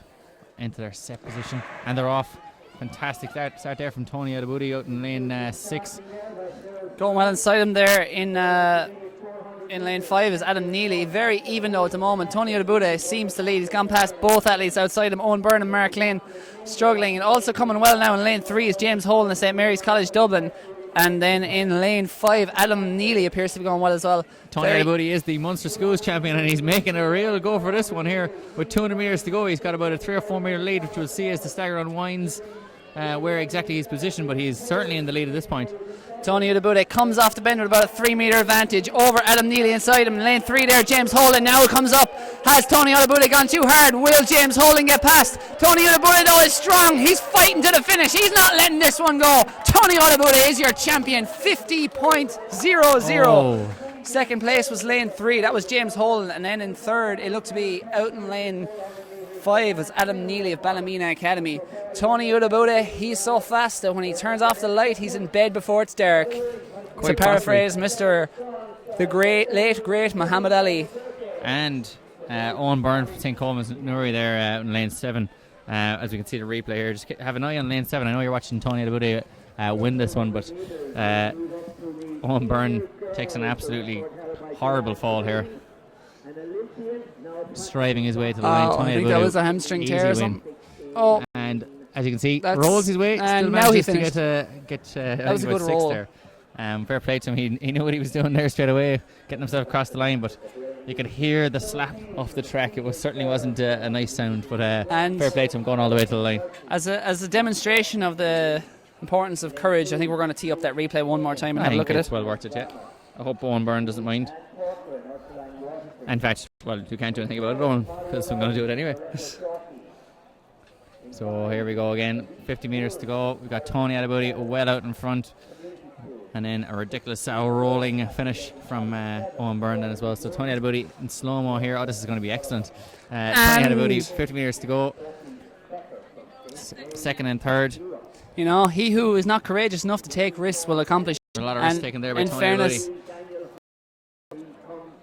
We also had James Holden there from St Mary's out in lane 3. He was getting up for second place. I think he would run around 50 points as well. Fantastic. Owen Byrne, point I was making there, took a risk in diving for the line early, trying to get that 4th place. And he got 5th. It's quite the roll face as we see. Slam there, I suppose. He becomes a gymnast for the last metre or two. Beautiful cat's tumble. In terms of pencil roll there, obviously you've got to keep your legs together and I suppose show some sort of grace. I don't think grace was really his primary concern there, just rolling across the line, but fair play to him for getting across. They see him rolling. He must be the only athlete to ever finish 6th in Irish schools while prone on the track. And then sideways and completely stationary and going, right, I better roll across the finish. It was truly so Limp remarkable. Bizkit wrote a song about that. Owen Byrne, his last 2 metres, called Rolling. But is that him down? He's still receiving attention. No, that is not him. In fact, Owen Byrne was Owen wearing Byrne a white is a man. singlet. Owen Byrne has gone, do you know what? Brush the dust off. Yeah. Let's go again. Owen Byrne not a bothering him, yeah. Out for a warm down. Out the back there, cutting hedges and just getting on with things. Absolutely. Let's hope that athlete is all right. I think that's just a case of excessive H+ ions into his bloodstream, changing the acidity of the muscles, Carl. Exactly. Lactic acid is a fall guy. It's not lactic acid at all. That on the track, by the way, is actually James Holden of St Mary's College Dublin. He's been lifted off now. Thankfully gets to his feet as bit of applause rings out. And I don't think he's injured. He doesn't appear to be injured. Just looks to be a case of quite literally leaving it all on the track. I think the medical term called is goosed. Goosed is the official medical term. I just checked with the Irish team doctor. So next up on track, as we see who's winning the fashion stakes there, it's that official in the That's Hawaiian. If we just flick to the left there on camera, we'll see the official there in the. Superb. Look at this first shirt. That is an outrageous Lord. shirt. Fantastic. And shorts to boot to match. Styling. With the white flag. The He's no catwalks, surrender to the to fashion there. catwalks of Milan are going to have that look next. I think he knows we're talking about him. But he certainly spotted us. best dressed, I think, at this moment in time. Okay. Clear winner. To get back on track, quite literally, the girls' senior 400 metres from the inside in lane 1 is Aoife O'Carroll of Mercy Mount Hawk Tralee. Lane 2, with 2 different spikes on, it's actually how they're made, is Lise Hagen of Grosvenor Grammar. Lane 3 is Anne Corcoran of Ursuline Waterford. Lane 4 is Molly O'Reilly of Loretto Dalkey. Lane 5 is Elise Bruin of Carrick on Shannon. Lane 6 is Niamh Malone of Castle Blaney. Lane 7 is Sarah O'Donnell of Coloshin Corba. All right, Irish boy. Lane 8 is Sophie Becker of St Mary's New Ross. We saw Sophie Becker earlier on in the 100 metres, so she's gone off in the quarter mile distance here. She's got very, very hard there in lane 8. Niamh Malone also in the pink there has gone out hard in lane 6, and also going well in lane 4. That is Molly O'Reilly of Loretto Dalkey, and inside her Anne Corcoran of Ursuline Waterford. But on the very outside, Sophie Becker, our 100 metre athlete, is flying. And she is running blind calls, so they tend to go a little bit faster in lane 8 anyway, but she's certainly got out pretty hard here. Exactly. Looks like Anne Corcoran there of Ursuline Waterford on the inside looks to be her main challenger here in lane 3 as they round into the home straight. Very close between these two athletes. It is actually lane 4. It's Molly O'Reilly of Loretto Dalkey who leads. And Corcoran is back in 3rd. Now it begins to hurt for Sophie Becker, and your champion is going to be Loretto Dalkey's Molly O'Reilly, or is it? Can Sophie Becker come back once more? She's tying up Sophie Becker on the outside, but no, she gets it. Molly O'Reilly is your champion. Right on the outside, Sophie Becker was 2nd, and then Anne Corcoran of Ursuline Waterford takes 3rd. Winning time is 56.03. She must be the greatest.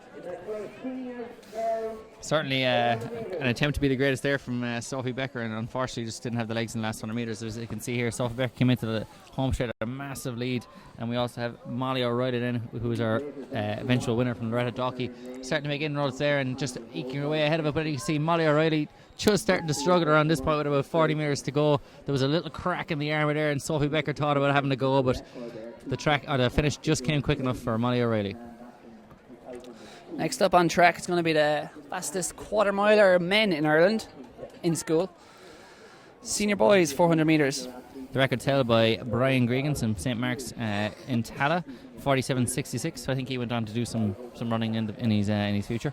Yeah, interesting and very difficult double being attempted by Jamie Mitchell here of Ardscoil Reach. Yeah. In lane 3, he ran the 200 metres no more than I'd say about 2 hours ago, maybe an hour and a half ago, and he's back with lactic acid in his legs and courage in his heart. He's back along with Damien Hickey from Davis College Mallow, Luke O'Shaughnessy from Presentation Headford, Jamie Mitchell obviously from Ardscoil Reach is in lane 3, Jack Manning from St Kieran's Kilkenny, surely a relation of Cleena Manning, who's won many a title here for Loretto Kilkenny. And we also have Shane Trainer Canavan from St Mary's Galway, Christopher O'Donnell from My Ene College from Bundoran, Jack McComb from Royal Belfast Academy Institute, also known as RBAI. And we also have Joseph Lyons, who was 3rd earlier on in the 800 metres and is coming back for more punishment here over the quarter mile distance. He runs for Holy Family in Rackcool, the community school in Rackcool. So he's ran under 50 seconds as well this season, so it'll be certainly a competitive race here. We're looking for a time in around 40, 48, 49 seconds. I will take anything though, anything from 45, 44, 43 to 60 seconds even. As you can see, the 3,000 metre winner from Cian Kelly from Knockbeg College, Carlo, is strolling around, the king of Tullamore.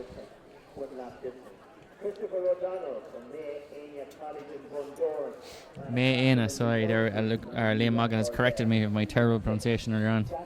Man from Bundoran won't be happy with me. So we're getting ready here, 400 metres. I think the general advice here is to get out hard, run hard in the back straight, and try and run hard then over the last 200 metres. Carl?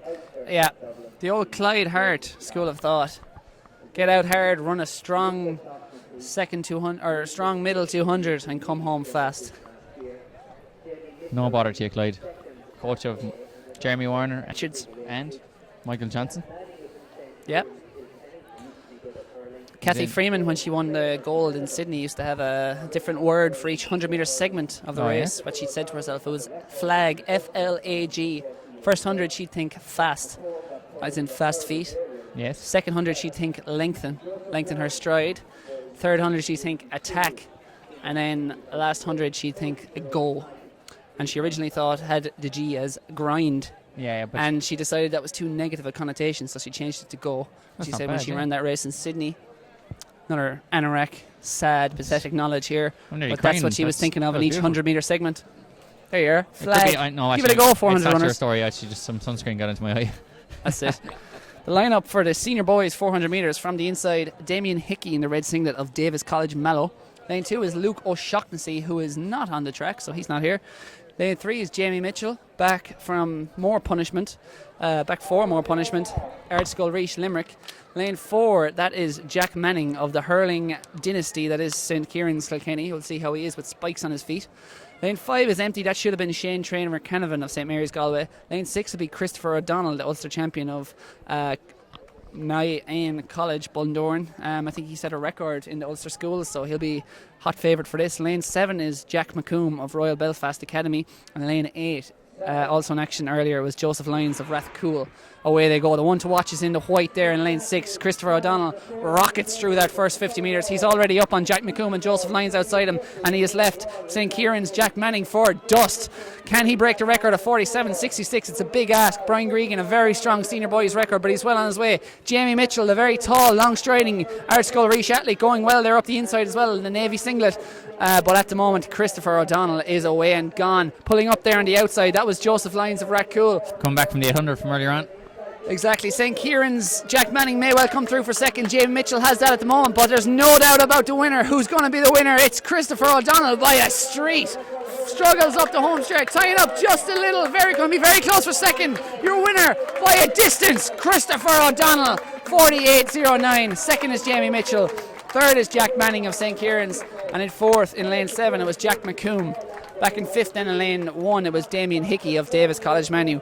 48.09. What a run from Christopher O'Donnell. Less than just over 4/10 is going to be outside Brian Gregan's record, so top-notch running. So we also have, we were going to click into the replay of this one, Cathal. Jamie Mitchell, as you said, coming back. Justin Lyons just clearing out a shot there after his bronze medal in the 800 metres earlier on. We had O'Donnell here entering the home straight after storming out to a lead over the first 100 metres. He's starting to tie up a little bit, but coming strong over the last 100 metres. He's going, and he's gone. Down for 48.09, which is fantastic running. Second there was Jamie Mitchell, and third then was Manning. And we're just going to leave you out for a quick break here before the girls under 16 mile is about to get onto the line. Running increases your confidence, giving you greater control of your life. Tailored health insurance from GloHealth means you can choose the cover that suits you, your lifestyle, and your budget. Get real value, real control, and feel amazing. GloHealth. My cover, my way. It doesn't cost much to feel amazing. A pair of running shoes and a bit of determination is all you need. Running increases your confidence, giving you greater control of your life. Tailored health insurance from GloHealth means you can choose the cover that suits you, your lifestyle, and your budget. Get real value, real control, and feel amazing.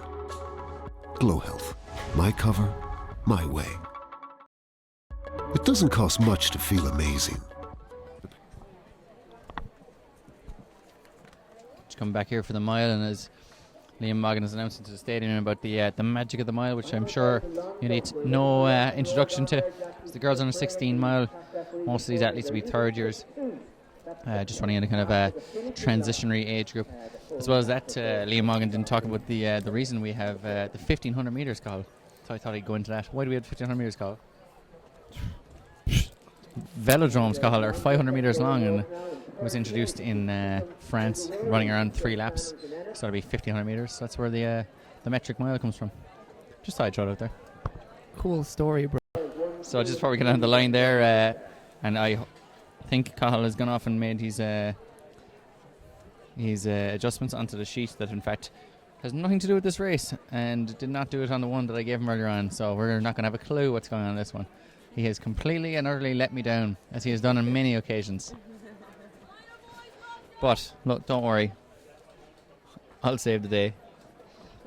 But in the meantime, Shane Joyce was the winner of the All-Ireland Schools Senior Javelin with 56.92 metres from Ashbourne Community School, doubling back from the triple jump earlier on. Gareth Crawford from Holy Cross Strabane, 53.75. Jack McGee from Ballyclare High, 52.99. Great javelin competition there with 6 men throwing over the 50-metre barrier.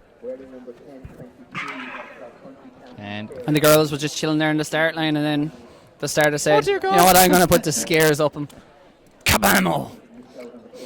Fear not, ladies. It was just a tester. Quite the echoing sound off the gun here. We have the proper start list. no worries, Carl. So we'll send Carl off again to do his duty. Figure out the colours here. It's like horse racing. A bit difficult. We're used to our club events where we can just guess the singlets. There'll be plenty of results coming here that we'll fire out to you later on. So at the moment, mile, 4 laps of the track, 4 quarters, whole mile, and the athletes are coming around now. 100 metres gone. Under 16 girls mile, and after 100 metres we've pretty much still got the field together. Nothing really a hot pace at this moment in time. It's going to be in around, I'd say, 40 seconds for that, maybe a touch inside 40 seconds for that first 200 metres. So there we have it, 39 seconds. So if we go 40 and 40 is 80. That's a 5:20 mile that these girls are going to be running if they keep it at this pace. I'm sure that they're only looking at each other at the moment. It's early game of chess. 4 minutes is just enough time to make it interesting and not long enough to bore you. That's the mile. As a teacher once said to me about how long an essay should be, it's like a miniskirt, long enough to cover the essentials but short enough to remain interesting. And that certainly qualifies as a wonderful assessment of the mile. So here we going to keep you interested. So we're coming up now, hitting just inside 80 seconds. That's 5:20 mile in there that they're hitting right now. So these 15-year-old girls hitting 5:20 mile, and you wouldn't be able to, if you went out now and ran a mile on the road, you're unlikely to be able to beat these girls. Hey, let's not second guess our audience here. No, you're all useless. Sorry. So we've got an early leader here. So it is Sarah Healy in the red of Holy Child Killiney who's shot out here on her own to about a 30-metre advantage. And she won the Leinster Schools as well, Carl, with an absolutely ridiculous last 500 or 600 metres. So she's definitely the one to watch here. She won the Ireland Schools cross country around this year and had great battles with the likes of Jodie McCann there, who ran the intermediate 3,000 metre earlier on. So Sarah Healy here in the mile in the red of Holy Child Killiney. But this time it looks like she's going to try and do it all on her own, and that she's not waiting until the last 400 or 200. She's moved early, and she has about a 40-metre advantage over the field. The rest of the pack running together, but Sarah Healy, she is the class of this field. We knew it from the start, or at least pretended to, and Sarah Healy has moved clear as she comes down here. The record, by the way, is held by Laura Ward at 5:15.12 set last year, so maybe that's on her mind. Maybe that's the reason in such warm conditions she's gone out so hard. She passes through now, 2:34 through halfway. So it's certainly picked up pace in that second lap. So yeah, she's headed for a performance about 5:08 at the moment if she can keep this up. Coming through there in second in the light blue, I think it is. I think that's Tamsin Muldowney of Middleton. St Mary's Middleton, yeah. You've got two Loretto Kilkenny girls in there, in Ella Richardson, who is in about fourth to fifth place there now at this moment in time, and her clubmate perhaps, and certainly schoolmate Amy McAvoy is also in there. So it's very bunched. A lot of these athletes in the second pack are just going to basically give up on the gold medal, because Sarah Healy is a class apart here, as Jim McGee would say, different class. Yes, different class. And Sarah Healy's like the hare and the tortoise here. The hare has certainly gone off pretty fast in this one, but I think she's going to make it to the finish. I think this time the hare is going to win because she's got almost 100-metre advantage. It's about 90 metres. She takes a quick glance to her left there as she rounds the bend. The rest of the athletes are currently out of shot. We'll get a look at them for the up towards the finish, so we'll find out what's going to happen with them. It's very bunched. There's still actually 4 athletes. That group is starting to fragment at the moment. 4 athletes moving clear now, all wearing different shades of blue. 2 are the Loreto Kilkenny athletes, Ella Richardson and Anna McAvoy. And I think Shauna O'Brien of Presentation Milltown is also in there. She's just tagging in 4th place at the moment. So just tell you there, Sarah Healy came through in 3:51. She could sneak just inside the 5-minute barrier there and break the record by quite a chunk. She could. I think she might be just outside 5 minutes realistically, but she looks to be well on course to break this record. And as we see the Loreto Kilkenny athlete there, I think that's Ella Richardson is shot to the front in 2nd, which is obviously not the front of the race, but the front of the chasing pack. And then up in 4th at the moment, that is Shauna O'Brien of Presentation Milltown. She's trying to just about move up to the bronze medal position, but now it's the 2 Loreto Kilkenny athletes who are leading the chase for 2nd. They are Ella Richardson. Away and home here, just to clarify here, Cathal, Sarah Healy is almost and is certainly 100 metres ahead of the field, coming into the home straight, and is putting on an absolute show here. She's not going to break 5 minutes for the mile, but she's going to be damn close. And what a performance. The crowd is appreciating how good of a performance this actually is. She started off slowly, and those last 3 laps were a hell of a lot faster than she was around the first lap. And she's come up there for a 5:03 massive record. And if we look back to our left, it's very close in the battle for 2nd, and coming down the outside in those baggy shorts, it is Shauna O'Brien of Presentation Milltown. Takes a look around. Ella Richardson and Anna McAvoy very close for 2nd and 3rd. Can they even get past? No! Silver medal goes to Shauna O'Brien, and then it's very close between Ella Richardson and Annie McAvoy of Loreto Kilkenny. So there'll be some tension, shall we say, on the bus back to Kilkenny this evening between who got the bronze medal and who got diddly squat. I believe they'll never speak to each other again. Allegedly. We're always trying to cause trouble. trouble. A cracking. We had it all there. We had a stunning solo performance, and we also had a fantastic contest for the minor medals. Sarah Healy, though, the star of the show, 5:03.58. That's going to be a new record for your intermediate girls, under 16 girls 1 mile run. So next up we have the boys 1 mile run. So we'll just fire you out a few results there. The boys intermediate 3,000 metres was won by Cian Kelly in 9:15. Paddy Maher was 2nd in 9:19, and Patrick O'Rourke was in 9:20. So fantastic running there from those 3 gents. The minor girls 75 metre hurdles was Chisholm Oguri from St. Flannan's Ennis 11:89. Erin McMahon 12:03. She's from Belfast Royal Academy. And then Lily O'Connor from Sculmura Trim 12:06.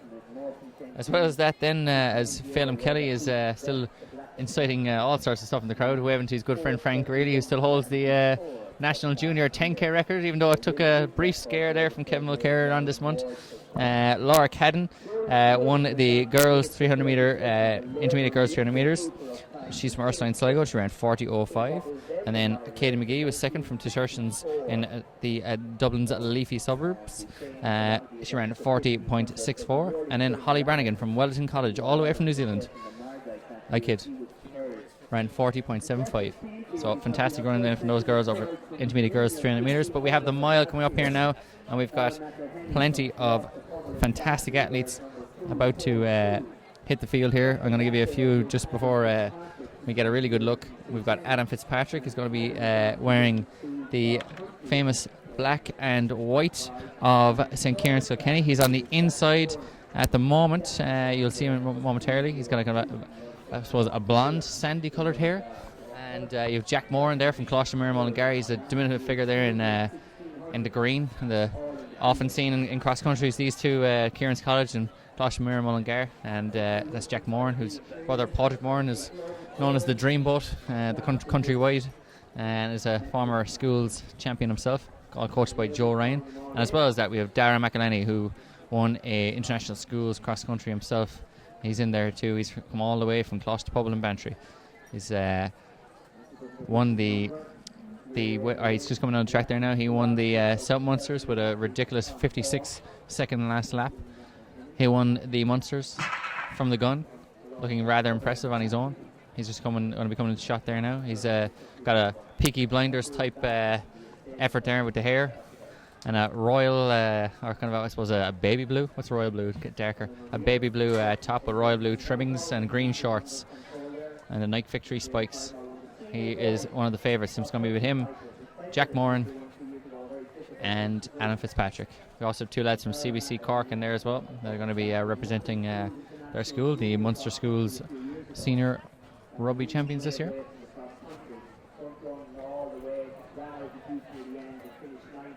So plenty at store here. Adam Fitzpatrick, who won the Leinsters quite easily this year, just beating out Jack Moran. And our second man there, Shane McAvoy as well. We had actually 4 qualifying from each zone. It's one of the first times it's been done that they qualified 4 in the mile. So it's a new event and trying to keep as many involved as possible. And this will be an intriguing battle over the next 3 laps because back in the pack, no one seems interested. Not Darren McElhenney, not Jack Moore, not Alan Fitzpatrick. None of them are interested in chasing this pack. They seem intent that he's going to come back to them. And the issue here is 72, so they're going to just about outside 440 miling. And Tim Scott just decided, yeah, I'm going to get away.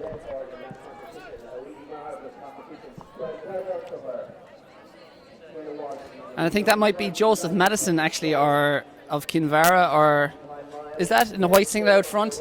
It is not a Malachy's athlete, I think. Or is it? Yeah, we'll confirm that when they come around in front of us. But back in the pack, we have still 11 athletes in the main pack. So we have 2 from CBC Cork, 2 from Seamount College, Kinvara, and plenty more in there as well, 2 from St. Kieran's College. So they still have not in any way tried to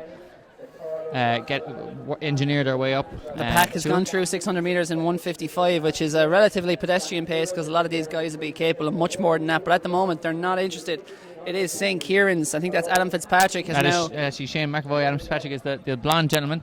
But Shane McAvoy, looked like he was going to make an effort to try and get up there, but he hasn't.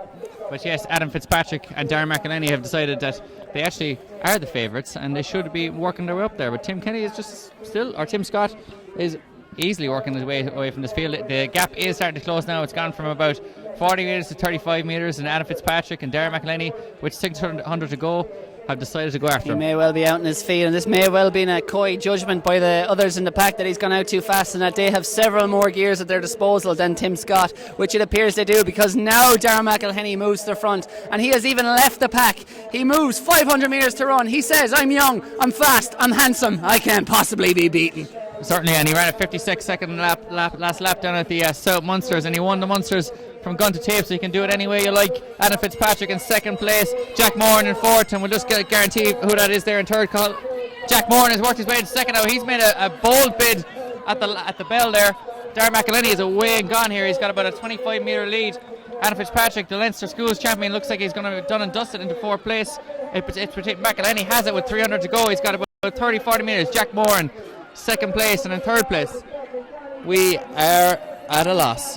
Well, at the moment I think it is Craig Giles from Portmarnock Grammar School, and I'm making a ridiculous call there, but I'm going to go for it. Craig Giles is in second place. He's just moved past Jack Moran, and Jack Moran is going to try and hold on for second place. Darren McElhenney is away and gone. He made a bold move with 500 to go, and with 150 to go, he is a certainty for the win here. Craig Giles in second place, and in third place Jack Moran looks like he's left it for him. Craig Giles is going to get second place. Darren McElhenney is getting a round of applause here from the crowd. He looks like he's going to potentially get close to that record of 4:31 by Rory Lodge. He is not. Rory Lodge is safe. Darren McElhenney, after struggling somewhat in the cross-country season, is delighted with that win. 4:33. Craig Giles in second. Raises the finger to say number 1, but he's actually number 2 today. And Jack Moran was third, and a big battle there for fourth place. Yeah, that was in fourth. Alex Boyd of Regent House School got fourth. And a long time later, Tim Scott got fifth there, so he got a very commendable result for his troubles, for taking it on from the start and getting away from the pack. Yeah. Certainly looks like he had more if it was a different run race, but Darren McElhenney definitely the class of that field. What a performance. And I was, yes, quoting quoting Muhammad Ali there with 500 to go. It was very impressive. Young, fast, handsome, can't possibly be beat. That was Dara McElhenney. I would be very interested to know his last 400 metres there, because it was lightning quick. As I said, Carl, 56 seconds in the 56 seconds at the South Munsters. I think that would have been a little bit slower because it was a hotter pace from the gun, but certainly Darren McElhenney, he'd struggled there a little bit through the cross-country season after winning the international schools 2 years back. Last year, sorry, he struggled a little bit. Was, I think, 9th in the schools cross-country, but he's absolutely flying it at this moment in time. And very, very impressive stuff. Tremendous run. We're going to move from that swiftly into the junior girls 1500s. We're going to start with the metric mile now. And we're going to have 12 athletes to the start line here. Record is held by the school's wonder kid, Shifa Clary Butner, who's now doing great things at collegiate level in America. That's at 4:28.1 all the way back 6 years ago. That's not going to be touched here today, but who will emerge triumphant between these 12 athletes? From the inside, these 12 athletes are... on the inside will be Kate Hickey of Ardgull in Nadesia. And outside her will be Saoirse O'Brien of Westport. Then it's going to be Roisin Tracy of St. Gerard's Bray. Lane 4, well, not in lane 4 because they're not starting in lanes, but in 4th from the inside will be Derval O'Reilly of Mount Sackville, Dublin. Then Elise O'Connor of Inverskena, Kinmare. Karen Ski? There's an N in there. Skeena. Then it's Karen Gallagher of Mulroy College, Milford. Rebecca Wallace of Wallace. Of Wallace High School, Lisburn. It's like Iona College in the States, Cathal. And let's say you're a recruiter for Iona College, you'd be like, hey, Cathal Denny, Iona College. You'd be like, you want a college? Perhaps. Top notch. Perhaps Rebecca Wallace owns said college. After her, then it's Lisa Gavin of Athlone Community College, and Maeve Gallagher of St. Joseph's Castlebar, and then Rona Randalls of Inverskena, Kenmare, Amelia Kane of Strathern School, and Sarah O'Connor of Temple Carrig Greystones. And these athletes are about to be just called to their marks now for the junior girls 1500 metres.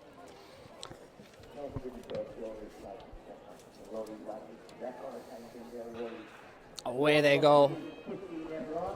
It's a fast start, obviously, in a field of this size. I think we've actually 10 athletes in this. It's very important to get a good position. Probably not as important on this first 100 as it will be with like 600 to go. But they've gone out fast nonetheless. We'll try and get a proper look at them here when they come past.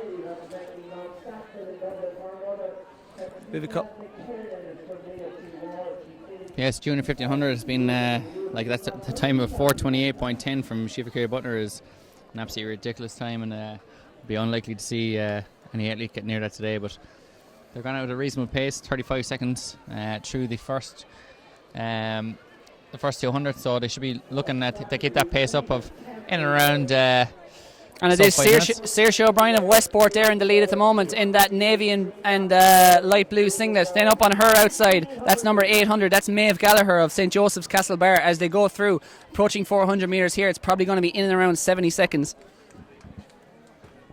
Quite likely, Cathal, yeah, in around the sub 5 minute clocking in the end as we come around here with what we've gone through 400 metres there, we've got 1100 metres left to go.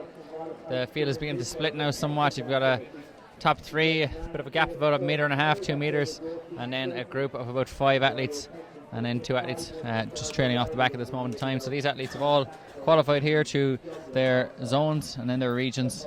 And the cutthroat nature, top three, all the way to the All-Ireland schools here in Tullamore, a distillation of talent. And a fantastic distillation, funneling of talent it is, and we've seen so many stars emerge here today.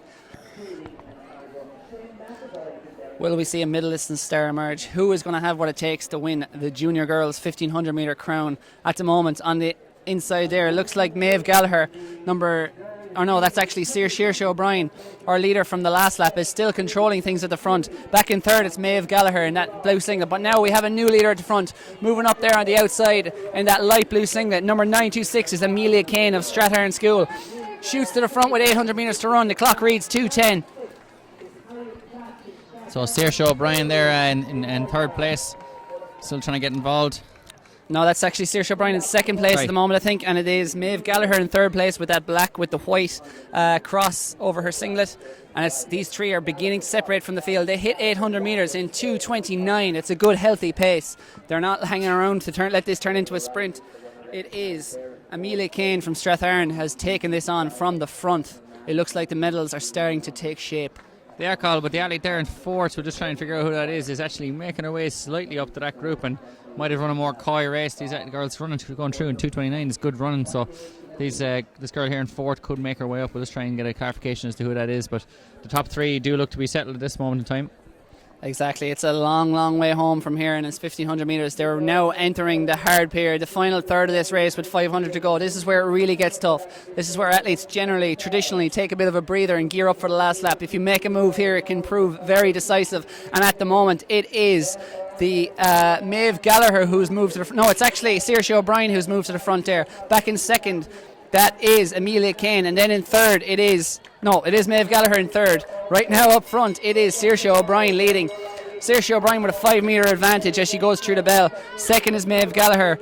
Third then it is Amelia Kane. And I think that could be Rebecca Wallace there in fourth at this moment in time, possibly trying to make her way up for a medal. Saoirse O'Brien, 300 metres to run. The clock leads 3:46. She'll be on her way to something in around the 4:40 mark here. She is striding out brilliantly down that back straight. It's got a 10 metre advantage over Maeve Gallagher. Back in third, hanging on to that bronze medal position is Amelia Kane. Can she hold it? She looks like she's going to, Colin, unless she really suffers over this last 200 metres, but absolutely fantastic running here, and they're all in single file and ripping it apart. 4:40 looks to be the estimated time for the win here, which is fantastic running. It's likely to be even quicker than that. Saoirse O'Brien, she's got 150 metres to run. Is she tying up just a little? She's run a very hard 300 metre segment there from the finish line to here. Can she hang on, or can Maeve Gallagher raise the game? She can't. I think this is Saoirse O'Brien's to lose. She's taking control of this race. She's kicked from the front with 300 to go. An impressive, stunning performance from Saoirse O'Brien of Westport. She is going to be your junior girls 1500 metre champion for 2016. Back in second it's Maeve Gallagher, 4:41.95 for the win. Maeve Gallagher takes second. Then it's Amelia Kane of Stratharn, and then it's number 984, which is Rebecca Wallace of Lisburn, takes fourth. Who's struggling over the line there. She's definitely given her all, and those athletes are all struggling somewhat in this heat and under such strenuous exercise. Strenuous. Yeah, 4:41 there for the win. We're struggling, Colin. We're struggling here. We're hitting our 3 p.m. slump, except it's 25+4. Can someone please Google the symptoms of heat stroke? I think I have them all. Tweet us at Irish Athletics. Ways to combat heat stroke. The sun has thankfully gone in Tullamore Stadium. Exactly, it's still very warm and humid, so the 5k athletes who will be coming up after these 1500s may not be too thankful for that, but they'll be thankful the sun has given them some respite for an hour or so. Perhaps we need to get the old tables and sponges out and get the athletes to run through their little showers. Possibly. Always enjoyable. So that's track during the week there, and the sprinklers were on. Got a few random bursts of water, which really helped us out. As we see, it's here at St. Fintan's High School there, getting ready for the junior boys long jump. Next up, it's going to be the junior boys 1500 metres. They're currently lining up behind the start line. So on this one, we've got Gavin McCaffrey from Antrim Grammar. We've got Jack Bagg, who won the All-Ireland Schools. We definitely won All-Ireland Schools medal last year in cross country as a minor from Artscoil Namara Tramore. Shout out to Shem Cooper there, who's looking after him. Kevin Cooper's dad. Ben Jones from Presbray. Ethan Lloyd from Sancta Maria Louisburg. And then Luke Dawson from Rice College Westport. Chris Gordon from Cambridge House Ballymena. Dara Sullivan from Closter Crean and Eva Carrigavar. Shane Fleming from St. Joseph's Rochester Bridge. Cormac Canning from St. Mary's Drogheda. Chris O'Reilly, who was third in the Irish Schools cross country and was the second Irishman home then at the international behind Lewis Loughlin, who won the 800 metres here earlier on. He's from Douglas Community School. Andrew Hagan from Grosvenor Grammar, and finally Oisin Lane out from Mercy Ballyman. So Chris O'Reilly, I believe, ran an absolutely storming time of 4:21 for 1500 there recently over in Ordegum in Belgium. So definitely getting some good experience. But the record here is a ridiculous 4:08 from back in 2007 by Shane Quinn from Delasale Waterford. Quick shout out to Cathal Butler and Daniel Stone, who I know are listening in, and more than likely totting up the amount of things we got wrong to remind me later. Excellent stuff. We always welcome constructive criticism, or just criticism, or abusive criticism.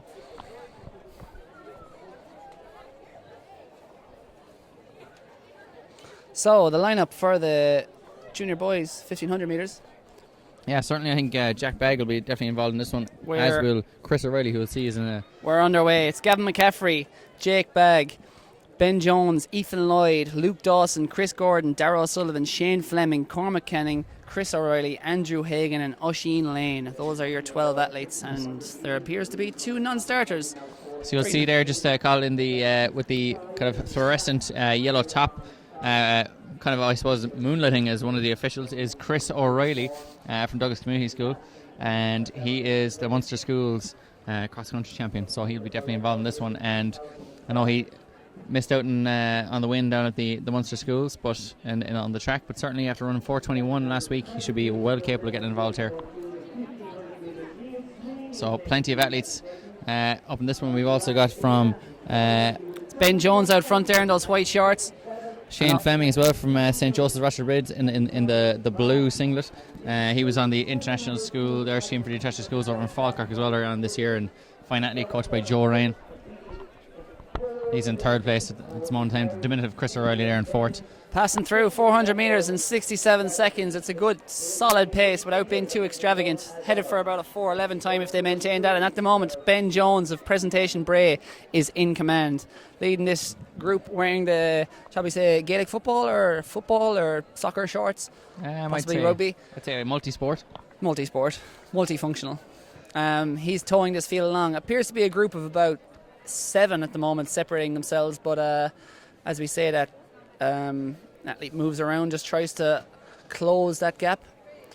Certainly, Colin, and it's slowed down somewhat here. As I said, 67 was a nice solid pace without being too spectacular, and quite sensible really. And we've got Shane Fleming here coming up on the outside there with the blue singlet, green shorts, and he's trying to make his way up to first place there. We've got Chris O'Reilly there in fourth, Jake Bagg there in second, yeah, and then it's in fifth place he'll be a man from Down, I suspect, who's wearing a North Down AC top, so we'll try and find him there for you. I suspect he's Grosvenor Grammar, or else Cambridge House Ballymena, Chris Gordon, one of the two. Through 800 metres though, and our long-time leader Ben Jones continues to lead at 2:18. The pace has slowed a bit and he's still towing this field along. A group of 6 now beginning to separate.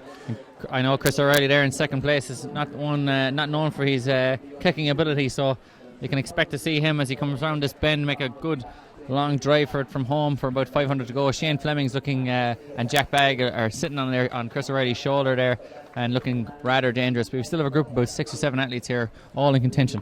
Yeah, 6 athletes. The pace has slowed a bit, so it seems as if these athletes are just gearing up for the final charge on the last 400 metres. Probably going to kick off with about 400 metres to go, but as we say that, Chris O'Reilly takes closer order. It's not quite a kick just yet, it's just a positioning move. He wants to get to the front. He wants to do the Mo Farah and lead this all the way around the last lap from lane 1, but Jake Bagg is alive to the threat. Moves up there in that navy singlet, green shorts on the outside, and then just behind him, that is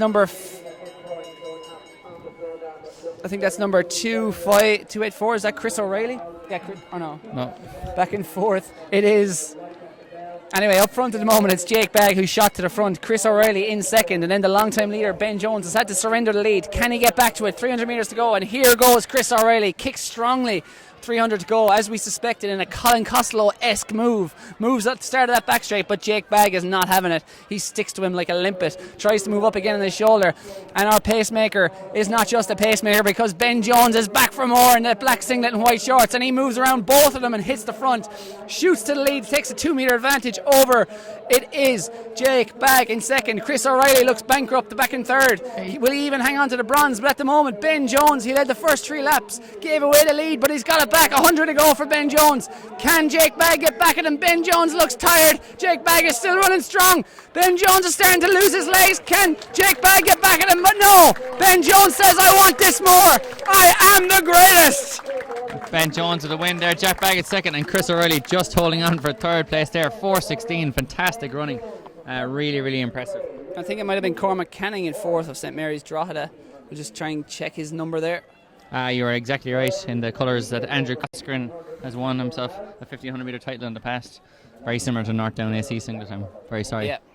It was a complete screw up on my part, and I apologise.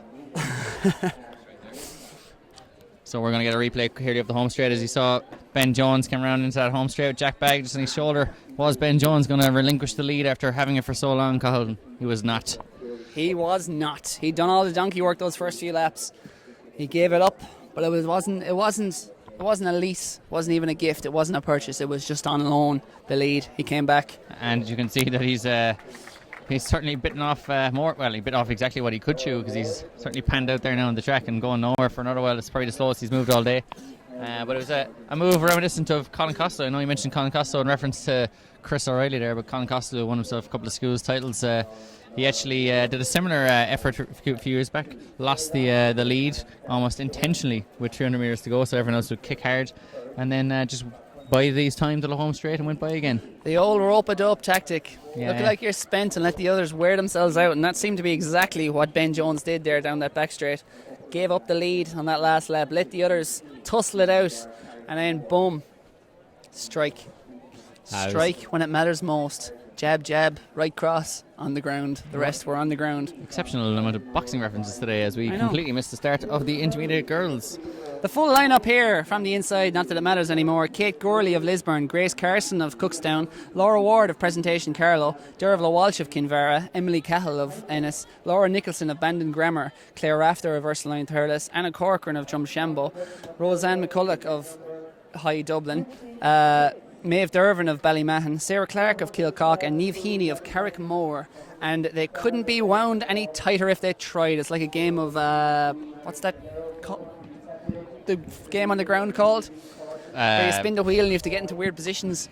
Oh, Twister. Twister. Yeah. It's like a game of Twister out there at the moment. Yeah, I was wondering what the hell we were on about there. But don't worry, it made sense in the end. We got there in the end.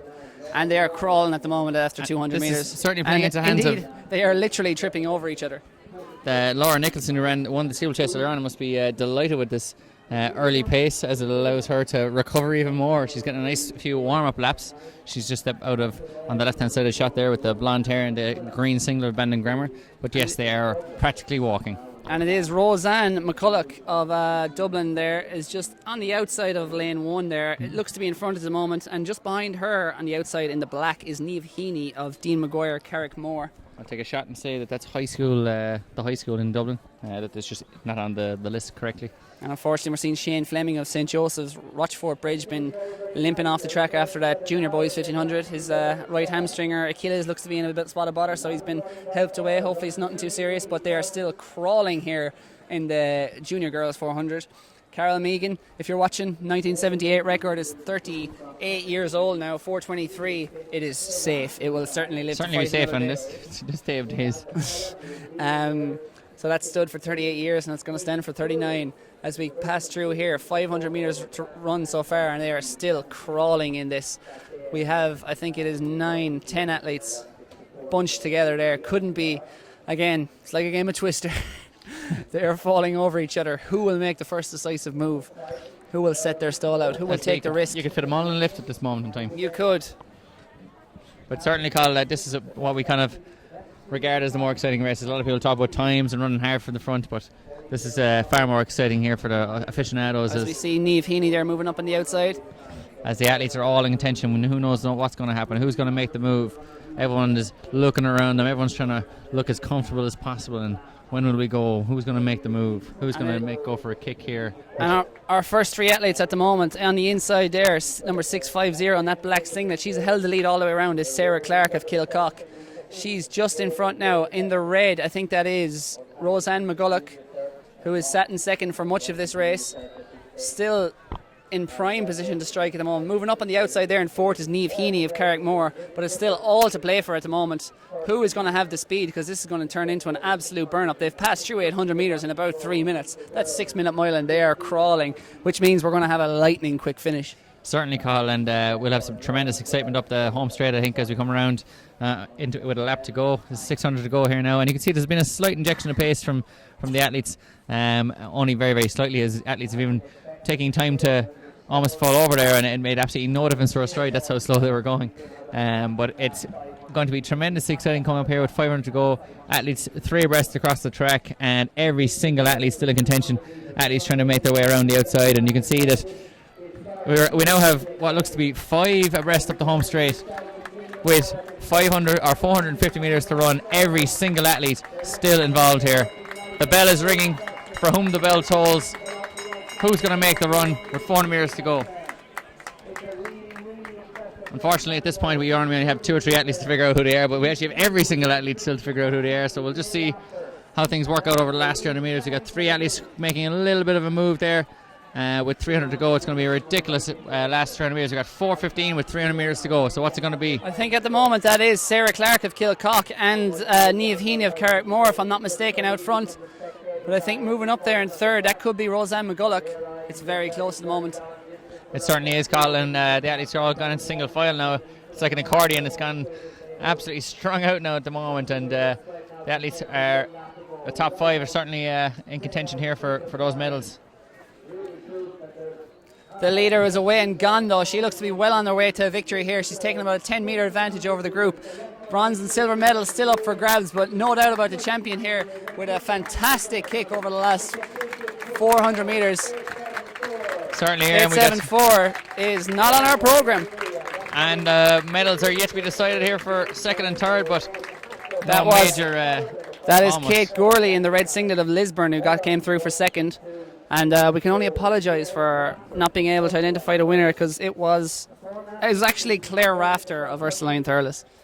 We read the number incorrectly. Apologies to Claire Rafter, but I'm sure she'll be happy enough. She'll be with happy the win. enough. Junior girls champion, intermediate girls rather champion, 1500 metres. All-round champion.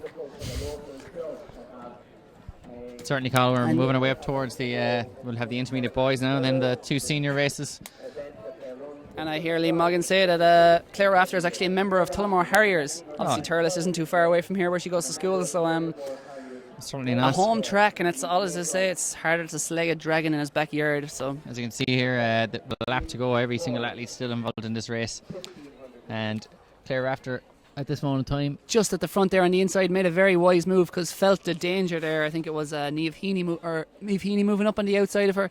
Claire Rafter held that inside line, responded to every move, and then over the last 150, no one could match that pace. No one could match that acceleration. In a manner not unlike our good friend Suleiman in the World Indoors a few years back, just picking up the pace every time there was any bit of an attempt made to get in front. We've got the intermediate boys here on the line. It's all go here at the schools. Adam Phillips of Ballydureen, Ben Smith of Colossia Spirit Nave, Charlie O'Donovan of Colossia Decrease Ree, Evan Keane of St Declan's Kilmacthomas, Mark Powell of Yates College Galway, Dara Finn of St Declan's Cabra, Kieran Mullen of Mullingar, Rory Lodge of Kilkenny, Conal Brown of St Malachy's Belfast, Sean Corey of Omagh, Michael Cairns of Summerhill College Sligo, Matthew Johnson of Loretto College Milford.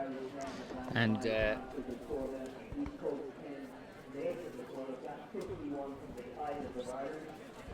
so Dara Finn is coming back from 800 metres earlier on, where he finished second when he's beaten by Mr. Harvey, not Niall Harvey, in fact, not Peter Harvey. And a blistering pace here. They've passed 200 metres in 41 seconds. And once again, these athletes have no interest in being the sacrificial lamb, as it were, at the moment.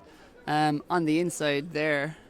So just on that note, Carl, some of the athletes to watch out for there. Just on the inside, in about second, I suppose you'd call it at this moment in time, in the green singlet is Charlie O'Donovan, who runs for Leave LAC, the green and white singlet there, representing Closter Crease Ree, who've many titles over the years. Mark Carroll, Marcus O'Sullivan, and then you also have Rory Lodge there in the black and white at St Kieran's College Kilkenny. They'll be heavily involved here, and he won the Leinster Schools and also holds the record for the under 16 boys mile, so plenty of pedigree there for Rory Lodge. I think he's ran 155 or 6 this summer over 800 as well, so he'll have no fear of any of the kickers, but it's going to be a kickers race now.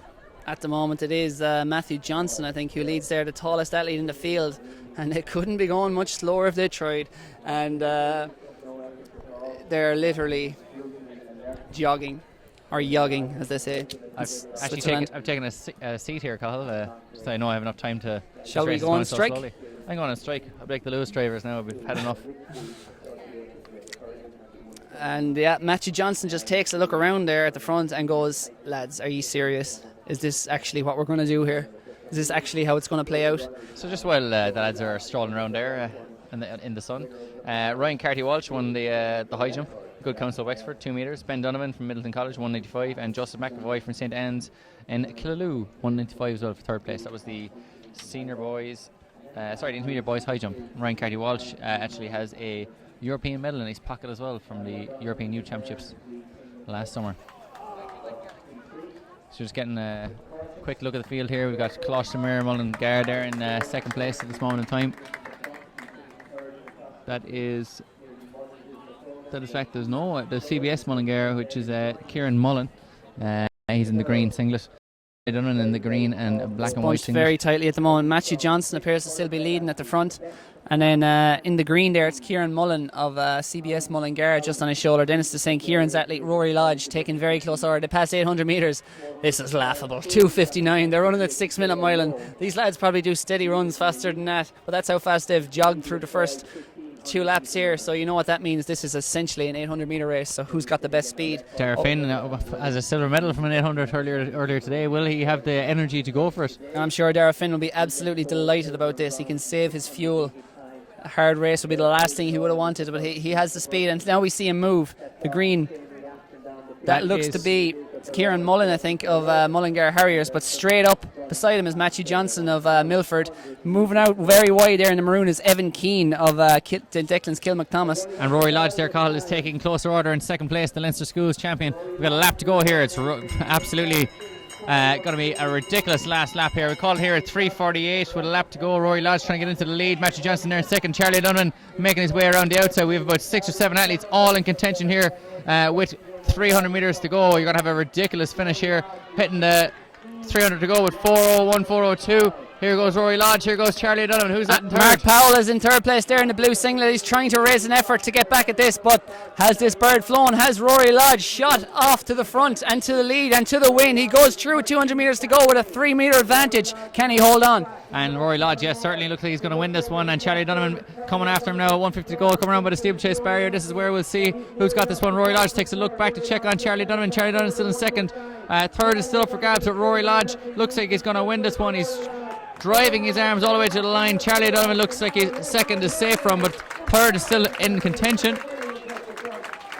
And we're going to see Rory Lodge with the win, Charlie Donovan second, and third place. I think that might be Adam Phillips of Ballydoreen in third. Just confirm that. Just might be. I'll go have a look. And it was in the blue back and forth, Sean Curry, and then back in fifth. And we reckon there Dermot McDermott has, whilst drinking a soft drink, which will name nameless, said they ran that last lap in 53.5, which is so we'll give you a look at that last lap again, as you see.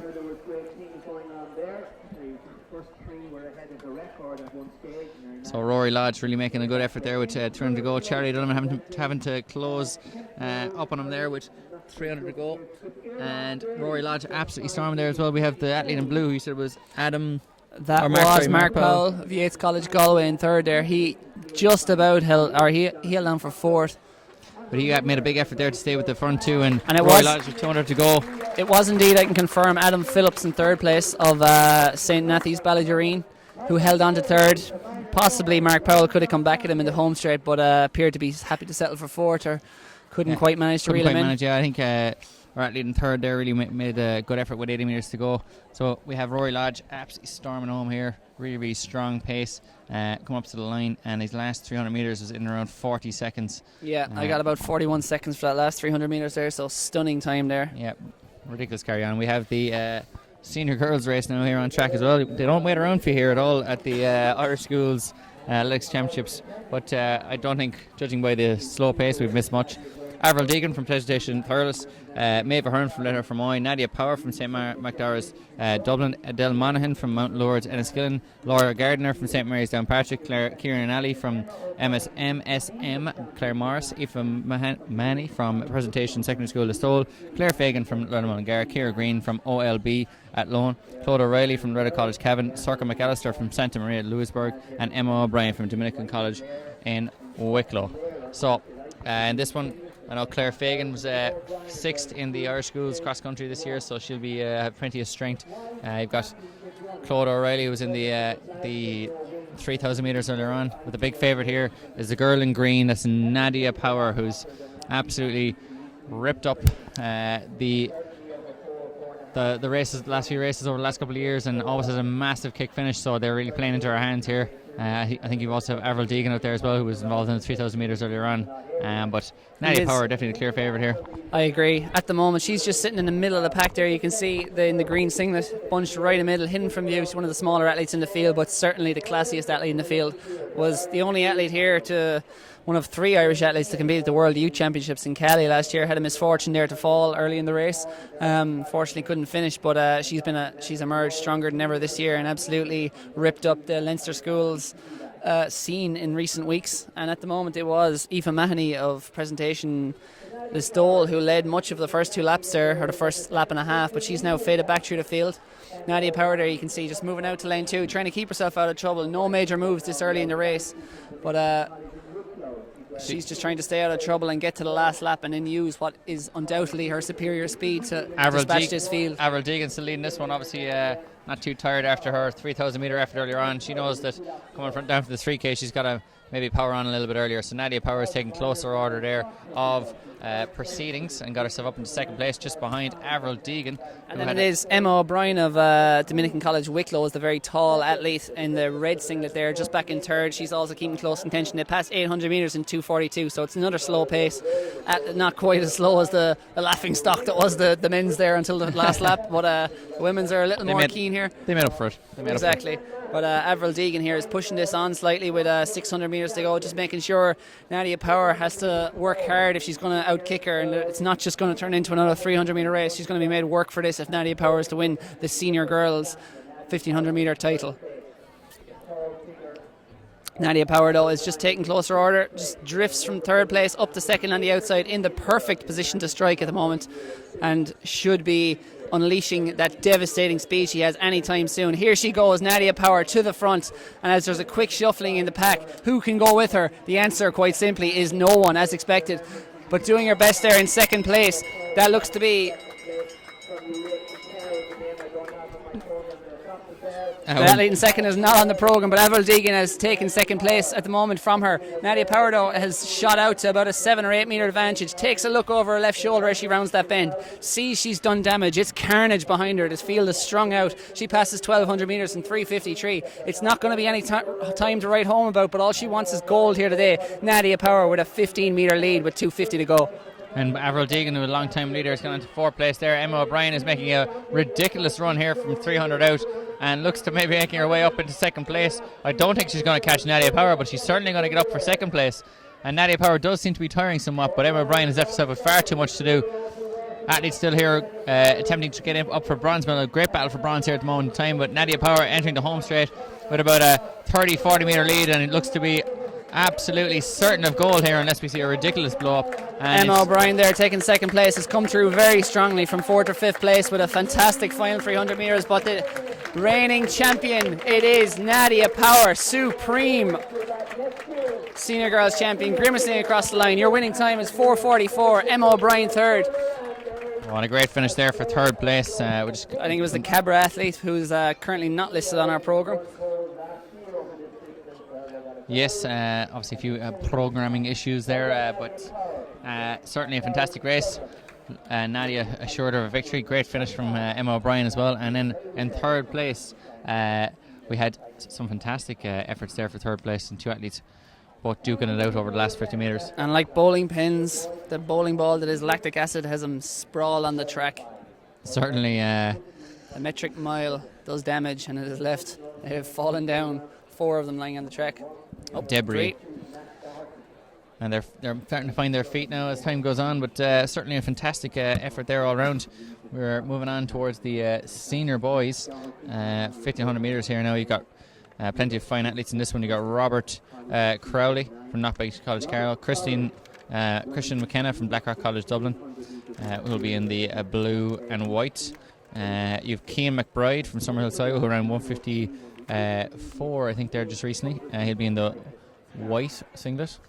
Kevin McGrath from St. Pat's Navan in the yellow, so he's a former European champion. Sean Curran in the blue of Dungarvan. James Edgar, I don't think he's going to be running this one because he's run the 5,000 metres in a while, so I think he's going to be gone from this one. And then you have plenty of athletes in there as well. Luke Horgan will be in the Closh Rees famous green and white, so go through the entire field there. Jack Curtin from Crescent College Comprehensive, Robert Crowley, Christian McKenna, Cian McBride, Kevin McGrath, Sean Curran, Fintan Stewart, James Frizzle, Sean Husband, Luke Horgan, and Shane Bracken.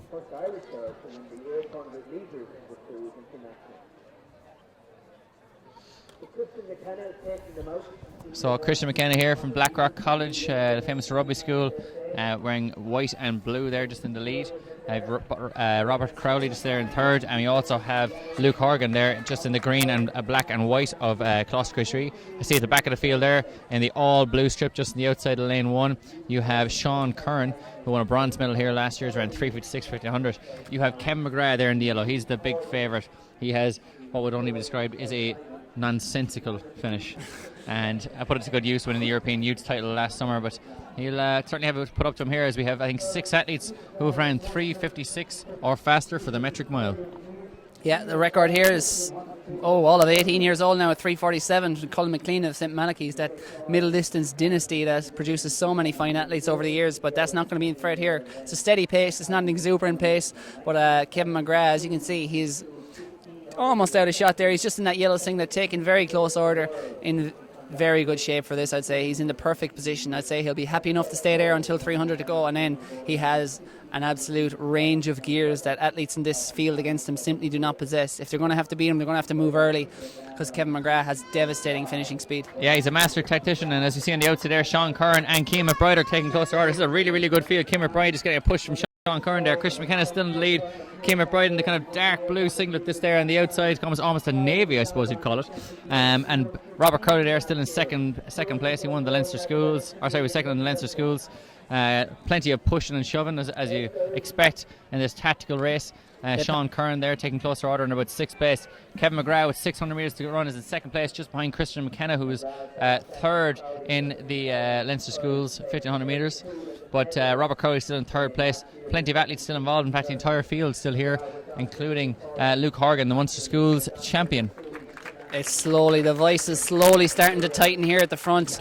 They went through 800 metres in 2:16, which is pretty pedestrian for athletes of this calibre, but they're slowly starting to wind it up, shifting down through the gears, and Kevin McGrath is right where he wants to be with 450 metres to run. Just takes a look to his right, checks who's around him, checks who's going to try and make the moves here. And Robert Crowley has made a move. He's decided, look, I'm sick of you, Kevin, I'm going to go for it. And with 400 metres to run, it's Robert Crowley with Kevin McGrath just on his shoulder. You have Keane McBride making it up there as well. Christian McKenna from Blackrock College. You have Luke Horgan in there, and you also have Sean Curran in there in 6th place. As I lose my voice with excitement. Kevin McGrath, though, has run a beautiful race up to now. 1,200 metres hitting 3:16, and here he goes. No one can touch this. The speed of this man. He's a European Youth Olympic champion. Good night, good luck. It's game over. As Kevin McGrath with 200 metres to go says, if you even dream about beating me, you better wake up and apologise, to quote the late great Muhammad Ali. You're turning them out. 150 to go for Kevin McGrath. He is away and gone. Looks like Keane McBride is it up into 2nd place. No, that's Robert Crowley in 2nd place, and I believe it could be the Fintan Stewart of Derry there in 3rd place. 4th place is Keane McBride. He's just getting passed out by Luke Horgan here now, and Sean Curran is just behind him, but it's going to be a great finish here. Kevin McGrath is going to get up to run just inside 4 minutes in the end. Winning down at the line. 3:58. 2nd place Robert Crowley, and I think that is the man from Derry there in 3rd place, but I could be corrected. Luke Horgan in 4th, Keane McBride 5th, Sean Curran 6th, and Christian McKenna coming there in 8th place. So just clarify those minor placings. And Ronan, you win the slice of cake for that commentary. Oh, thanks for the call. I took a brief break there in the middle. If that doesn't go viral, nothing will. I'm upset we haven't had anything go viral. Like, why haven't we hit the old 3 million today? Like, it's 5 o'clock. It's ridiculous, carry on. Obviously a lot of fame in recent times. We're going to tee up the final 300 if possible. Tee up the Phil Healy race there, will you? Put it on. We'll get the final, maybe even 350, because that was just about good enough. Looks like we have time before this 5k gets underway, because it'd be great to relive and 3 mile. Just how quick those final 300 metres were for Kevin McGrath, because it was lightning. Again, he pretty much doubled the last 50 metres, so I suspect that was a very fast time. Be interesting to compare it to the intermediate race. Maybe even get us. Yeah, we'll get the last lap. Why not? Why not? We get the bell. As he comes through there, we'll get a clock on it. Kevin McGrath in that orange singlet. Just trying to figure out who that red singlet as well as called. It could be Sean Husband or else Fintan Stewart are going to be my guesses there. That was number 803, which was Shane Bracken of St Joseph's Foxford, to whom we gravely apologise for but he has not mentioning. he has a medal, so he'll be okay. He'll be okay, but as you can see him moving up to 4th there and then up to 3rd. Yeah, Kevin McGrath looks an absolutely superb athlete here with 200 to go. It's away and gone. Robert Crowley, in fairness, made the move early and managed to get away from the rest of the field. As you say, Shane Bracken there coming up for 3rd, but some fantastic running. Likes Keane McBride back there in 4th place. He's a 153 man, a 356 man. You have Luke Horgan, who's ran under 4 minutes as well. Sean Kern, who's ran 155 and 356, like getting absolutely blown out of it by this ridiculous pace here from Kevin McGrath, and he is jogging the last 50 metres, Colin. I suspect it'll still be a several looks around behind him. Ridiculous time. It was a very fast last lap. His last lap was 55 seconds, I clocked it at. But the key stat there, which you want to know, is that he got the 300 metres from 400 to go to 100 to go, 39 and a half seconds, I clocked it at. 52 second pace, yes. At slowest, it was 40 second 300, and that was where the damage was done. I suspect it was something in the region of a 25 to 26 second 200. He ran up that back straight to the home straight, and that's where it was done. The home straight then was basically a victory coronation for him. He didn't need to extend himself. It was, as we're talking about extending themselves. We're extending the race distance to 5,000 metres here, and you have a fantastic field. I mean, this is one of the best, some of the best steps you'll actually see in a senior boys 5,000 metres. You got Fergal Curtin from Midland CBS. He's going to be in the red singlet. He won the Munster Schools, which does not feature Kevin Mulcair, who's the national junior record holder, and he is not here today either. You have Damien O'Boyle from Ballinode College in Sligo. Jack O'Leary, who's going to be in the purple singlet there. He's actually already gone into the lead. He has been a perennial contender for the Ireland Schools cross country title. James Edgar won the Ulster Schools title, and he is in the red there, and has previously been involved on Irish international teams as well. He's in about 5th place at this moment in time. You have Peter Lynch, St. Kieran's Kilkenny there, is in about 5th place, who we announced his arrival earlier on to the stadium. He's in 6th at this moment in time, so they're in the classic white and blue hoops of St. Kieran's in Kilkenny. CBC Cork's David Fox is in there. He's just in about 2nd last place at this moment in time, but it's still very early in this race. So he's in the red and I suppose you'd call it yellow. St. Aidan's CBS Cathal Doyle is in there as well. He was 3rd in a fantastic race at the Leinster Schools. I don't see him in there at this moment. I mean, they normally have a white and red singlet, so we'll just check that as they come around. That could be him there in 4th. And we have, well, to be honest, a quite fashionable singlet there in 2nd place, but in 4th place, trying to check the athletes there as they go around. I don't think Cathal Doyle is actually in that field. He was 3rd in the for St. Aidan CBS in the Leinster Schools. So Craig McMeehan from Bannergrammar is in the blue and yellow, with blue and yellow sash. He's hanging in there in 5th place at the moment, but it's very compacted. Well, it's dark blue. I wouldn't say compacted, but it's together, I suppose, at the moment, despite this healthy pace being laid down by Jack O'Leary, who really is the class of this field. He's a low 14-minute man, yeah. He'll have one eye on the World Juniors in Bydgoszcz, Poland in late July as well. I think the standard for that is around 14:10 or so, 14:15. So I'm sure he'll be having a few pops off that in the upcoming weeks. But I don't think today, with the warmth and given he's running on his own out front, will be the day to attempt that kind of standard. But he's going to try and draw the sting out of this field. Certainly, and James Edgar there in 3rd place, the Ulster Schools champion, will not let him go easily here. Craig McMeehan is in there as well. And Damien O'Boyle there in 2nd from Sligo in an impressive ensemble with stars and stripes. I think I know we had our best dressed probably sewn up earlier on, but Damien, new entrant, possibly due to the fact he's actually running in the race and wearing his outfit in the race, could win outfit of the day. Best dressed, best in show. Will he win a medal? That's the question. Who knows? They're going through. Jack O'Leary, is he doing a bit of damage out front there? It looks like it. He's probably opened up about 4 metres maybe over Damien O'Boyle, but it's not too, and James Edgar, but it's not quite a crucial lead, I suppose, at the moment. They still have contact as they pass through 3 laps in about 3:27 or so. So it's a good strong pace. It's going to be no let up here. This is going to be around 14:30 he's targeting to run here, I'd say. Certainly, and Peter Lynch there, who's back in about, say, maybe 7th or 8th place, has actually ran close to, I think he's ran under 14:30, and just today maybe not feeling the pace already, maybe feeling the heat, but those athletes could come back to him. It's a long way, 12 and a half laps, 13 minutes of pain. James Edgar moves up to second place. Going to be a lot more than 13 minutes, I'm afraid, Ronan. Then back in, it is Damien O'Boyle back in third, and then it's number 766 of Barry Cairn of Kilmacthomas in fourth in that and maroon then in fifth singlet. place is Fergal Curtin there.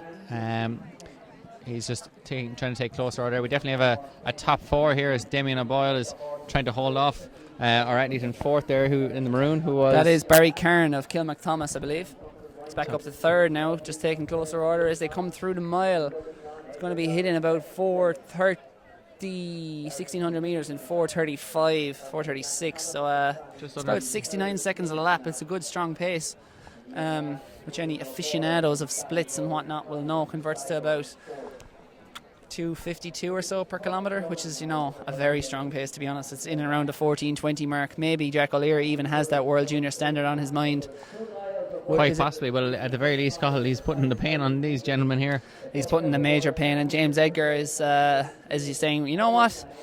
Suffer now and live the rest of your life as a champion. And he is slotted in there in second place, and he is ready to go with this. Now, people might clap Jack O'Leary later on, Cathal, but I feel like I have to clap you for yet another Muhammad Ali reference. Don't worry about it. If I can get up to 50 by the end of the day, I'll be happy. We have two athletes separated from the field. The first is Jack O'Leary, who is, shall we say, comes from thoroughbred bloodline if this was horse racing. And I use that quite deliberately because he is part of the Gigginstown stud house dynasty, I should say, that dominates the world of national hunt racing in Ireland. Besides Willie Mullins, Gigginstown House Gold Cup winner, and Jack O'Leary out front is one of those to lead in the Gold Cup winner in Cheltenham this year on the Friday. Fantastic. I asked him about a month beforehand, give us a tip for Cheltenham. He gave me Road to Riches in the same race.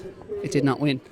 Well, I think you'll probably have words with him after this race, but James Edgar perhaps had money on Road to Riches as well, because he's having none of Jack O'Leary in this race, and he's sitting pretty there behind him in second place. Jack O'Leary, James Edgar, and then three athletes together. Fergal Curtin just on the outside there in the red, Damien O'Boyle in the middle in the sort of stars and stripes type, I suppose, apparel, and then on the inside, Fergal Curtin there in second, moved up now.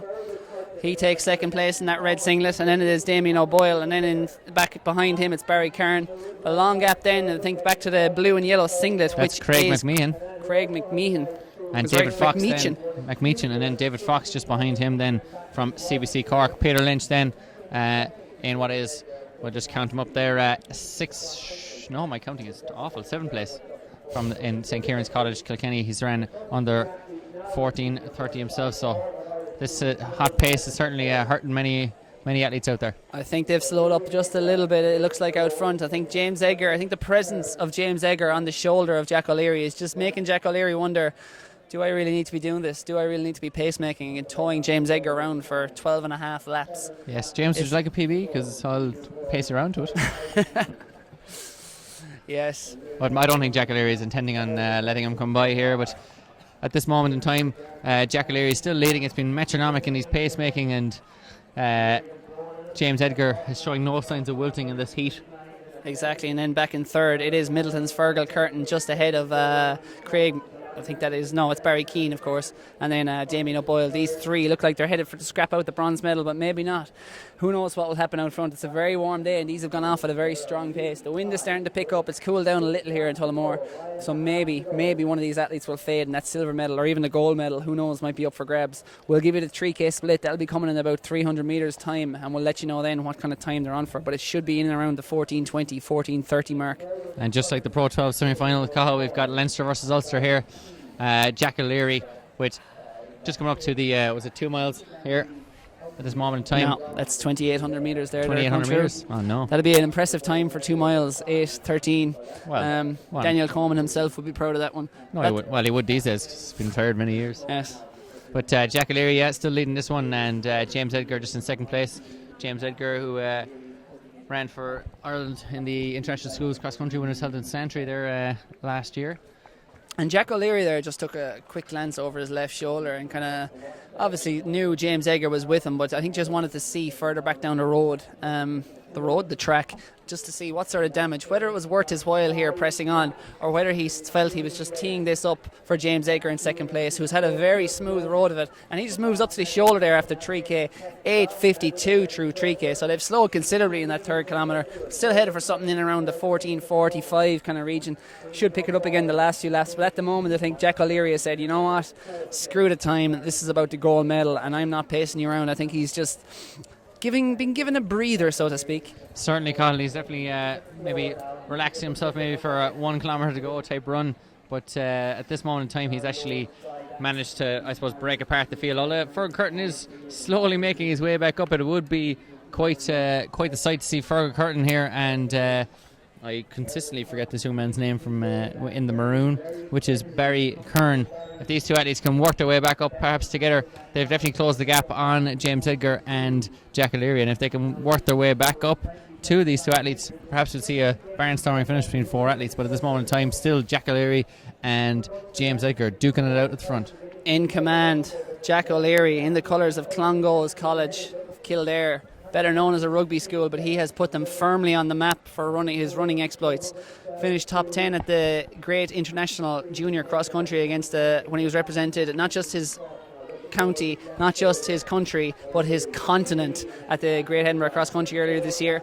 Fantastic performance over there, but Jack O'Leary is coming through here with looks like 4 laps to run now, and he has slowed considerably. I don't think he's too interested here in pushing this on. I think he's got faith. He's a good 1500 metre runner, had some impressive showings indoors and has got confidence in his speed. James Edgar though now in second is taking a look around, sees the 2 red/maroon singlets of Middleton's Fergal Curtin and then Barry Kern of Kilmacthomas just moving up, and it looks like the elastic band is going to compress once again, and this is all going to nestle together and give us a 4-way tussle for the title. It is shortening, Carl, and I know Fergal Curtin has some impressive closing speed as well, so if he can get himself up there with a kilometre to go, it'll be difficult to blow the doors off him, but I think the superior strength, they're still running 12.5 laps, they're still motoring at a reasonable pace, so Jack O'Leary might still, as the gap has in fact completely shortened now. We've got Jack O'Leary, James Edgar, we've got Barry Kern there in 4th place, and we've got Fergal Curtin in 3rd, so we've got back together again, just like I suppose a boy band of sorts. They've broken up and now they've got back together again for one final tour for the money. Absolutely, coming through, he's led from the start, but he hasn't quite had his effort in the first 2 kilometres, didn't have the effect he desired. Jack O'Leary leads. To win the Cheltenham Gold Cup, he knows you need speed, you need ability, you need buckets of endurance, and you need a whole lot of courage. That's exactly what Don Cossack had to win the Cheltenham Gold Cup earlier this year, about 2-3 months ago. And Jack O'Leary was a proud man that day, leading in Don Cossack to the Cheltenham Winners' Enclosure. He has all those qualities in abundance. He's got speed, he's got endurance, and he's got a whole bucket of courage, because he's led all the way through the first 4 kilometres here, and he has 3 athletes sitting on his tail, ready to strike in a Cotto Star-esque versus Denman kind of fashion. But will he be the Denman to run them into submission? And you just saw, just out of shot there from a moment ago, you had Kevin McGrath with his senior boys 1500 metre trophy, and he is a training partner of Jack O'Leary, so I'm sure Jack O'Leary has been honing his speed, although I suppose in comparison with Kevin McGrath's speed over the last 200 metres it might pale, but a wider shade of pale here. We see a move up on the outside for the first time from Barry Kern. He's kind of announces himself that, you know what, I don't just want the bronze, I want to win this race. Having been detached a kilometre ago, he has now clawed himself up to the shoulder of Jack O'Leary, but Jack O'Leary has led us all the way, and it looks like that's going to be his plan for these next 2 laps. 800 metres to run for Jack O'Leary and these other athletes. James Edgar, and then it is Barry Kern upsides him. Fergal Curtin of Middleton CBS is now dropped. He'll have to raise an extra gear over these last 2 laps if he's going to get a medal, because at the moment Jack O'Leary is just slowly cranking on the gears with 750 metres to run. Certainly, Cathal, these look like the medal men here in 1st, 2nd and 3rd. You've got Jack O'Leary, you have James Edgar moving into 2nd here. He knows with 600 to go, he's got to make sure that he makes quite the impression on these two. Jack O'Leary, is he going to try and hold him off the entire way to the finish? Barry Kern still in 3rd, hanging gamely on, although he's lost maybe about a metre, maybe half a metre. And then Fergal Curtin back in 4th, Craig McBean in 5th, and the Damien O'Boyle back in 6th place.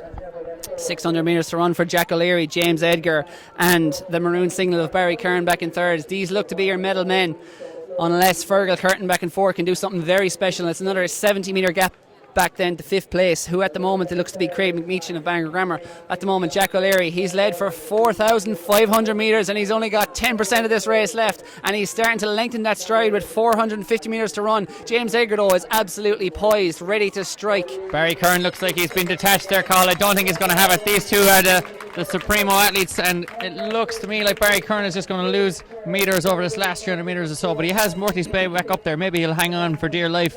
James Edgar here in 2nd place, and Jack O'Leary about to kick with 300 to go. What a kick.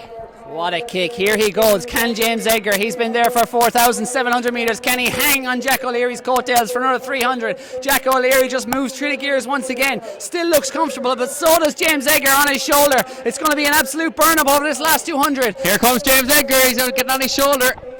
Jack O'Leary has saved something though. He took an easy kilometre there in the middle. For 5,000 metres he has floated like a butterfly. Now it's time to sting like a bee. Moves clear of James Edgar. 6 metres clear. 100 to go for Jack O'Leary. No one's going to touch him. He's led every step of the way. But James Edgar is making his way back.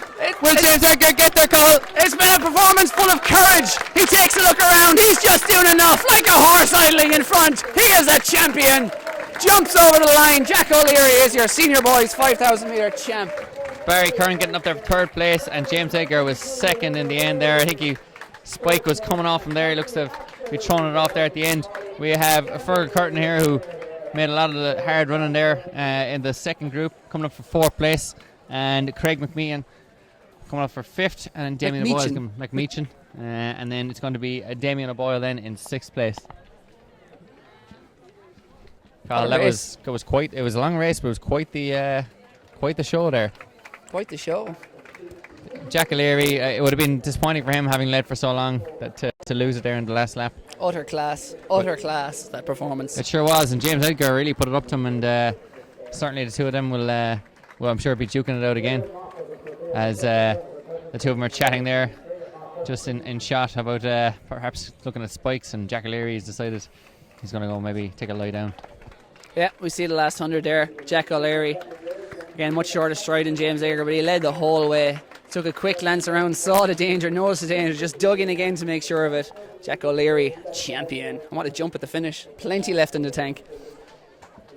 Winning time was 14:54.59, so nothing to write home about for Jack O'Leary. Good solid running, but he'll be going much quicker when he wants to in an upcoming race. In one of the British Milers Club races, or possibly Belgium. Quite possibly, and he's already qualified for the World Juniors, I believe, or is the European Juniors this year? World Juniors this year, and Jack O'Leary will be going to those now in Bydgoszcz in Poland, and he's going to go collect his medal now. So that was Jack O'Leary with the win. We had James Edgar in 2nd, and we had 3rd place was... it was the maroon singlet of Barry Kern. Barry Kern, yeah. Gil McThomas. So fantastic running there now. I still think Damien O'Boyle best in show with the Stars and Stripes. Homage perhaps to the American elections, which will be underway now in November, isn't it, Carl? I believe so, yeah.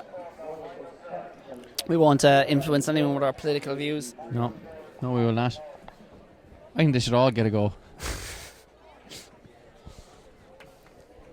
But now we're going to probably one of the most exciting moments of any championship, Carl, the relays. Stoked. I'm going to relay them some information now as to who is in said relays. So the minor race will be first. The minor girls race 4x100 metres, the 400 metre relay, as you say in the States. We have Westport in lane 1, Lumen Christie from Derry in lane 2, Presentation Aaron Ryan in lane 3, 4 is Banbridge Academy, 5 is Clostermuir in Ennis, 6 is Mount Danville, 7 is St Vincent's Dundalk, and 8 is Bandon Grammar School, who I do not see out there at this moment in time in lane 8. Should be in the green singlet. But we'll see over time how they're taking their time now. I think everyone's a little bit tired after the 5,000 metre effort there from Jack. We're all tired. I'm actually getting into my groove now. The first 5 hours was practice.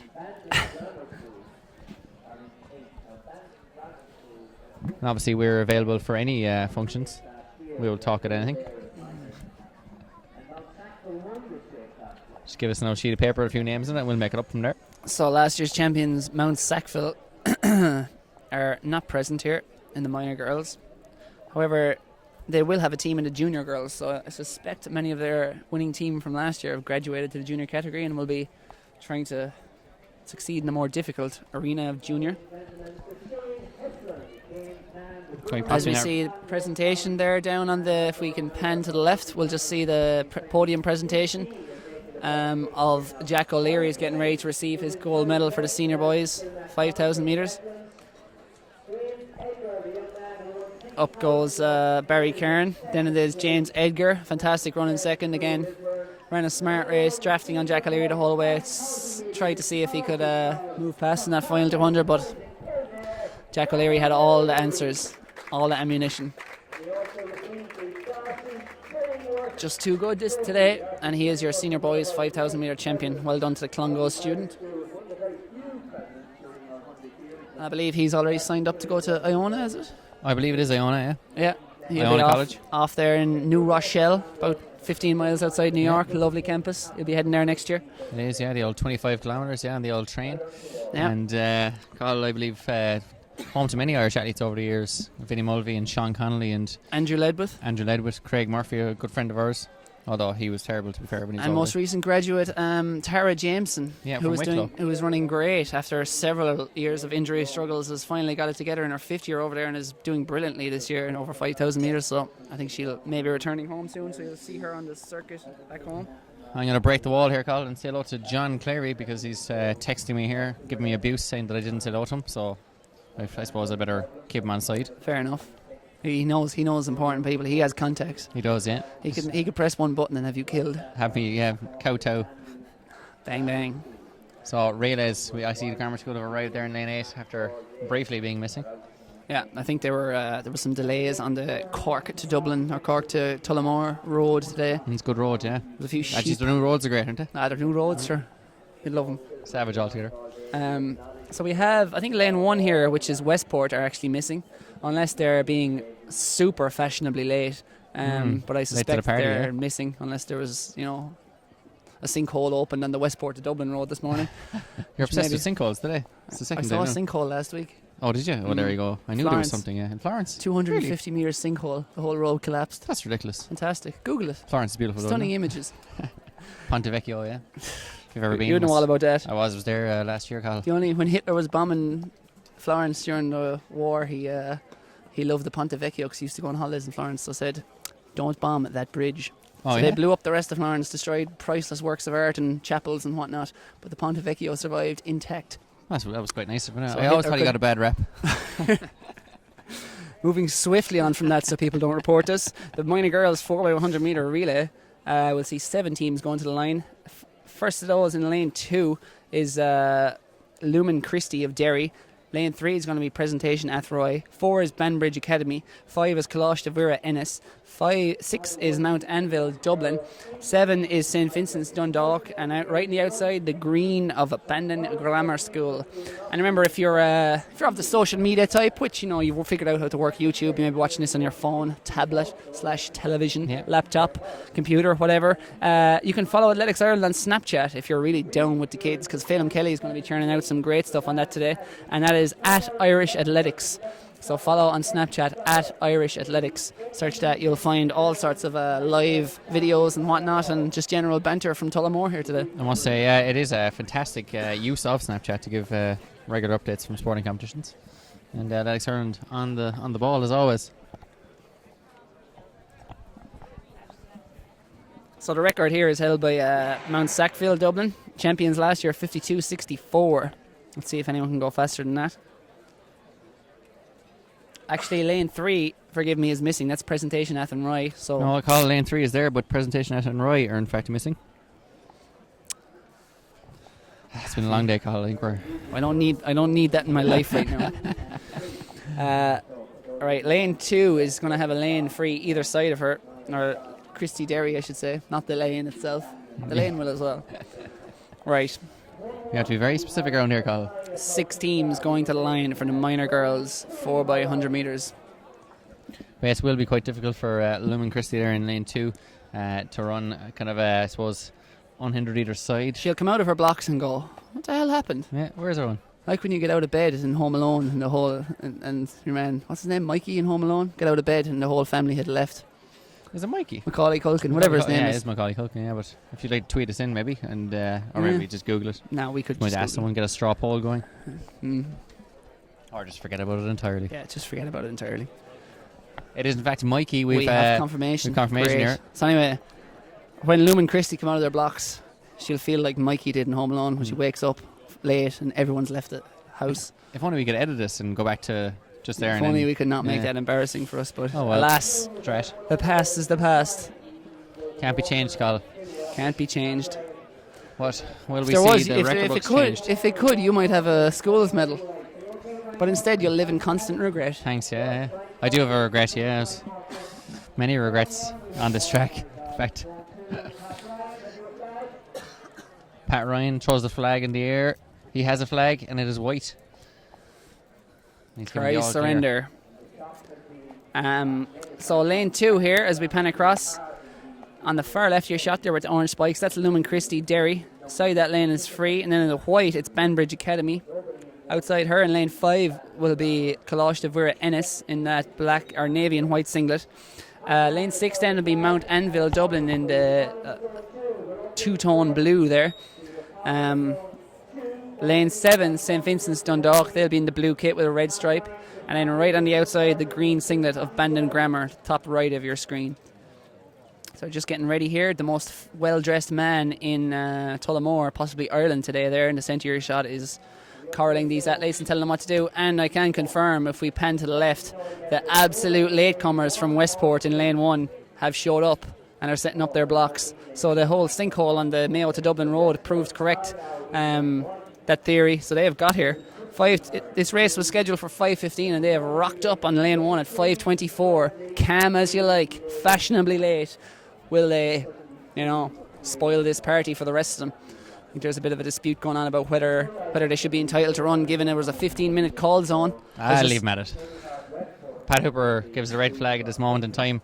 Actually, Cahill, about must be 3 years ago, I actually had to run from the stand and tell lads to get onto the track as they were standing around as they were called. Children are very kids today unaware of what's happening. They're too busy updating Instagram and Twitter. Yeah, exactly, yeah. That's playing video games. We never did any of that. I know video games now, yeah. Outside, climbing trees. Walking to school in my bare feet on glass. Lifting coal. Pulling potatoes. Pulling stones in fields. So the new lineup from the inside, lane 1 is going to be Westport, far left of your shot, and then centre of your shot is going to be Lumen Christie. Lane 3, unless Banbridge Academy or unless Presentation Anne Roy are pulling an absolute stroke and showing up super late, is going to be empty. Lane 4 in the white is going to be Banbridge Academy. Lane 5 is going to be Kalash de Vera of Ennis up the banner.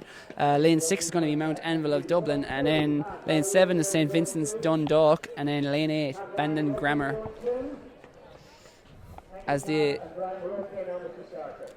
Ronan Duggan here points to his absolutely torched left calf. Only left calf has been absolutely torched. So, happy enough. I am very much rooting for Westport in this one, in lane 1. I'm the same, to be honest. The underdogs. Just purely for their turning up late, delaying everyone, and then they're going to come out with a win and just go, oh yeah, sorry. Maybe they're big enough, they're like Amy Winehouse or Bob Dylan, where like they don't have to treat their fans with respect. They're like, look, you're just going to wait there and I'll perform when I'm ready. Yeah, exactly, yeah. That's the Westport way. approach here today. Like, I'm going to blame traffic. Possibly, yeah. As you said, sinkhole related, perhaps. Yeah. Come on, Westport. Westport on the far left of your shot. The 4x100 metre relay for minor girls. Westport in lane 1, Lumen Christie in lane 2, Presentation at Rye are not there in lane 3, Banbridge Academy in 4, Closhemere Ennis in 5, Mount Anvil in 6, St Vincent's Dundalk in lane 7, and Bandon Grammar in 8. St Vincent's Dundalk have Patience Drumagulo on the back straight or the home straight. Away they go, going very well on the outside. It looks to be, I think that's St Vincent's Dundalk in the blue, just going straight past Bandon Grammar there. Also going well is Kalash de Vera Ennis in lane 5, very close to the moment. The athlete has gone way too soon there on St Vincent's Dundalk, but they get away with it. She's in front at the moment, charging up in the middle there. That looks like Ennis and Banbridge Academy. Just watching for a flag there in the back straight, Cahill, perhaps. Very close to them on, but it looks like St. Vincent's Dundalk, they've flown. Bandon Grammar trying to get back into it out there in lane 8 in that green singlet. Very evenly matched between the other three teams at the moment, but it is St. Vincent's Dundalk. They have gone safe exchange and they should be theirs to keep. On lane 8 though, there comes Bandon Grammar, can't get past. Very close between 4, 5 and 6, that's Banbridge, Ennis and Dublin, but no doubt about the winners. Dundalk are the champions by a street. Second place, it is Mount Anvil Dublin, then it is Bandon Grammar take third. Then it was lanes 5 and 4, which is Ennis and Banbridge Academy in 4th and 5th. And they've given a white flag in the back straight, so that potentially dodgy changeover on the back straight has been given the all clear there, the white flag. It's probably difficult for us to see from here. Maybe we can tee up that exchange to just see whether it was... we better not. Just in case. Yeah, go on. Let's do it. We're doing it. We're looking at it. We'll rerun this. And we'll just have a quick look. If you see there in lane 7, this was your winner, St. Vincent's Dundalk. Now maybe that's the first alley. As you can see, it was so fast that they wanted to give her a long leg. So as you can see, it takes off way too soon. And it's halfway up the back straight, I think. But I don't know. I don't know where those zones are. We can't see it on that, so nothing conclusive. Nothing conclusive, but we're going to decide. Guilty. No, guilty. Jack O'Leary was the not clear winner, but a winner there in the 5,000 metres from Colongo's Wood College in Kildare, 14:55. James Edgar 54. James Edgar 40:55, and Barry Kern 15 minutes flat. Kevin McGrath, Rob Crowley, and Shane Bracken were 1, 2, 3 in the boys 1500 metres. Junior pole vault was won by Adam Dwyer from Thurles CBS. Callum Davidson from Belfast Royal Academy was second, and Art Murray from Gael Costa Kildare was third. So Adam getting the win there in 3:10. The girls 1500 metre senior was Nadia Power, Emma O'Brien and Rose Finnegan from McDara's Dublin, Dominican College Wicklow and Eureka Kells respectively, all under 450. Nadia Power with the win there in 4:44. Michael Farley from St. Vincent Sutton won the minor boys long jump with 5:98, which is, to be honest, nonsensically far. Jonathan Cochrane from Ballymena Academy also broke the record with 5:58. Aidan Daly, Timbercar Greystones, 5:52, also broke the record. Finlay Parks from Campbell College, Belfast, 5:22, also broke the record. And Adam Turner, the last man to break the record, with 5:19, was fifth. Girls minor shot put, Avian McMahon, Sarah Brown and Catherine Coombs from St. Vincent's Dundalk, Mount Anvil and Ballyclare High went 12:73, 11:48 and 11:45 respectively. St. Vincent's Dundalk are absolutely killing it today across the board. Intermediate girls 1500 metres, Claire Rafter, Kate Gurley and Niamh Heaney were 1, 2, 3 in 5:04, 5:06 and 5:07. Rory Lodge, Charlie Donovan, Adam Phillips went 1, 2, 3 in the boys intermediate 1500, 4:43, 4:45 and 4:46. Potentially running slightly slower than some of the girls in the senior girls race. Ben Jones ran 4:16 in the junior boys 1500 metres. Jack Bagg was second and Chris O'Reilly was third. They all ran under 4:20.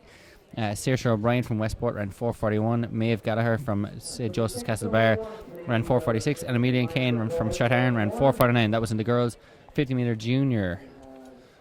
Flying trees. Christopher O'Donnell 48:07 from Manning College in Bundoran in the senior boys 400 metres. Jamie Mitchell coming back from the 100 metres earlier on in the day ran 49:19, and Jack Manning from St. Kieran's Kilkenny 49:42. All of them under 50 seconds in the senior boys 400 metres. Molly O'Reilly, Sophie Becker and Anne Corcoran were 1, 2, 3 in the girls senior 400 metres. Junior triple jump, Harriet Platt, Emily O'Mahony and Grace Clooney from Strathern School, St. Augustine's Dungarvan and St. Mary's New Ross were 1, 2, 3 in the junior girls triple jump. As Cahill throws me out my list here for the minor boys relay, which is St. Aidan's in lane 1, Carrick and Shannon in lane 2, Summerhill College Sligo in lane 3, Lurgan Junior High School in lane 4, Tralee CBS in lane 5, the King's Hospital in lane 6, Larne in lane 7, Larne Grammar School, and Mercy Mount Hawk. We're having a fantastic day at the juniors in lane 8. So, on their marks, set, and they're off. Great start out there from Mercy Mount Hawk on lane 8, and also in lane 5 is Tralee CBS, who are having a great day today. King's Hospital are flying there out in lane 6 as well. That t-shirt, that black t-shirt, hands over there. Looks like King's Hospital in front at the moment of Dublin. Inside them, Tralee CBS also going very well in that blue and yellow familiar kit of the Kerry School. Very close between these two at the moment. Lanes 5 and 6, Tralee and King's Hospital. But a botched exchange there from King's Hospital surrenders a bit of advantage to Tralee as they power up inside them in lane 5. Who's going to get it? Tralee. Can we get a clean exchange at the last barrier? Looks around. Takes the baton safely. Tralee are away. Here come King's Hospital Dublin right down the outside. It looks like Mercy Mount Hawk. Tralee, can they get there? It's the two Tralee schools. Mercy Mount Hawk gets it. What a finish. The battle of the Tralee schools. Tralee CBS in the lead going to the home straight, but Mercy Mount Hawk, Tralee with the win just on the line. The two Tralee schools, I don't think that's ever been seen for such a small town in Munster to have the two best relay teams in the country. Fantastic. And the champion there, he's far to the left of your screen. He's at the finish line and he is just standing there content. No big celebrations. The Tralee CBS students are actually celebrating. I'm not sure if they think they actually won that, but there's your champ in the far left of your shot. Fantastic. We'll tee up the replay there as we can see.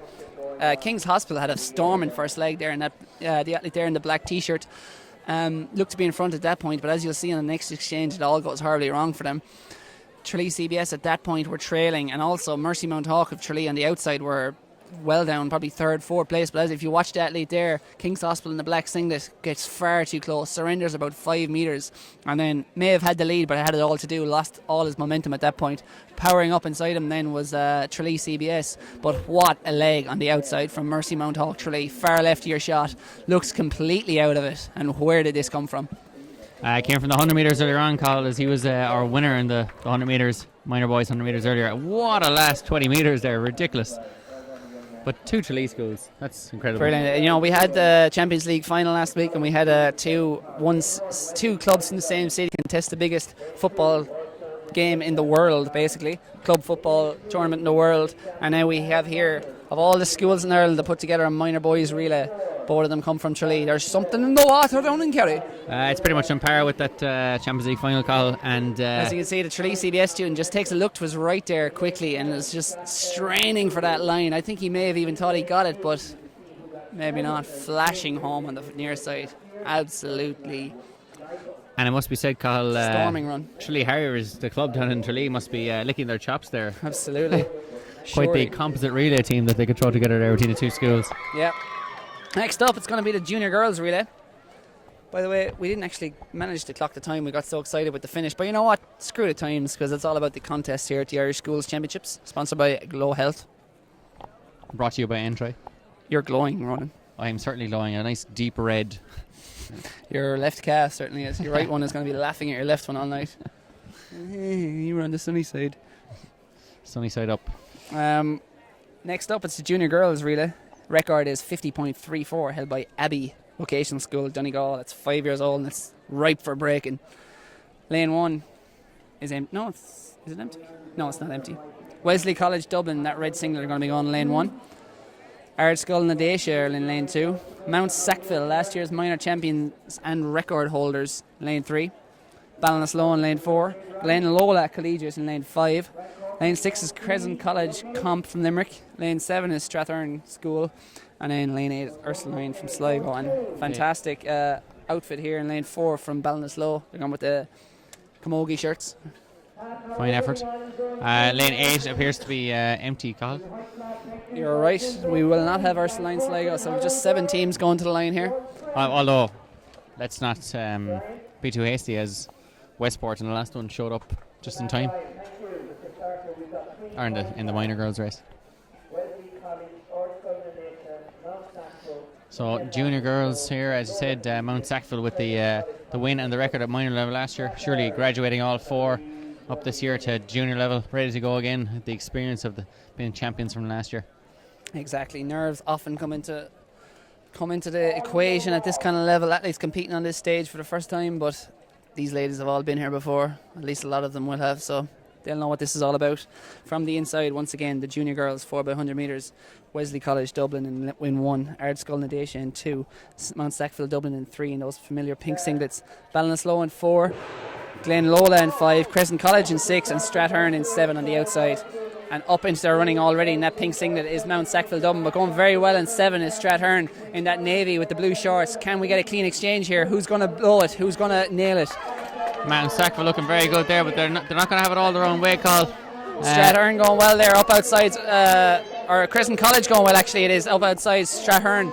These two at the moment. Mount Sackville back in third. Can we get it? And again, another bad exchange there from Crescent College. Happens to cost them because Strathern have shot to the front. But inside them, Glen Lola with a storming third leg here. Rocketing into contention for this final leg. Who's going to have the best anchor? Because that's what it's going to come down to. In lane 5, that is.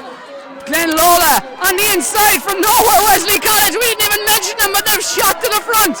Wesley College are your champions. 51.92. Out in lane 5, it was Glen Lola in second, and then down the outside, Strathern in third.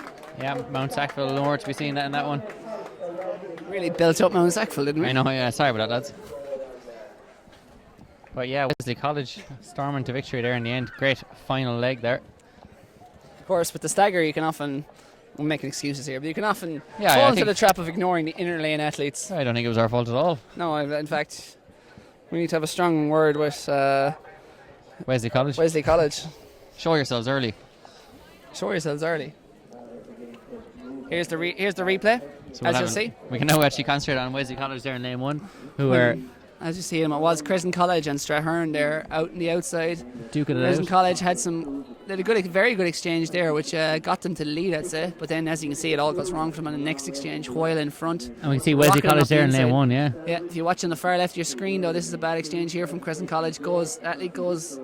Oh, it's just a little messy. Lose a bit of momentum. Wesley College are still pretty much nowhere at this point in terms of, I know they have the stagger, but they're not really showing a whole lot there. They look to be about maybe 5th, but a ridiculous last leg here. Yeah, even getting the baton, probably in 4th place, I'd say, there on the inside, but a fantastic last leg. Absolutely killed it. Wesley College are your junior girls 4x100 metres champions. Fantastic stuff. Bring a tear to the eye. I don't know about tear to the eye now. Oh no, sorry. Sunscreen again. Sunscreen. We have results to bring you. The minor boys relay officially, there was but 800s between them in that epic race between the two Tralee. The Tralee Derby playing out here in front of us. Mercy Mount Hawk 1 in 4. I wonder will they share a bus? I don't know. No love lost between them now. Mercy Mount Hawk 48.14. It's a obliteration of the minor 4x100 metre record, which was previously 50.01. And then 800s behind 48.22 was Tralee CBS, and then Larne in third 49.29. Minor girls 4x100 metre relay, another record to report, and it's another obliteration, almost a second taken off the old record, and it's St Vincent's Dundalk with 51.82. The rest nowhere. But if you're wondering, Mount Anvil were second at 53.24, Bandon Grammar third 53.50. Intermediate girls high jump. We're sorry not to have brought you more of that, but the winner there was Summer Leckie of Strabane Academy with a fantastic 178 clearance. Superb jumping from her, almost approaching the record of 181 by Ursula Fay at intermediate level, and she won by a street. Alicia Conway finished second, Claire Morris 1 metre 60, and then third was Dana Keeley of Boris Offaly, also on 160, one on countback. Back and forth, notable mention to Shannon Craig, who also cleared 160 like the silver and bronze medalist, but lost out on the medalist due to countback. The old countback rule proving as harsh and unforgiving as always. This Cahill struggles there with the enormity of it all. We now have the junior boys relay on show. Clifton Community School there in lane 1, Salesians Selbridge in lane 2, Presbury lane 3, St Joseph's Galway lane 4, Methodist College Belfast lane 5, Mercy Mount Hawk Tralee in lane 6, Davis College Mallow in lane 7, and Clogau High School in lane 8. So the big dogs are all here for the junior boys relay. The meet record is 45.9 by O'Connell Schools, and also electronic timing of 46.10 by Newbridge College, which was 3 years ago. So once again, Clifton in lane 1, Salesians in lane 2, Presbury in lane 3, St Joseph's Galway in lane 4, Methodist College Belfast in lane 5, Mercy Mount Hawk in the black and amber in lane 6, Davis College in the red in lane 7, and Clonau Junior High School in lane 8.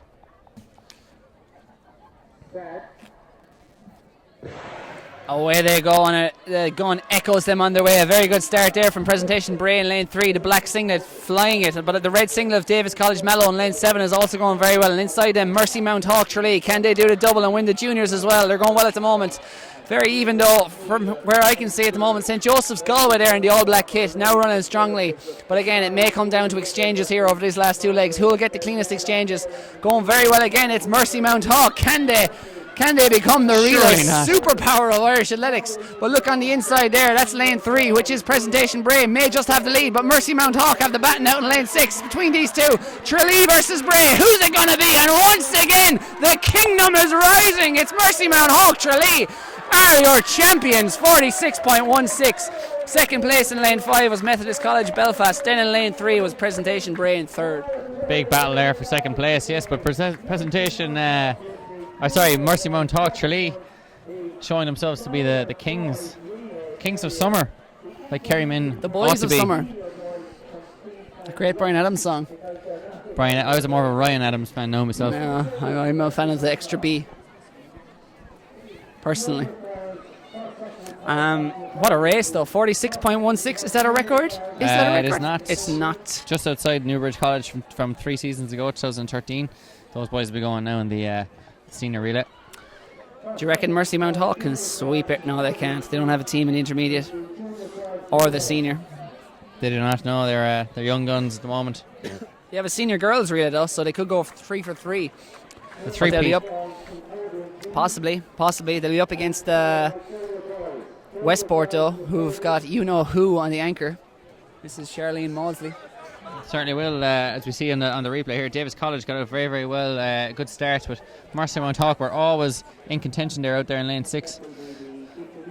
And their back straight runner is absolutely flying it there with Clon Junior High School out in lane 8. So again, running very, very well. Not to neglect the athletes on the inside. Presentation Bray there coming up very strongly in the white shorts in lane 3 there. Always going to be between these two, I suppose, as soon as those. You see the last athlete for Bray there just trickling off, but it was still a very good exchange. Went off a bit early, but great anchor leg there from Mercy Mount Hawk. And just inside them, then we said Methodist College Belfast storming through. Did he get second? I think he did. And Cahill, just before we get into the next race, I felt perhaps a drop of rain there. Get out of it. Summer might be over, lads. Nope. She wasn't a great while it lasted. Not having it. Oh, I think I just felt a drop of rain. Oh, that was it. Everything I say. That's it. All those shorts you bought last week in pennies, absolutely pointless. Pointless. We're back to the Irish summer. Wait until next summer. Let the monsoon begin. We'll see a sinkhole soon enough. Intermediate girls 4x100 metre relay is on the blocks. About to be called to their marks from the inside on the far left of your shot. You can see her batting there. That's Abby CC from Boyle in Roscommon. Lane 2, the familiar blue and red singlet, which you've seen several times today from St. Vincent's Dundalk. Lane 3 is Castletroy College, and they've got you-know-who. I'm just taking a look up the track. Yes, I can see Kieran Neville is as far back as you can possibly be on the anchor leg to give her the biggest chance possible to storm up that anchor leg from lane 3, as she did last year to carry them to victory. Lane 4 is Mount Anvil of Dublin, the blue singlet. Lane 5 is Calasanctius College Oranmore, which is quite wordy. Lane 6 is St. Columba's Stranraer. Lane 7 is Sculvwira of Carrick on Shore. And right on the outside in lane 8, the white singlet of Regent House School. Last year's champions were Castletroy College. Again, you're only as strong as your weakest link, but their strongest link is a very strong one, and it's Ciara Neville. Last year, her team helped her, and she helped her team to victory and took triple gold medal. She's already got 2. Can she make it 3? They go in lane 3. Away they go, and it's a good start from Castletroy College, but at the moment it may be out in lane 7 there. Sculvwira, Carrick on Shore appear to be in the front, and at the moment Castletroy College just floundering a little bit, and it's definitely lane 7, Carrick on Shore are in front. Clean exchanges there all around. Castletroy College recovering now, but in lane 4 also going very well. It's Mount Anvil of Dublin, but no doubt about the leader right now. It's Sculvwira, Carrick on Shore. Their athlete leaves the leg very early, but it's a clean exchange. They get the baton. Sculvwira and Carrick and Shore have flown. Can Ciara Neville in lane 3? She'll need some heroics to win it from here because Sculvwira are well in front. Here we go. Ciara Neville gets the baton in 4th. Going well there in lane 4 is Mount Anvil. But Sculvwira, Carrick and Shore. Here comes Ciara Neville up the inside. Can she catch them to get triple gold medal? Can she get there? Sculvwira, it's so close. So close. Sculvwira, Carrick on Shore had a yawning advantage, but they were up against the superstar of the school's athletics scene in Ciara Neville. We're going to rewind that immediately. 48.89 is the time, just off the record of Ballyclare. Ciara Neville absolutely storming home. Some of her crew are just down to the left of us here, and they were going absolutely psychotic in that last 50 metres as they tried to cheer her home, and there's a round of applause for both teams, I think, there. We'll watch the whole race here. Mount Anvil of Carrick on Shore. So it was the clash of the two Munster teams again here. And it was at the Munster Championships. It was Ciara Neville managed to get up and carry them to victory, but have Carrick on Shore, the Tipperary school, put one over on their Limerick rivals. So close. As you can see there, second from right is Castletroy College there in that navy kit. There's still a long gap from them to Scoil Mhuire, even accounting for the stagger at that point. Ciara Neville is as far back as you can go, trying to make that leg as long as it can possibly be. Scoil Mhuire had the baton and we're storming clear. It must be 8 or 10 metres there, but look at Ciara Neville, those long legs. Lane 3 came absolutely flying through. It's so close. I think it might be Carrick on Shore. Yeah, I think it is Carrick on Shore, at least from our angle here, and probably the angle of the photo finish as well there on this side. But it'll be interesting to see, Cathal, some race. We'll get a slow-mo of that finish for you so you can try and gauge it for yourself before we get official confirmation. Can we go back to the 400 metres earlier on and show the slow-mo of what's his name again? Our poor faller. We'll get it later on, you know. It's certainly worth another look. Here's the replay. We're going to replay for you the last 30 metres or so at a nice slow pace. Dave O'Shea has set it to quarter speed. As you can see, look at Ciara Neville. She still has about a metre to find there, and she's getting there slowly, but the line is just past the camera here.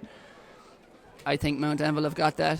They certainly haven't lost it. Or not, sorry, not Mount Anvil. Scoil Mhuire, Carrick on Shore. Yeah, it's very difficult to see there. It could come down to that dip, and Ciara Neville being a taller athlete maybe got herself over the line, but I don't think so. I think it's unfortunately for the Limerick school, I don't think there's going to be a triple today for Ciara Neville. Will we have a quick bet on it? I think Carrick and Shore have got it. I will. I'll bet you anything you want. Okay, 10 grand. I'm betting on Ciara Neville's. Hold on. Hey, I'm going to win some money here. Don't be telling what the result is. News has reached us. Ciara Neville has done the triple. I was just about to bet for the dinner there. The dinner was going to be mine. Champions. Yeah. And madness. Madness in the stands. Yes. Yeah, you sure? Yeah, they did. Go mad here. Go mad in the stands here. Yeah. We're about to get lynched there as if Phelim Kelly is wrong, there'll be a lynching here because we've told but the parents, the teammates, the families, and now the athletes that they're champions. So yeah, luckily we're perched up high here, so we should be all right. Fantastic. I can what's the word? Negotiate with them. I'm a Limerick man, so hell had no fury like a mother scorned. Well, what a performance, Ciara Neville. Back-to-back triples. I'm still very upset with Phelim there. I was going to get myself a nice little dinner out of it. What a performance. An incredible finish, and unlucky there for the school from Ennis. I wonder if we can get the photo. Ennis? Carrick and Shore. Carrick and Shore, sorry. Oh, hell hath no fury like a Tipperary team called the Clare team. That was quite a jumble. So we're nearly there. Nearly there. Intermediate boys. 3 races to go, people, and then the best day in Irish athletics calendar is over. Yeah, for another year. It's like Christmas. As soon as it ends, you're wondering, God, I hope that never comes around again. Johnny Logan, what's another year, he says.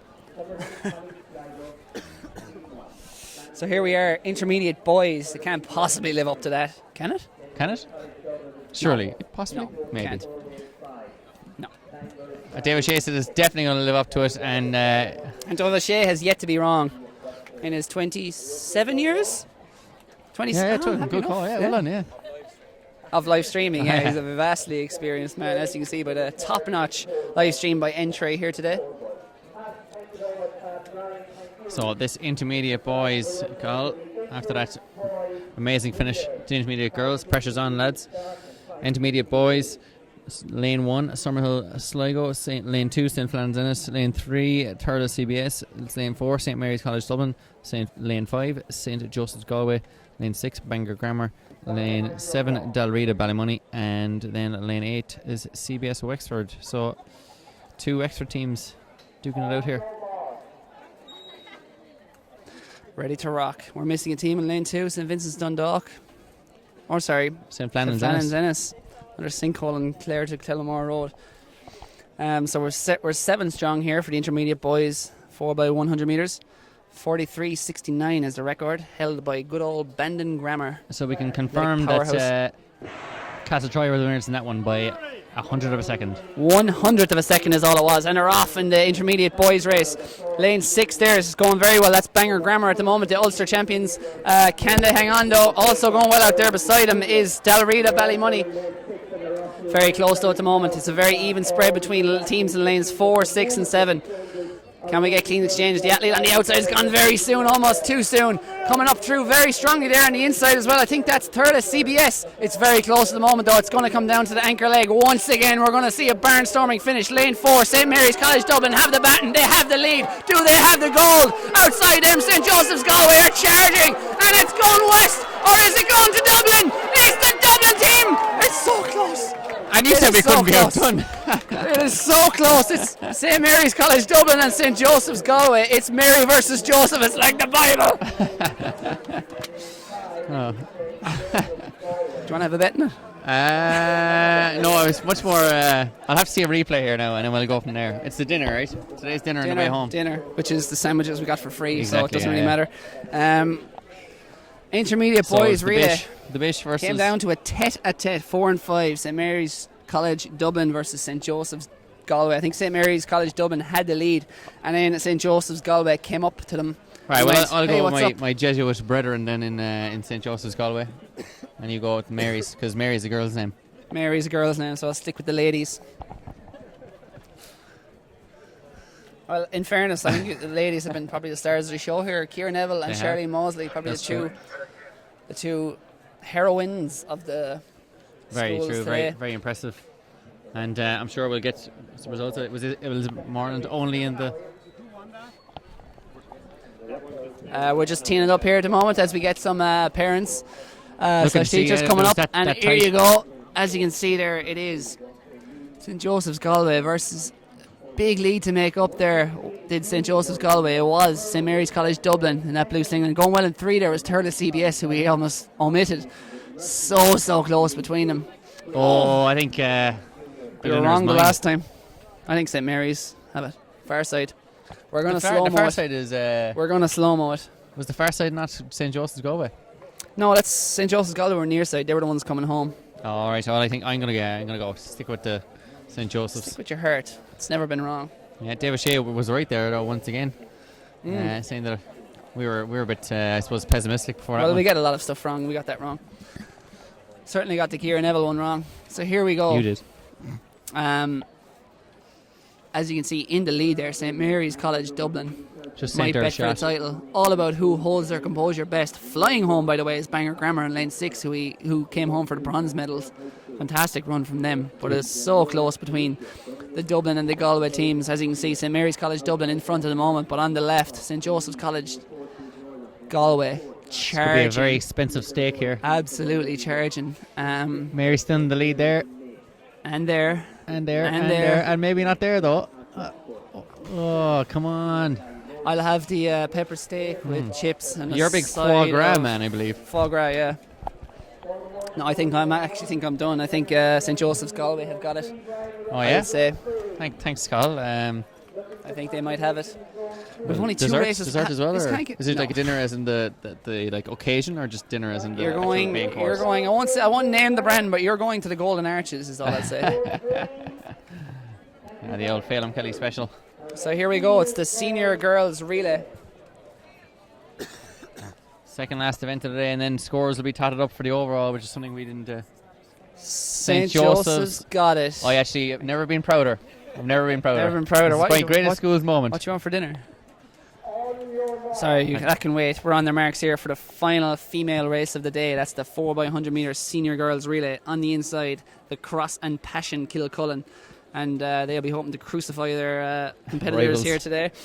They're in lane 1 in the blue. Ballyclare High from the north are in lane 2. In lane 3 in the blue, that's Glenlola College. Mercy Mount Hawk Tralee, can they make it 3 from 3? They're in 4. In 5 is St. Mary's Naas. 6 is Westport. 7 is Ballymote. And on the outside, Gael Coloshdale Limneague will be hoping for Success more here today. My Irish is awful. I won't try that again. Lane 6, Westport off to a very good start here. But it's kind of very even. Going well on the inside there. I think in lane 2 is Ballyclare High in that red and black kit.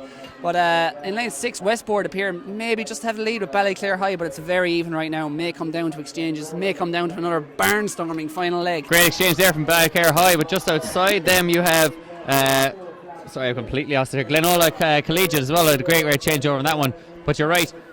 Out in lane 3 now at the moment is Glenola Collegiate. It's definitely 1, 2, 3 here for the lanes. Ballyclare High storming through in lane 2, and also on the inside it's Kilcullen. Who's going to get it? It's Glenola College. And from the clouds, lane 4, that is Mercy Mount Hawk Tralee. May have got a minor medal, but the winner is definitely Glenola College. Certainly, and you also the Ballyclare High, they're definitely getting second place there as well, but it'll be a difficult one to see whether it was Cross and Passion or the Kings of the Relay. If Mercy Mount Hawk Tralee won that from where they were, I'd just drop the mic and walk out of here. They've just been too good. You've been brilliant. well-known proponent of the mic drop over the years.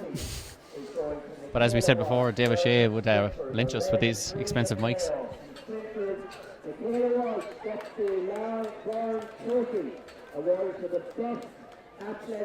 And Michaela Walsh has actually won the overall best athlete at the meet, beating out Charlene Mosley and Karen Neville, the sprint doubles. As you can see there, Ballyclare High School just on the inside there, red and kind of navy top. They did very well into that third changeover there, and then you saw Mercy Mount Hawk are pretty much out of it at this stage. Ballyclare coming around on the inside there now, and out in lane 4 or 3 is Glenola Collegiate. Look at where Mercy Mount Hawk came back from. So far back there, back in 5th place. They're in lane 4. May have even got 2nd or 3rd, but our champions there, no doubt about it, Glenola. And superb. they Cross and Passion I think got 3rd there, and Mercy enough. Mount Hawk ran out of it into 4th place, unfortunately for them. But there has to be winners and losers. But I think anyone who makes it this far, as you said, are on distillation of talent. If you get this far, you're pretty good. You're pretty damn good. One race to go, and that's going to be the senior boys. And as always at the Irish schools, hats off to them. Oh, superb. We've seen Diamond Leagues that can't run on time. We've seen international Grand Prix meets in Ireland that can't run on time. On the Irish Schools Championships, 120 events since 9 a.m. this morning. Group of volunteers, thousands of athletes, and it is running like clockwork. And we're here at 5:57 p.m. and they're getting ready for the final event at 6 p.m. What a performance from the officials and athletes. What a day. Certainly, Cathal, as you said, many a Diamond League recently. You've had some starts that have they've decided not to call them back, people standing on the middle of the track and everything, and here it's running incredibly smoothly. So the lineup for the final race of the 2016 GloHealth Irish Schools Track and Field Championships, the boys 4x100 metre senior relay. On the inside in lane 1 is Presentation Athenry in the white singlet on the far left of your shot, just out of shot right now. Lane 2 is empty, that would have been Ashburn Meath. Lane 3 is going to be Royal Belfast Academy Institute.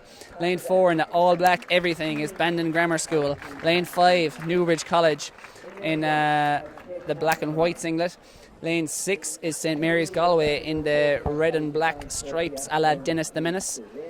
Lane 7 is Davis College Mallow in the all red kit, and on the outside in the white with the black stripes, that's Larne. And Carl, the Ashburn there in second, were second in the Leinster Schools behind Newbridge and had a storming run, but unfortunately Keith Marks, who missed out he won the long jump and the high jump here last year, and he was injured. He jumped 7:48 last week, so obviously taken toll on their relay team as well, which would be in contention for the win. They're last year's overall boys winners, and this moment in time is really between Newbridge and Bandon Grammar, I think would be my guesses for the overall title here, along with RBAI would be my guesses, Carl. We can win your dinner back.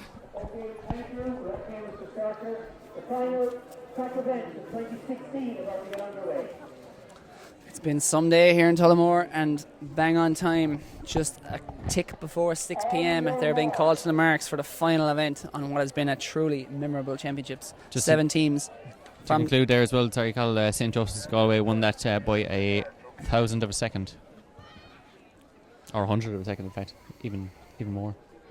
Loads. Daylight. Shh. 7 teams from the inside. Presentation Athenry.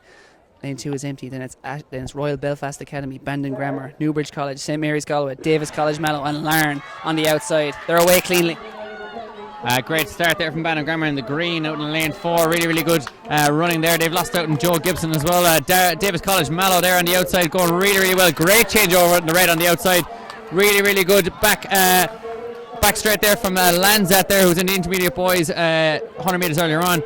And Newbridge, we've had a terrible change over there from what looks to be Larne. So we got Newbridge on the outside, we got Bandon Grammar fighting out for this one. It's going to be Newbridge and Bandon Grammar. Who's going to win this one? Joey Hinchy was in the 100 metres earlier on. There's a horror show from Newbridge. Bandon Grammar going to win this relay. Davis College getting caught for third, and Dennis Lamenis, Ballymote getting up for, St Mary's Galway getting up there for second place. Great win there from Bandon Grammar. And Bandon Grammar, Julie Gubaluba's down to our right here. They are celebrating wildly, the four lads. And that's running over to congratulate her, jumping in the air. Just what schools athletics should be. Just what athletics should be. What a day, what a performance. Bandon Grammar, take your hats off. And that's certainly relief for them, I'd say, because their Munster Schools winner and top 100 metre runner Joe Gibson was actually injured yesterday. They had to draft up an intermediate runner who ran on the back straight there and still managed to win it. So savage stuff altogether. Great relief for Bandon Grammar. And we've got the race teed up here again for you. It was Bandon Grammar and it was Newbridge just outside them then. You can see there on the far right the green singlet and the navy singlets in Newbridge. Newbridge out better on that first leg. Very clean changeovers. Maybe just Bandon had the better exchange there. Probably just a slightly better drill team overall, judging by what happened on that last exchange. But there, Newbridge, probably the faster runner there. So close between them. So close. They're about level. Maybe just a metre advantage at that point there for Newbridge coming into the final leg. But we were looking at another head-to-head battle down the home straight, and he was just reaching for that baton. Possibly the outgoing runner left a little bit too early in the rush, the panic maybe. But no doubt about the winner, Bandon Grammar. St Mary's, who get up for second place here, were actually heavily impeded by Newbridge when Newbridge fell. You could see him actually avoiding him, if we can just barely get that on camera there. But he definitely had to run around him a little bit as he came into the last changeover. So we'll see it momentarily here now. David Shea works his magic. He's some man for the magic. Here we are, slow-mo, as you'll see, the red and black stripes, the Dennis the Menace colours there in lane 6. You'll see. Had to absolutely halt his momentum round the corner like a good American football player, and then still absolutely on the charge up to the silver medal position. What a run. Tremendous running, yeah. Fantastic stuff from St Mary's there. To conclude, Bandon Grammar with the win there, Joey Hinchy getting the big W there. We have a few questions coming in as always from... We actually have the Inter boys here, and I'm going to tell the lads the result. There's some crowd called St Joseph's Galway won it. Yeah. There you are, lads. There's your souvenir to take home. And you've actually won me a dinner, lads. So thanks very much. You won me a dinner. They're absolutely delighted with that. 100th of a second, and they're standing beside us in absolute amazement at that. Yeah. It has been some day here. Michaela Walsh of Swinford is your athlete of the meet, by the way. Setting records. Fantastic athlete she is. And you'll be able to follow her more at the World Junior Championships. And again, we can only apologise for not being able to keep you better up to date with some of the field events, but with the action coming thick and fast in the track, it's, as always, nigh on impossible to figure out what's happened until afterwards. But it's been an incredible day. And also got our lads from St Mary's there who are only just recently found out that they've won the intermediate race. Absolutely loving it there. Absolutely. And notable mentions too, I think, to Ciara Neville for that triple gold medal, and Charlene Mosley for a stunning 100 metre, 200 metre double. Also, it was the other doubles, Patience Jumbagula, in the junior. She did the 1 and 2 double, which is fantastic, and I'm sure we've plenty more of those in the field, but we'll try and catch up with them on the results page. But certainly there was plenty of doubles attempted anyway, and Shane Joyce, remarkable win in the javelin, and then second in the triple jump, was close to another double to retain both his titles. It's been a truly remarkable day of action here in Tullamore. The sun has shone and the stars of Irish athletics have shined even brighter. It has been incredible. A day to restore your faith in the sport, if ever I saw one. Exactly, and if you're watching the live stream, and I know that Dave O'Shea might not like this because it means nobody will be watching, but you should really get here to Tullamore next year and make sure that you're here to watch. It's great in person, and especially on a day like today, it can be a fantastic place to be. You wouldn't want to be anywhere else. I assure you, and I saw many other athletes. I saw Mark Keneally, the Olympian, Christine McMahon, several other Irish elites who are long since departed the school boy and schoolgirl days who are still coming out to watch. They're addicted. They come back for their fix of schools athletics. Watch the new crop. If ever a day is today, a day to come out and watch live athletics, it is today. Again, we have to wait 52 weeks until the next edition. But for now, as random teenagers jump around as they get word of results, and well, that was actually quite actually a middle-aged woman. Yes, in fact, well, possibly she's a coach. We'll But try and zoom in on her there to, I suppose, really quantify how embarrassed she'll be after this. there she is in a white t-shirt. So and she's been doing a long day of officiating, and now I think they've just got word that they were the championes in one of those relays. That could be. I think that's the girls from Carrick on Shore who were second. I think it was. Yeah, who just got touched off in that intermediate relay. Yeah, still delighted though with a medal. So this Phelim Kelly there, nonsense. Phelim Kelly's asking a few questions here. But yeah, we're going to sign off. And it's been thanks again to Entry for doing some fantastic work on the stream, and Dave O'Shea and all the team behind that. Yeah. Go on to GloHealth as well, who sponsored the Irish schools and Irish athletics in general at the moment, Athletics Ireland. But go on to w.entride.com and check them out on YouTube as well, which you're already on. Check out Athletics Ireland for the report later from Phelim Kelly. There'll be plenty of photos up on Sportsfile and other places, and I'll be doing a few reports in Irish Examiner / Irish Independent, and I'm sure there'll be plenty of coverage in the media over the next few days of this fantastic event. I'm now going to go down and hopefully collect the overall boys' school trophy after doing absolutely nothing but talking up here all day and no coaching. Very much a John Terry appearance is upcoming. Get into the kit. Full kit, yeah. Full kit. One of those people. But anyway, thank you for joining us as well on the live stream, and I hope you enjoyed the day. Even if you only checked in for 10 minutes or whether it was the full 6 hours, we very much appreciate it, and we'll hopefully see you back soon in another live stream. Thank you. Thank you. Goodbye. It doesn't cost much to feel amazing. A pair of running shoes and a bit of determination is all you need. Running increases your confidence, giving you greater control of your life. Tailored health insurance from GloHealth means you can choose the cover that suits you, your lifestyle, and your budget. Get real value, real control, and feel amazing. GloHealth. My cover, my way. It doesn't cost much to feel amazing. A pair of running shoes and a bit of determination is all you need. Running increases your confidence, giving you greater control of your life. Tailored health insurance from GloHealth means you can choose the cover that suits you, your lifestyle, and your budget. Get real value, real control, and feel amazing. GloHealth.